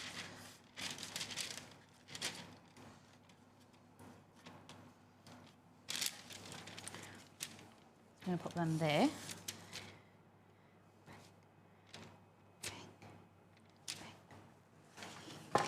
And then I'm going to make another one and do a triangle.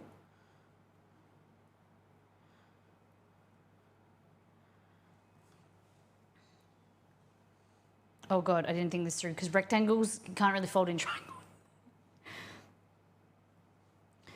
Maybe I can cut this off a bit so it's like more of a square. Oh shit. Whatever, it's just gonna be what it's gonna be. Okay? Egg wash or not to egg wash? I think we should egg wash. Do we have any eggs? No.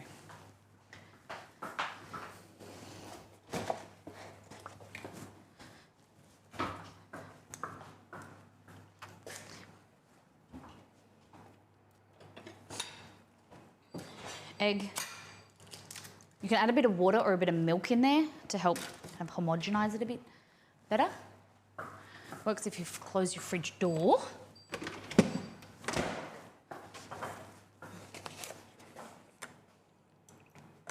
Milk. Oh my gosh, I just remembered to go get Chipotle chili balls after stream.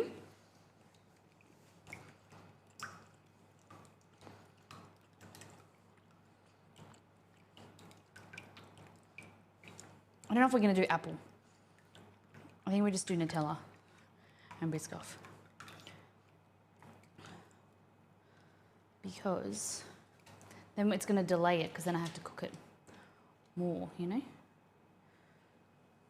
Oh, don't go on the inside. You got to go around the outside shit because it acts like glue and it stops it from rising. So you just want to go around the outside. Molly, I screwed it. Biscoff, now you're talking. We're going to heat up the oven nice and hot at 200 degrees and then get them in.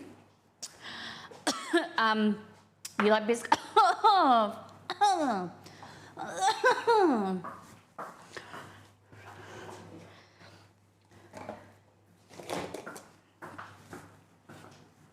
Biscoff.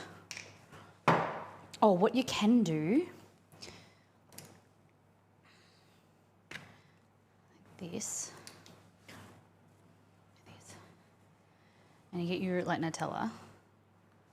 See, Kerry? Like this. You just put a bit in the middle, and then you just get like, should be better spread. Around the edges like that. And then you go just like that. Biscoff cheesecake. Sounds good.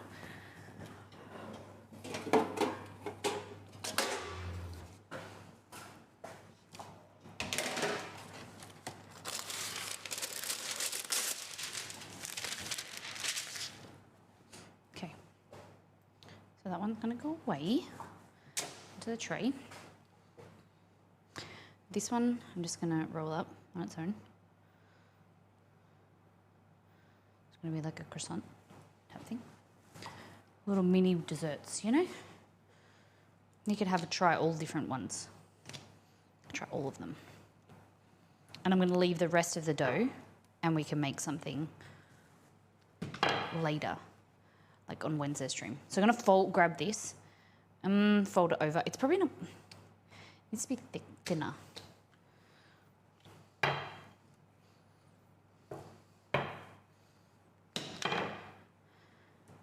And just grab, I don't know if this is gonna work, okay?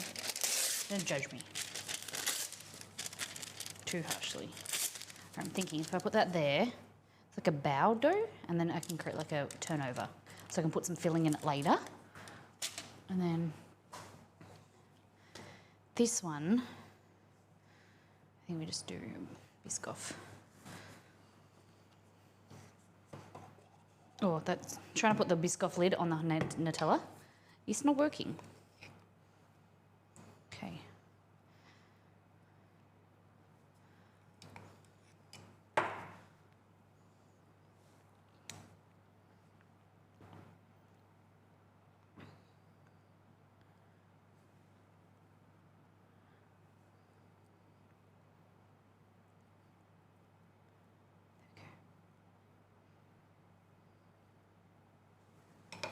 Like that.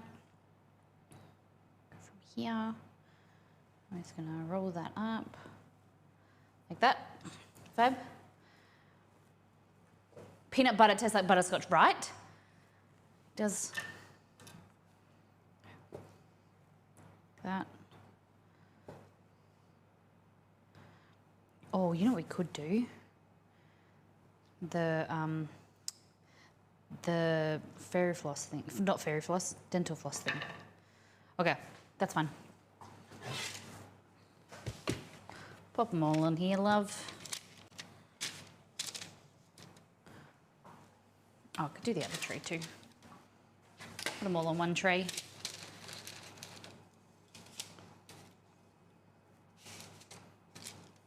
These ones here are the croissant dough. They need extra time to proof, but we ain't got no time.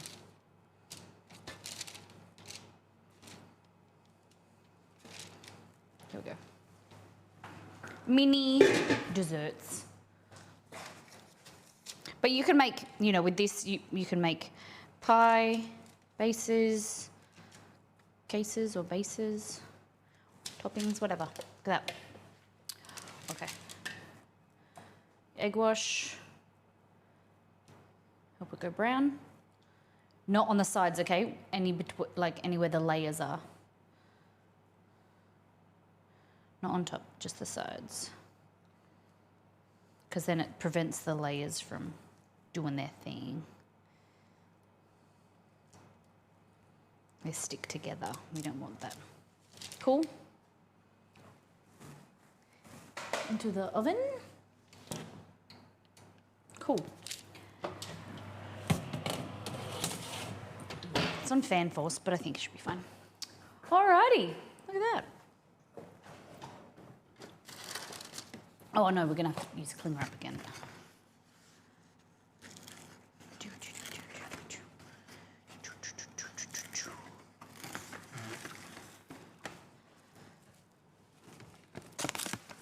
There we go.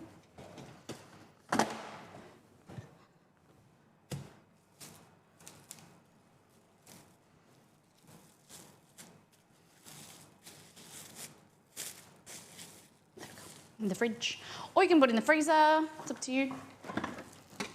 Already got one dough in there, so might as well have the second one. Ouch! Ouch! Ouch! Ouch! Ouch! Ouch! Ouch! Okay, now we've got some time to burn. We can clean up a little bit. What do you guys? Did you learn how to make puff pastry? Anyone made it themselves before? What's your DOTD so far? New people are watching like, what does that word mean? DOTD, dish of the day. Okay. Whisk off, have a drink.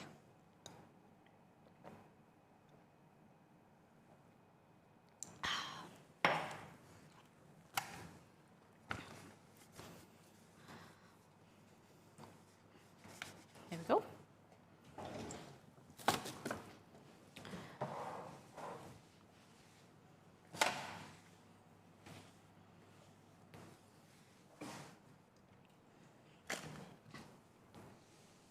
I want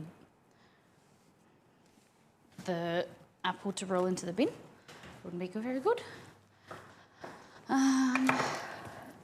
Okay. So they're baking. They shouldn't be very long. Never made it myself. Looks pretty good, but I don't know if I would go to all that trouble. Yeah. For pies, especially my pecan pie, the technique is good. Is great, and like the pastry is great. I prefer this type of pastry for pies than I do store-bought puff pastry. That never turns out as good. Using like a rough puff technique works really nice. But it depends on like what you're making it with, like what you're making it for. If you're making like a pie with it, it's nice. Little pastries are quite cute and lovely. But if you can buy like a really good quality artisan kind of style, you know, there's like puff pastry that you can buy that's rolled out and it's thick, and you roll it out thinner and the size that you need. That is really good, but it's more expensive. It's like $8 to $10 for the roll. I really like that. I've only used it once or twice, but the stuff, if you can buy like butter puff pastry rather than like your regular puff pastry, because that uses vegetable oils rather than butter, and you're going to get richness from butter, and the color of the butter is going to be yellow. You know, the Australian version, like Pampers, make butter puff, but that's like $5 or $6. It's more expensive. It is better, but you know, sometimes I'm like, I don't know if it's worth that cost. I'd rather make my own. Yeah. Can you see them in the oven? So, When I can figure out how to clean my oven door better, you'll be able to see in there better and nicely. We can see, do like a, I want to get like a camera that I can put there for when I do videos to do like, what's the word, like time lapses, so you can watch it grow and bake. So right now the butter is melting, and when the butter melts, what happens is the butter melts and it separates into mainly two ingredients, which is fat and water. The water then evaporates and turns into steam, and that's what creates the layers. So the butter separates the fat from the flour, the cold butter, and that steam further increases and separates the layers, so you get a nice puff. Have you tried the dishwasher tablet hack on the door? So I didn't really know how to do it right. So what I did is just got water in a jug, boiling water with the dishwashing tablet, and just got that liquid, that like soapy liquid, and put on there with paper towel and let it soak. That was a video that I'd seen in the past, where you get like a jug or a bowl, you get boiling water or hot water, dissolve tablets, dip in paper towel, and then lay the paper towel over there. I have to look up this dishwasher tablet hack. Sounds good. Start to do things, bubbling. Looks good. But like right now, I don't want to take you close to it because it's like, I don't even know how it gets that dirty, to be honest. It must be like steam or liquids in the oven that then rise up and then, I don't know, on the door? I don't know. Like, it's very strange. Or is it when I open the door and then there's liquid that drops on there? I don't know. But it has like dribble marks. Come on, Mr. Guy. Work quicker. Ooh. It's looking good. Oh, the layers are looking delicious. They're separating. They're looking fantastic. The other thing that I want to do again, we made pastries, like Danish pastries, and they were phenomenal. They were really good and worth the effort. Nappy sand is great for cleaning grease. For range head, yeah. So the old cleaner that I had, she got me onto the nappy sand hack. I liked that. Okay. Dishwasher tablet oven. Let me just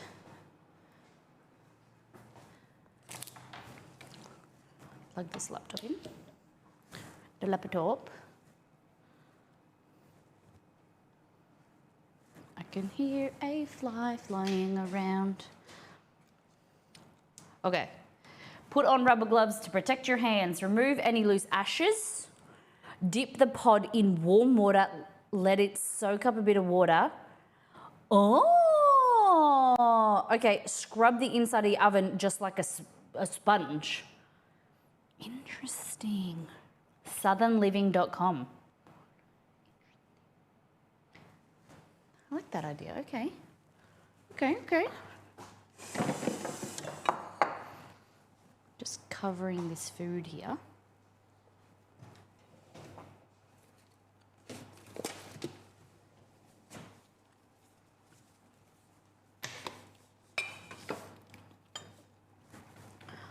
Hurry up and cook. Hurry up. Oh, look. Guys, it's turning out so good. Oh my gosh, they're puffing up so nicely. I love pastry, I love bread, and I love watching how transformations happen. Oh my God.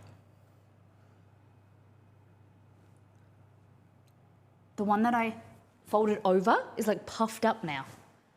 It's looking so cool. Okay.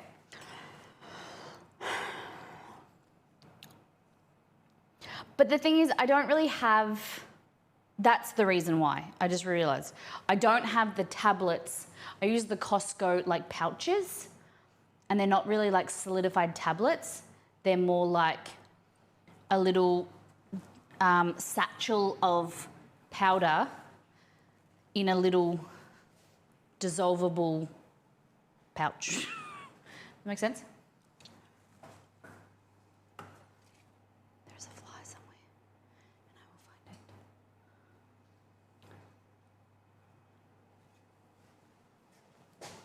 it. Yeah, so like these guys use like a tablet. Mine, I just realized I don't use tablets. And if it comes in contact with water, it'll just dissolve. These are really good. If you go to Costco, the Kirkland ones, good. But like they look like this.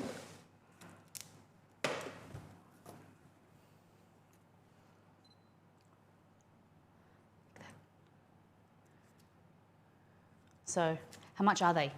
I think they work out to be, they're a packet of 115, and I think they're like 15, 17 cents each. Really good. It's not, for a long time, it's not worth buying tablets. I watched a whole documentary. I think we put it in Discord once. It's about like, this guy did a deep dive into dishwashers, and like the expensive ones are not good for your dishwasher. And the best thing to use is powder, the cheap powder, and you use a little bit flour on my face. I do. Thank you. Yeah, the best ones to use are powder, the cheap powder. And you should add a little bit before, like a pre-wash, and into the little section for your, your main wash. Okay. What happened when I tried a cleaning hack on our oven? Okay, well maybe we could try it. We've got like 10 minutes. I don't know, the way these things are going. Turn out pretty good. Oh my gosh, they look so good. Holy dooly. It's like we've made palmiers. We should have made them. Would you dust the pastry with sugar? Oh, delicious. It's gonna be good. Anything with Nutella is always good. True. Nutella, like in small amounts.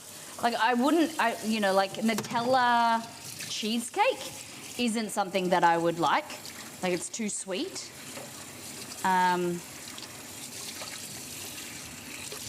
But I think in moderation. Okay, so this is hot water, warmish water, ready? I'm gonna dip this in here. Lucky I've got 2 ovens. I'm gonna dip the edge in, like that, and see how it goes. Let's figure this out. I don't know if the water, it's pressurized and it's just gonna come all spilling out. Ooh, yeah. Yeah. It's just like disintegrated in my hand. There's powder everywhere. But I think we just...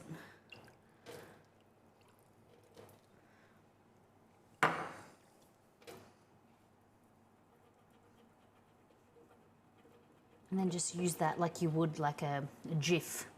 An Australian Jif is like a cleaning product. We have Jif, a cleaning product. You guys have Jif peanut butter. So when you say, oh, just grab some Jif and put it on your toast, for us, you'd be dead. Jif is no good. Okay.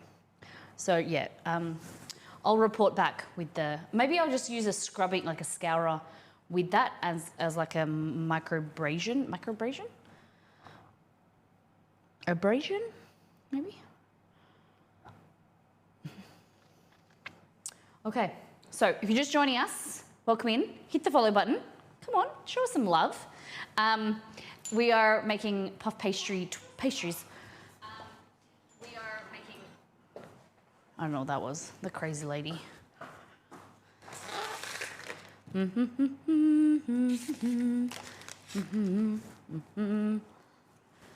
Okay. Some of them are done. Oh gosh, they look good, guys. All right, some of the smaller ones are done. I think I'll pull them out. Ready? I'm gonna work quickly. The croissants are done. Oh my God, come out of the oven. Oh my God, come out. Okay, look at these. Look at that. Look how good they look.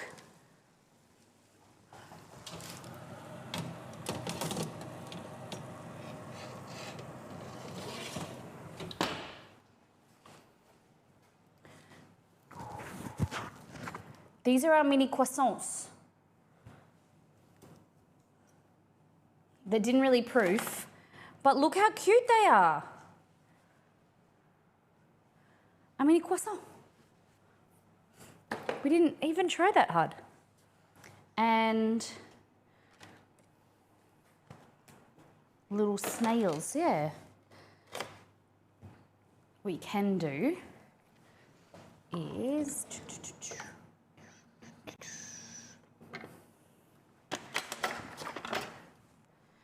I don't know if this will work. If you pick it up, dip it in there. Yeah.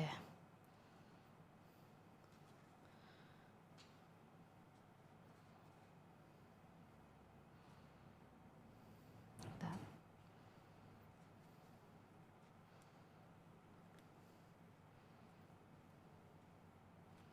To make it... Hold on. I don't know if this is going to work because it's probably going to burn it.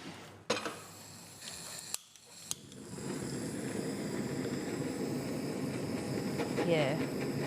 Like I thought it would brulee it, but it's burnt it. Whatever. Cute. Now we want to get serrated bread knife. Like this.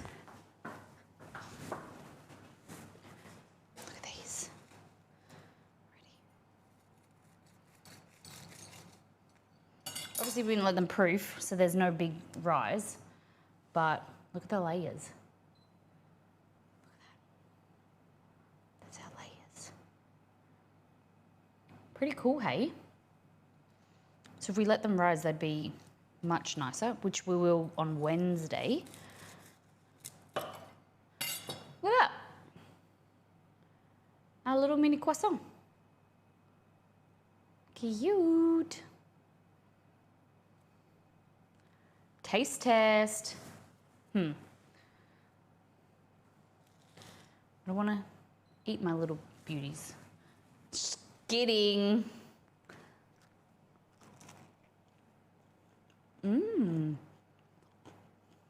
Not flaky because they're not proofed very well, but nice. Buttery, yummy. The real test for a good croissant is with a bit of marmalade, in my opinion, because they're buttery. They go really well with nice marmalade. The layers are really, like, really good.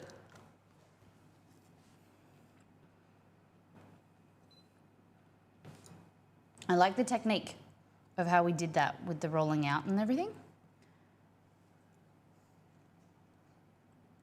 Like, look how fakey that is.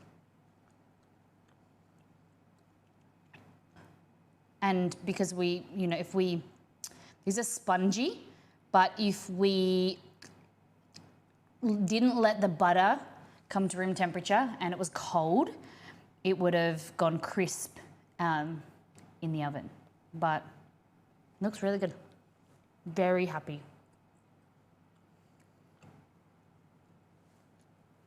A little snail. Okay, let's check. One's in the oven. Nearly there. Let's do a marmalade test. We've got some time.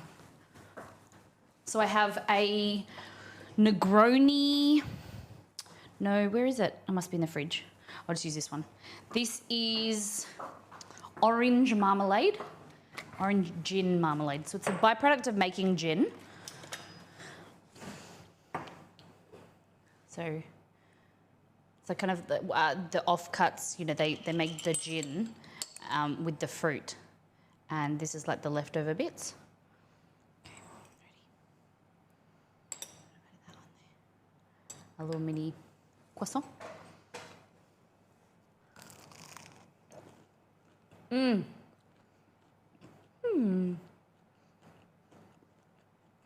Pretty good. For an offcut, so we baked today. I think Wednesday is going to be even better. I'm very excited for Wednesday's stream.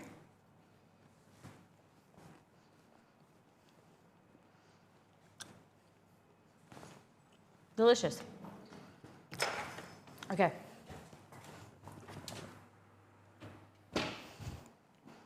G'day, mate.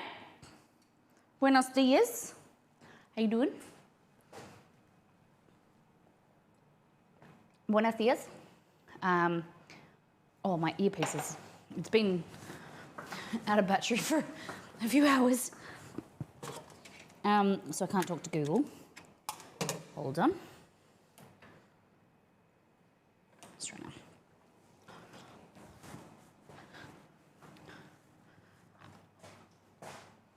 What you cooking this time? We just got done making some croissant dough, and that's going to be done on Wednesday's stream. We did Chipotle salmon and Chipotle chicken bowls. So, look, gonna have to give them a freshen up before their photo shoot. But this recipe is already on the website. Look at that. Salmon, Chipotle salmon rice bowls with a mango and avocado salsa. And then this is chicken. Look at that. Delicious. Chipotle is smoked jalapeno, not just the chain.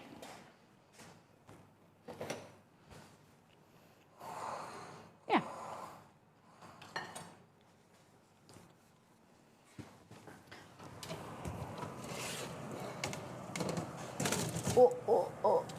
Oh, drop them. Oh my gosh. Look at these. Is that zucchini? Cucumber and avocado in there. No zucchini. Look at these guys. Okay, I just want you to look at this and look at those layers.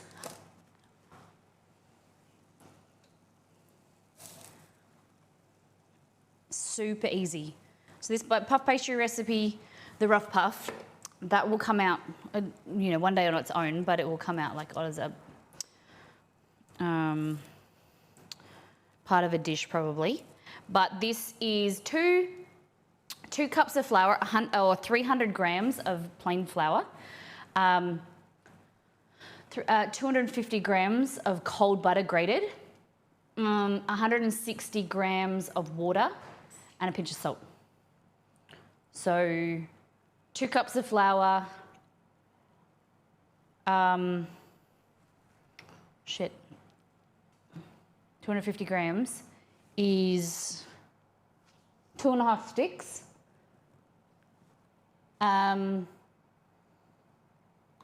2/3 of a cup of water and some salt. Hello, buddy. Now I have to eat again. You can do matchsticks. Oh, I should do them on Wednesday.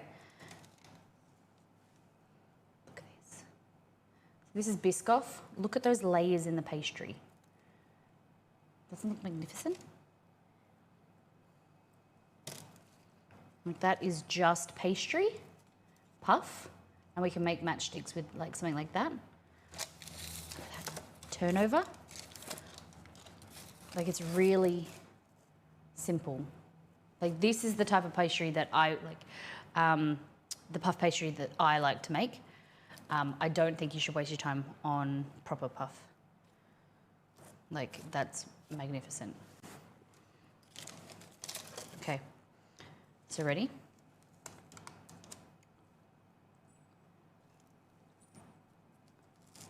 Oh, hold on. I don't know if you guys can hear.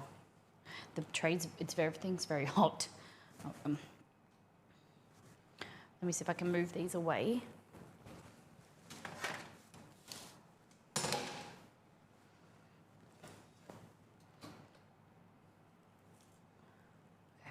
ready?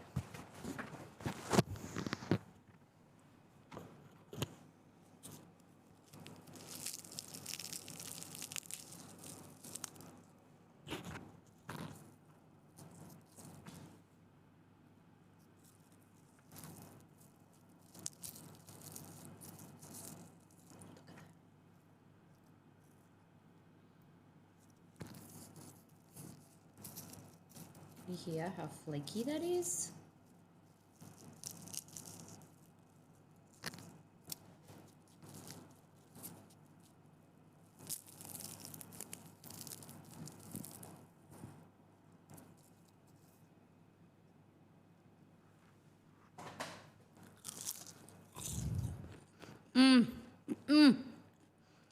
Yum. Spectacular. Could be baked a little bit more, but this is so much better than a store-bought puff. Like a regular store-bought puff, the flavor is just so good. But homemade, it is, takes a bit of time. But this isn't normal puff pastry. This is the special puff.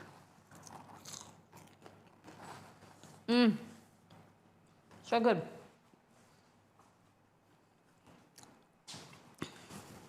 So this one here, that's cooled down a bit. Look at this. Again, could be cooked a little bit more, but we're on kind of like, got a finished stream. Look at that. It's flaky.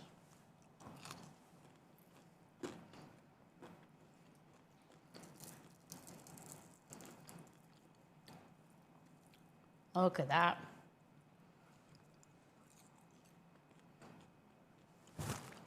Hi, Jess.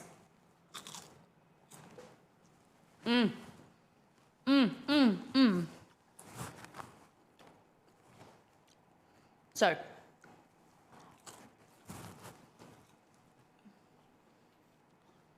when I can figure out a recipe to make with these, I'll release them. Maybe palmiers. I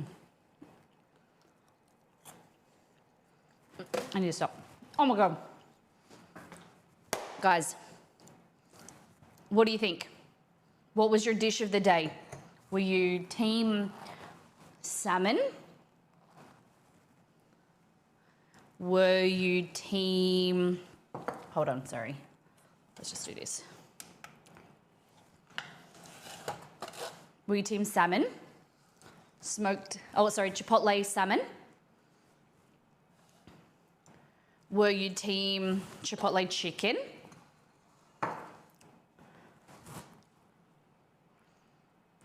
Were you team croissants? Need to focus on them. Team croissants? Or were you team puff?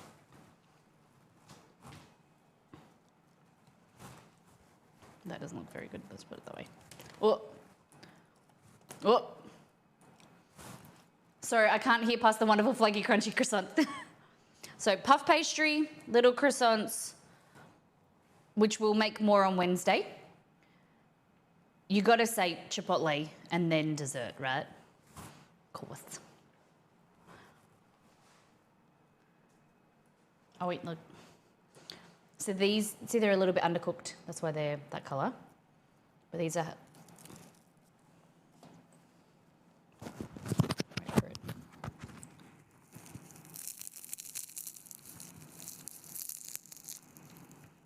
Nutella filling.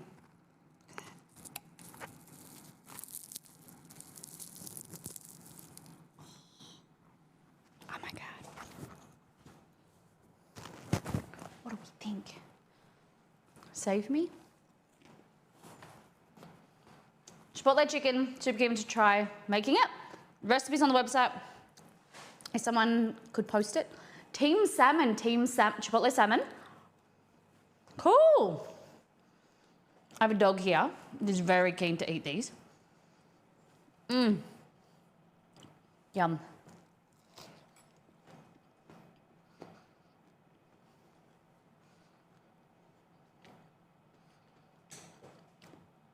All right.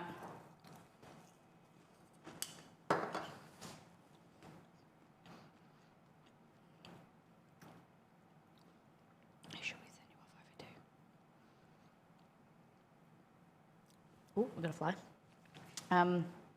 Yeah, what is your dish of the day? I'm thinking, I do like salmon, but I prefer chicken all the time.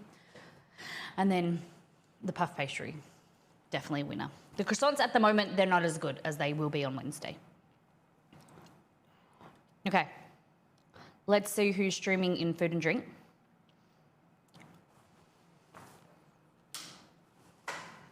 Do you do the same thing as me when you plug in your laptop charger and then you sit there and then it goes dead and you don't know why, and it's because you plugged the charger in but haven't turned it on at the wall?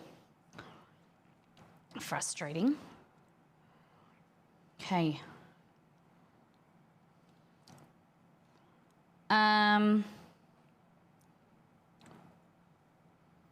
Let's see. We haven't rated Cheska in a while. I don't know what she's making. But let's jump over there and see. I thought you and Exceed didn't eat fish for some reason. I eat fish on occasion. Exceed doesn't eat any seafood. You are right. So, it looks like she's, I don't want to do exclamation mark menu because then I'll announce myself. So, I'm just going to jump over and see Cheska.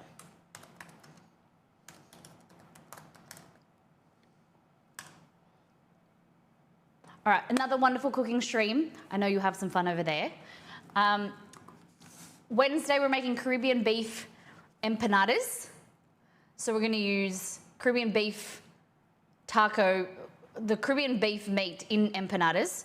Gonna be a pastry week. And making these amazing potatoes that I'm gonna show you. You're gonna love it.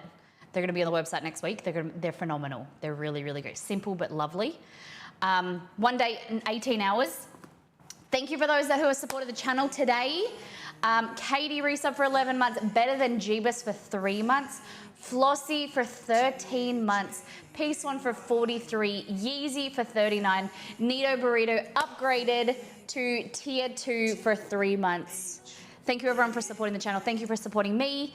Thank you for the great chats today and the people who are giving me some great advice. I hope you have a fantastic week. If you can copy and paste this raid call message, we are gonna jump over and raid Cheska, give her some love, and I hope you have a fantastic week. And we'll see you on Wednesday. Take care, brush your hair, be good to yourself and those around you. Join Discord, post your food photos. We'll see you later.